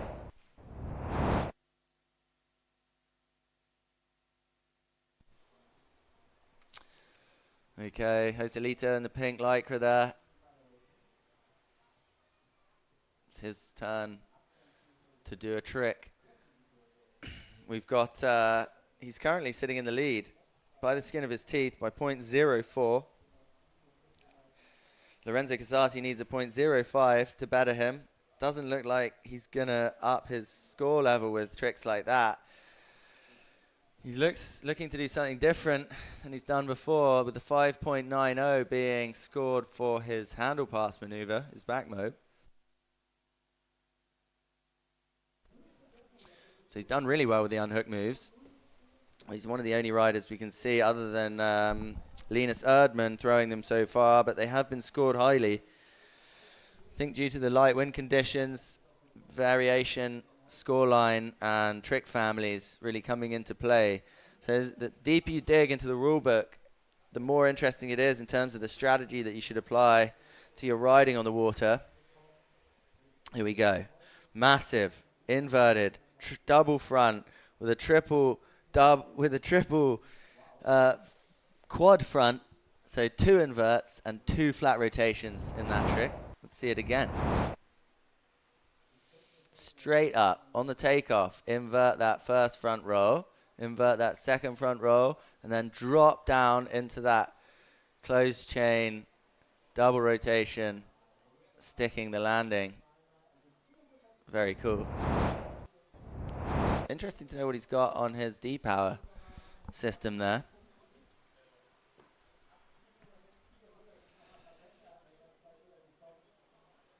Okay, Maxime with that green lycra heading out. He's got a 10.10 score line in his combination with a 2.0 to improve upon. Can he up himself in to that second spot? That's the question. Nixon Lawman currently in 4th. Definitely needs some more points on the board. I know his dad will be on the beach cheering him on, telling him what he needs to do. Wow, look at that. That was a strange kite control takeoff. Almost a powered pop, followed by a late kite maneuver. Okay, that's the end of that heat by the looks of it. Coming up next, we have round 3, heat 4. Thomas Dieck, who I was going to interview on the beach earlier. Finn Flugel, Borja Velon, and Alex Soto.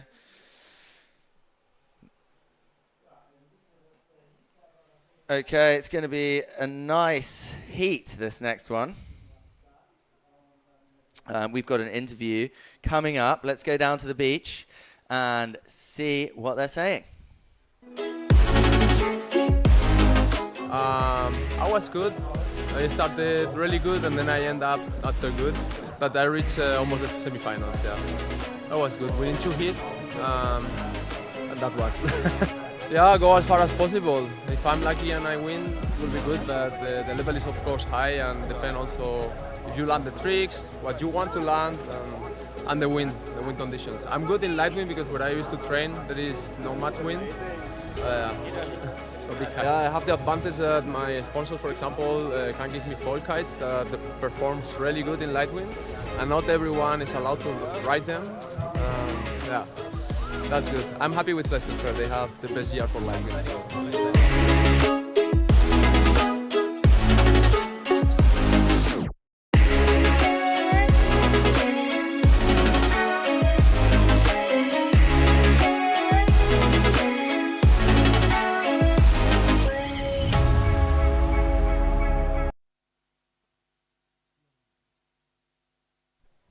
Okay, we are back in the heat box for the latest action from the GKA Kite World Tour.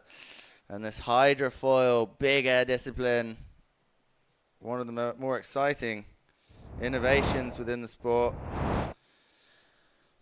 Using the power of the hydrofoil to deal with these light wind conditions and gain some massive height in combination with a kite.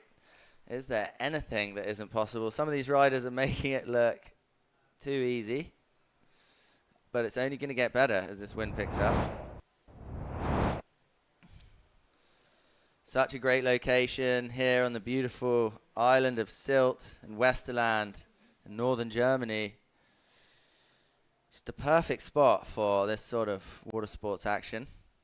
One of the OG locations for water sports contests dating back to the 80s.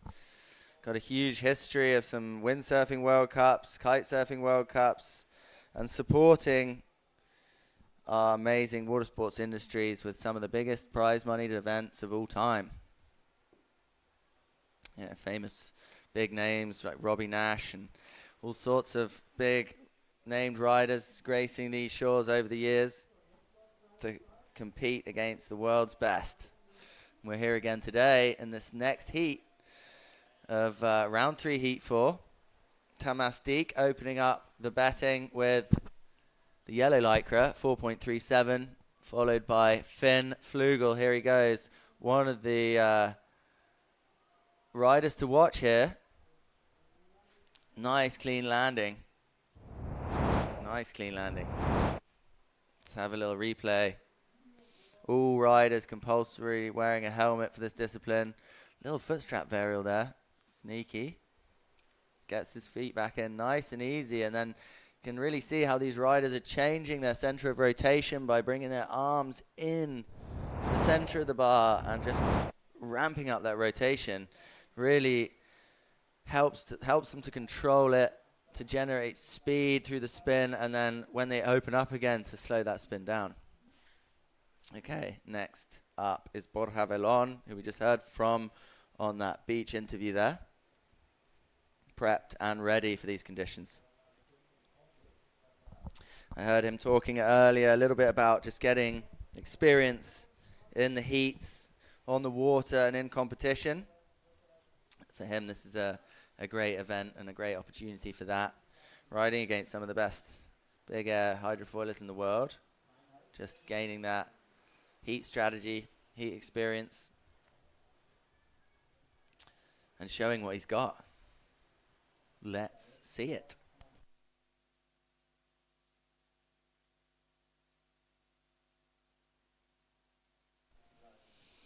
Make sure you follow along the GKA social media.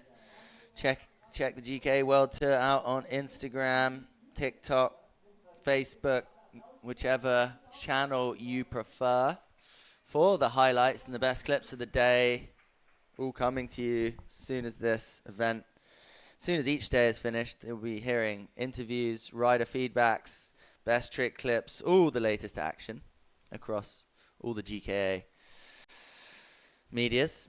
So stay tuned on your favorite platform.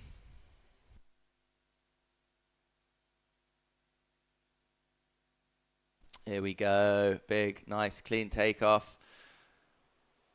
Steezing it out there, Borja, with nice multiple airwalk variation. Let's get a replay. Perfect takeoff. Nose grab, using that front foot strap to go into that back roll rotation. Nice, slow, delayed one. Expert control. Drops into the landing. Nice and clean.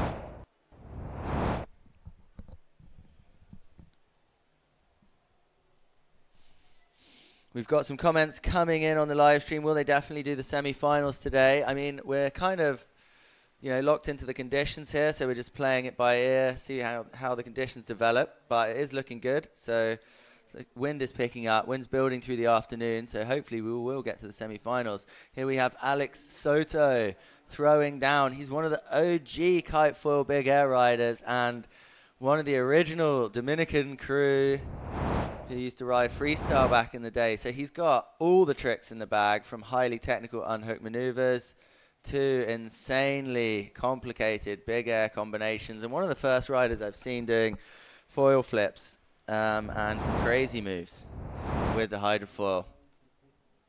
Just an incredibly versatile rider, and all the riders that come from the DR just push each other in such a good way. Such a good example of how friendly competition and riding with people that are really good on the water just can keep pushing you and keep, you know, extending your direction in the sport and your technicality. A little bit of friendly competition and riding with friends never hurt, that is for sure. And the Dominicans have that in oodles out there. Great culture of young riders being really keen on using kite surfing to go far. It's awesome. Okay, Thomas Dieck showing us that experience on the board. He's definitely got some moves. He's smooth. He's using that foil kite to give him the advantage of the hang time. He's deliberate through his tricks. You can see on his first trick, 4.37. That's a good score. Not as good as Finn's there, obviously, with a 7.0 with his first trick, sitting in first place. Let's see what they can do for the combos.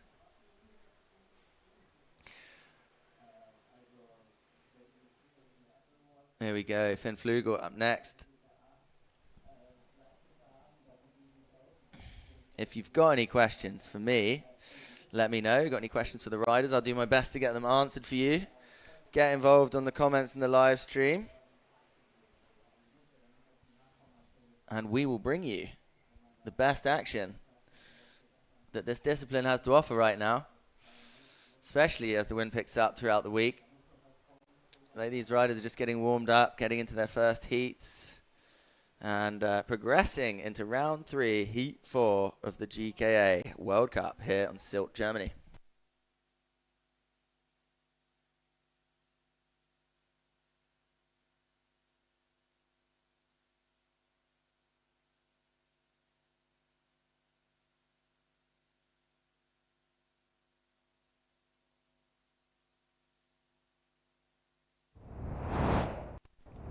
Epic trick there from Finn.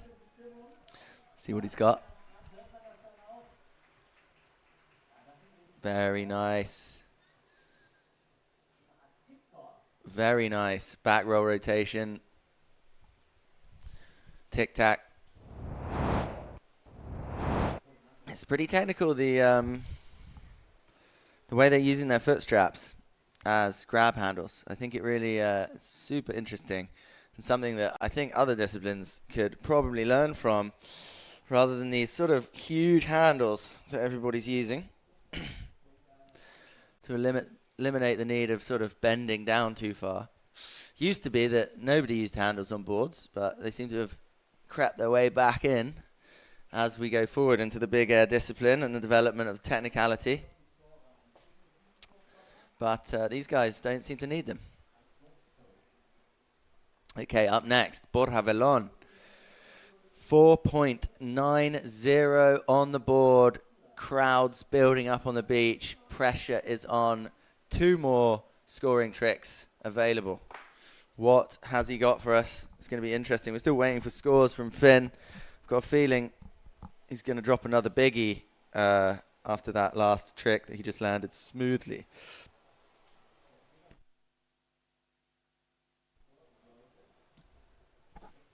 Waiting for scores, delaying the timer. They're obviously considering Finn's last trick.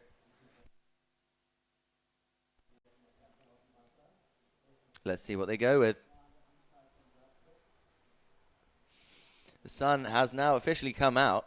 The temperature is rising.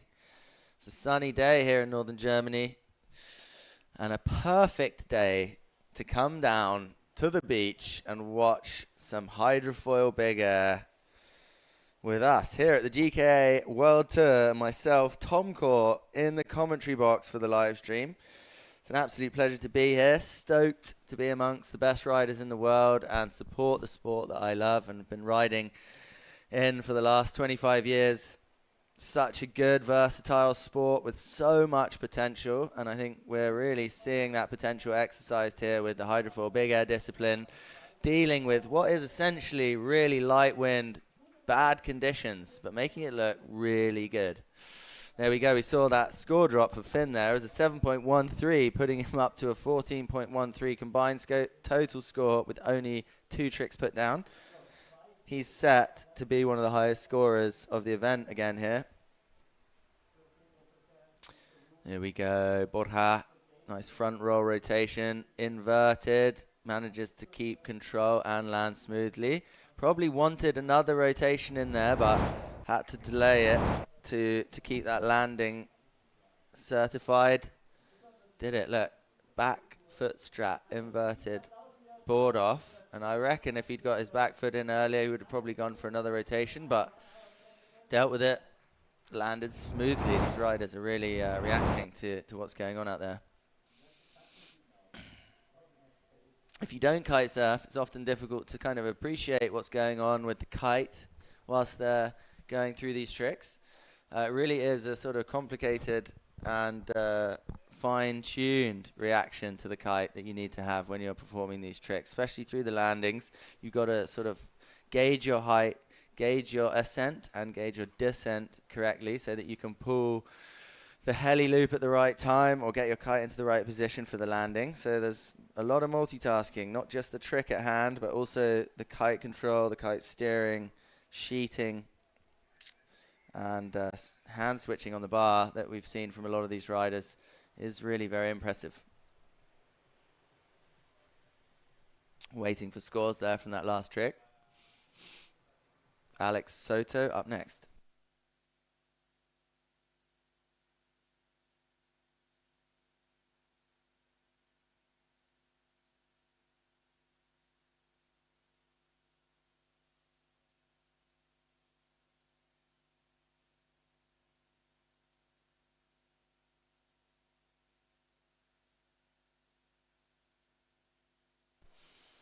Okay, we've got Alex McDonald on the stream asking what the schedule is for kiting over the next few days.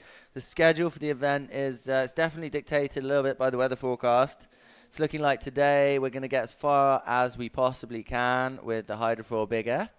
So we're going to go, I guess, as far as we can today. And then tomorrow the wind forecast is looking a little less certain, with a bit of a wind direction switch to side offshore, which could mean that we don't get to run action tomorrow, but that's not certain either because the wind forecast is changing.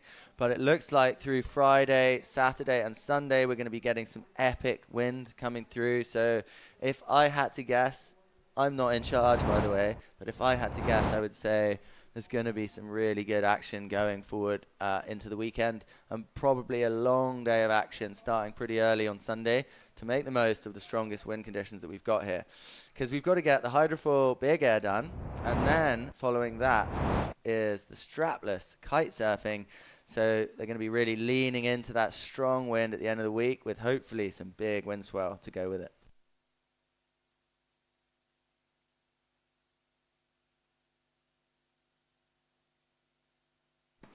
Okay, 4.40 for that last trick, by the looks of it. 30 seconds on the clock for Finn Flugel to put a third trick on the board. Multiple rotation front rolls on the way out, no board off. So I'm guessing that's going to add to his trick score as it's a different trick family. Nice inverted first front roll, inverted second front roll, switching it up to a non-inverted rotation, completing 5 full rotations before landing super smoothly there. It's definitely going to add to his domination of this heat. 14.13 so far, waiting for scores on that last trick. Second place, Tamas Deek.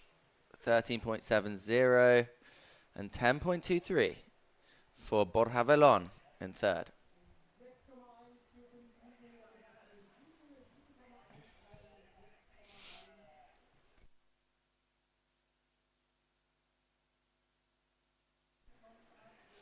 Okay, back to the pink lycra. Borja coming in.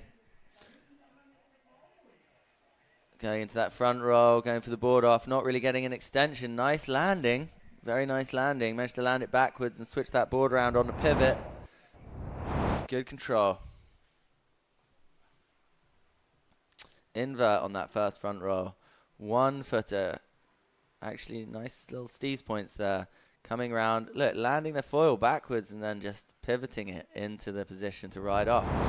Some of the kite control maneuvers we're seeing are pretty epic. You've seen the tricks they're doing now where they're dunking their feet in the water before popping off, putting the board back on. That's just displaying kite control with some of these new kites, new possibilities emerging across the sports and across disciplines as the equipment really starts to develop. As we heard from Hugo Wigglesworth earlier, it really does make a difference how the equipment's developed over the last few years.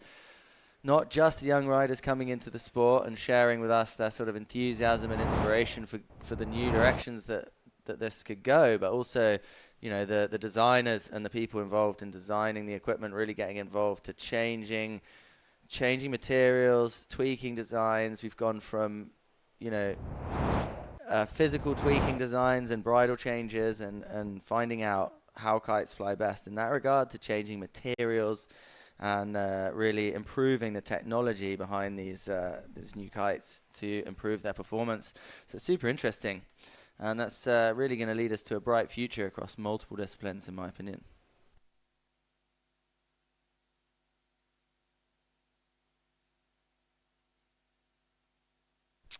Where is the red flag that gets raised with their color on it? There is no, well, there are flags, but there is no specific flag for the viewer at this spot, because they are doing it with a TV screen. So there's a big TV screen that the riders can see with their color on it, so they know which turn is next. So if you're on the beach, if you're down here and you're watching the live stream and you want to know, you need to go in front of the judging box and look back at it, because there's a TV screen there with all the colours of the riders that are up next. Big up from the Isle of Wight foil crew. See the boys back at home tuning in to this epic showdown right now.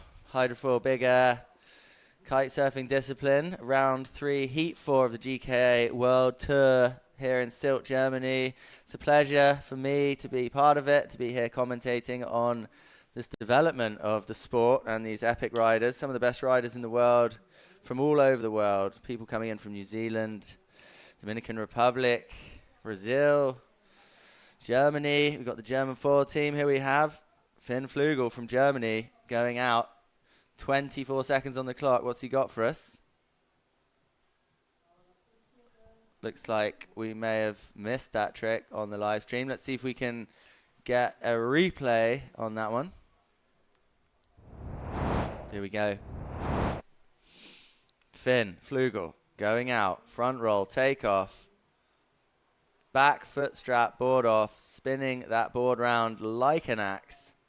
Making it look steezy and dangerous at the same time. Did not get the landing. That's what I've been talking about, the landing and the technicalities of landing a hydrofoil. You want to make sure that you're going in tail fin first. That goes pretty much across all disciplines of hydrofoiling, actually. Like, you see the guys developing wake foiling these days, Noah Flegel, the guys like that really pushing the limits of what is possible behind a boat. All of their aerials and landings, if you watch them, all tail first. Especially also wing foiling, tail first landings, really break that water and kind of get that foil engaged once you've landed. It's definitely a top tip if you're getting into doing airs on your hydrofoil. You can see there, that was Alex coming in too nose heavy, causing him to literally buck himself off the board and scoring his trick a 0. Definitely not a landing. So yeah, it may seem logical that you want to dive the foil into the water to get it gripping as quickly as possible, but actually what you want to do is land tail first, stall the foil speed, and let it engage slowly so that it doesn't buck you off. Top tip from the live stream box here in Germany.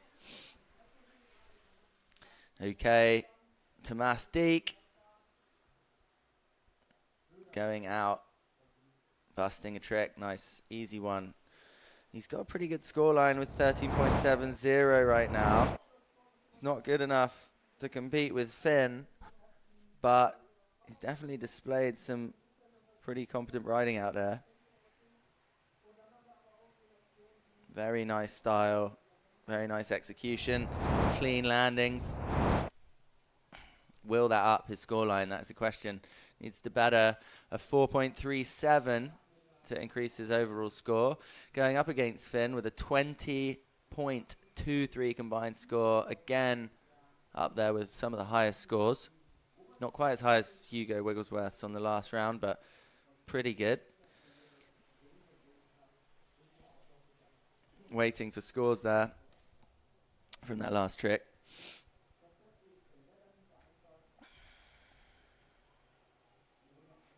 Yeah, there we go. GKA jumping into the commentary there, just letting everybody know that there is a big TV screen on the beach if you're here watching it live and you want to know what colors are going out and their trick is next. It's the TV screen above the judging box. Nice. Finn just sticking that. That was the trick he was going for last. Just going for it again. And this time, sticking it. Back foot, strap off. Multiple rotations. Style and finesse. Boom. Happy with that.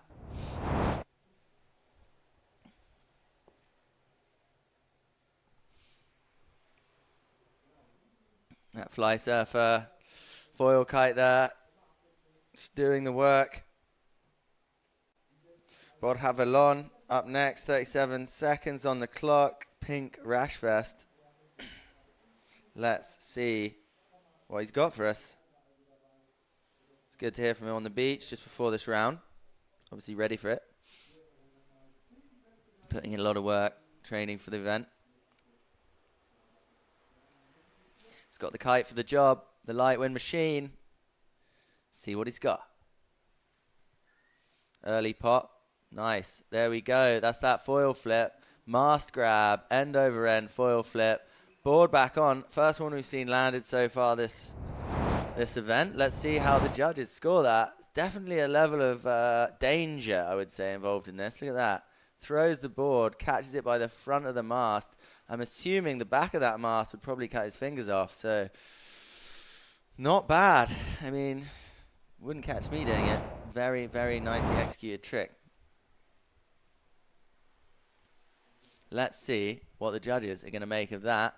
He's already sitting in a good position as second with a 14.86. I think that's only going to start to improve his scoreline there. Alex Soto really needing to put a third score on the board.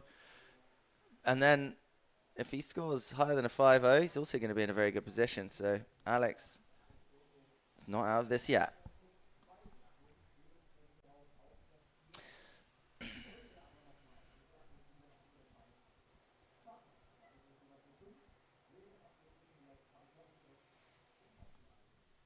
Okay, Alex Soto from the Dominican Republic coming in. The red lycra and the gong kite. Let's go. Back roll, take off, board off, double back, kite loop in a nice position in the trick. Landing a little stalled. Let's see what details we can see here. Indy, board off, steezy rotation. Loops that kite nice and early in the trick. Actually lands it really nicely, but then just sinks at the end. Don't know what the judge is going to make of that. Don't know what their policy is. Hydrofoil big air when it comes to butt checks, but if you sink up to your neck, I assume it doesn't count.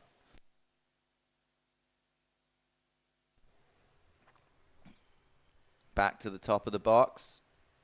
Tamas Deek, yellow lycra. Currently sitting in second place. Oh no, currently sitting in third place with Borja Velon in second. Waiting for Soto's scores from that last trick.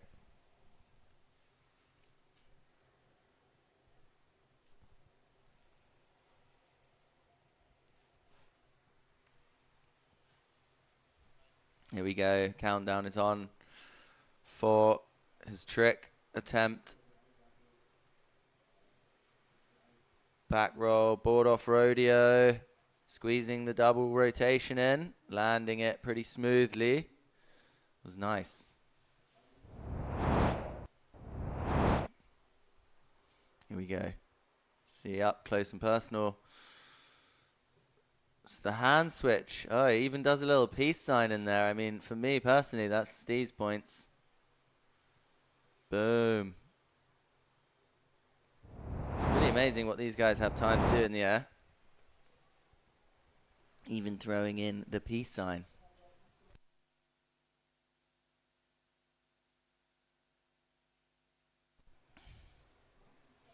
Okay, Finn sitting in a very comfortable position with 2 7-point tricks on the board and a 6.10. Currently doesn't have too much work to do to stay in first place. It's going to be very difficult for anyone to overtake him.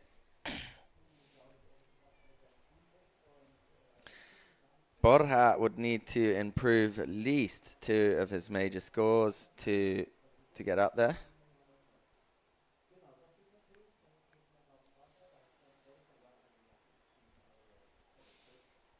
There we go again. Big back roll rotation. Did not get the height. Had a lot of ambition on that trick. He wanted to squeeze another rotation in there before getting the board on.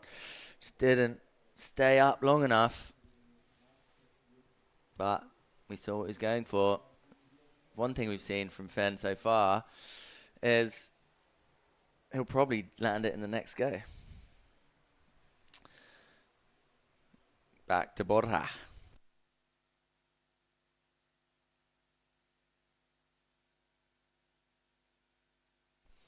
Okay, if you've just joined us, we are on the sunny beach of Sylt in Westerland, Germany, northern Germany, for the GKA World Tour. And this is the kite hydrofoil big air men's round 3, heat 4. And we've got 4 riders on the water currently. If you're watching live, welcome to the live stream. I'm Tom Court, and I'm going to be hosting the live stream live from the beach here in Germany all week. So make sure you stay tuned on the GKA social media. Look out for the link across my social medias too, and get involved in the comments. Ask any questions if you've got them about equipment, about riders, about what's going on here on the beach, what's going on after dark. Just let me know and I'll do my best to give you an answer. As well as these riders busting out the best tricks they can in these challenging conditions today. It's been up and down. The wind's changed direction, changed strength. Just generally been pretty challenging for day 1 of the competition. But they're on the water now. They're getting warmed up and into it. We've seen some epic action so far. And it's only going to get better as this wind picks up. Looking like it could get up to 17 knots eventually here this afternoon. As the sun brings that thermic breeze slightly more on shore, we're in for some action. Back to the top of the box. Tamas Deek in the driving seat. Let's see what he's got for us. Taking off back roll rodeo. Got that peace sign up in there again. And he's looking for that clean landing. Very nice. That was much better than the last one. High control on point. See what we can see in the detail playback. Look at this. Boom. Peace sign on lock. Hadn't quite got the finger extension there, if you ask me. But I don't think the judges will notice too much on that one. Probably concentrate on that clean landing more than anything else. Okay, Dave, we've had actually quite a deep dive into some foil setups so far on the live stream. But as far as what foil Finn is using, I don't know, but I'll try and get him in here after this heat and see if we can get him to talk through his setup. Hugo Wigglesworth spilled all the information on his foil setup, telling us exactly what he was using an F1 foil. Foil sizes and mast length being key. Generally, the feedback was the smaller foil you can use for big air hydrofoiling, the better. just giving you a little bit more flexibility with your landing speed and foil control, especially when the winds get stronger as well. So, you know, anything from a 600 foil down to a 450. I imagine some riders are even going smaller than that, especially when it gets windier. Okay, nice takeoff there. Looking smooth. Great drone shot. Squeezed an extra rotation in to the detriment of the landing. He's not going to be too bothered though, because he is in a strong position. With a combined total of 20.23. Finn Flugel is by far leading this heat. Next closest, Borja Velon with a 16.39, followed by Tamas Deek, 14.63, and then Alex Soto struggling to back up his 2 5-point scores with only a 2.73. So there is room for Alex to make a considerable jump up the leaderboard, probably to second place, if he scores another high-scoring trick. Here we go, Borja Velon. Ooh, losing his footing at the last minute there. Just sacrificing the landing. Not getting that kite flying quite right by the looks of it. Leaving opportunity for Alex Soto from the Dominican Republic to improve his 2.73 score. What can he do to get himself in the lead? Well, at least in contention with this heat.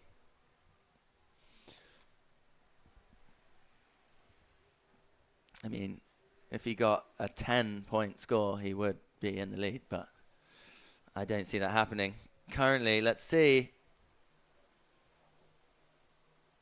Coming in, back roll, board off, double, landed smooth. Will it increase his scoreline? That's the question. Let's have a little detailed analysis of that.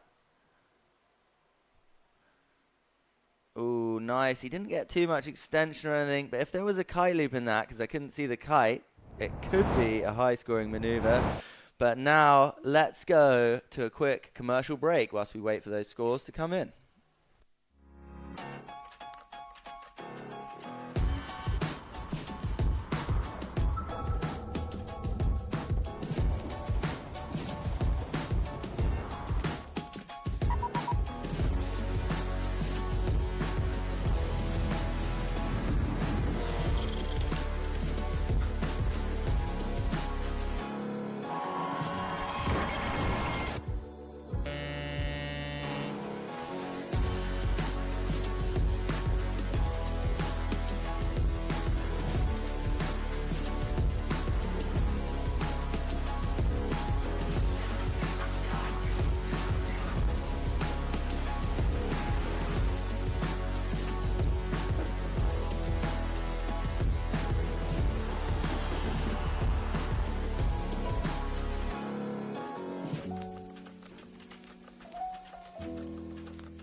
sind die mit dem Frühlingsquark. Würzig mild, extra cremig und immer frühlingsfrisch. Für euch haben wir immer neue Ideen, damit für alle was dabei ist. Auch vegan. Macht's euch einfach lecker mit der Quark- und Streichvielfalt von Milram. Jetzt wild und neu. Frühlingsquark Wildkräuter. Ich hab ne Steinschlag-Reparatur-Termin bei meiner Steinschlag-Reparatur. Jasmin bei United Autoglas. Da fahr ich hin, da hab ich Spaß. Jetzt Steinschlag-Reparaturtermin vereinbaren auf united-autoglas.de. Ich will nicht mehr! Für Entertainment bezahlen? Horror. Nein! Kriegt er nicht mehr durch. Damit ist jetzt Schluss. Was? Ich bin verwirrt. Die beliebtesten Shows Gibt's kostenlos für euch auf Join. Verstanden? Nee. Nein. Kostenlos. Echt jetzt? Aber ich war gleich richtig hui. Join, der Superstreamer. It's for free. Wir lernen fürs Leben. In der Ausbildung. Im Studium. Digital? Auf dem Campus. Im Einsatz. Bewirb dich jetzt. Und starte deine zoll-karriere.de. Entdecke Jakobs Espresso-Kapseln und erlebe intensiven Kaffeegenuss mit samtig weicher Crema. Jakobs, finde dein Wunderbar. Auf die Plätze. Kennst du dieses Gefühl? Wenn du spürst, du bist auf dem richtigen Weg. Fertig? Wenn du weißt, du kannst dir vertrauen. Los. Wenn du den Stolz fühlst, in etwas richtig gut zu sein. Weil du es kannst. Freiheit verteidigen. Frieden sichern. Demokratie schützen.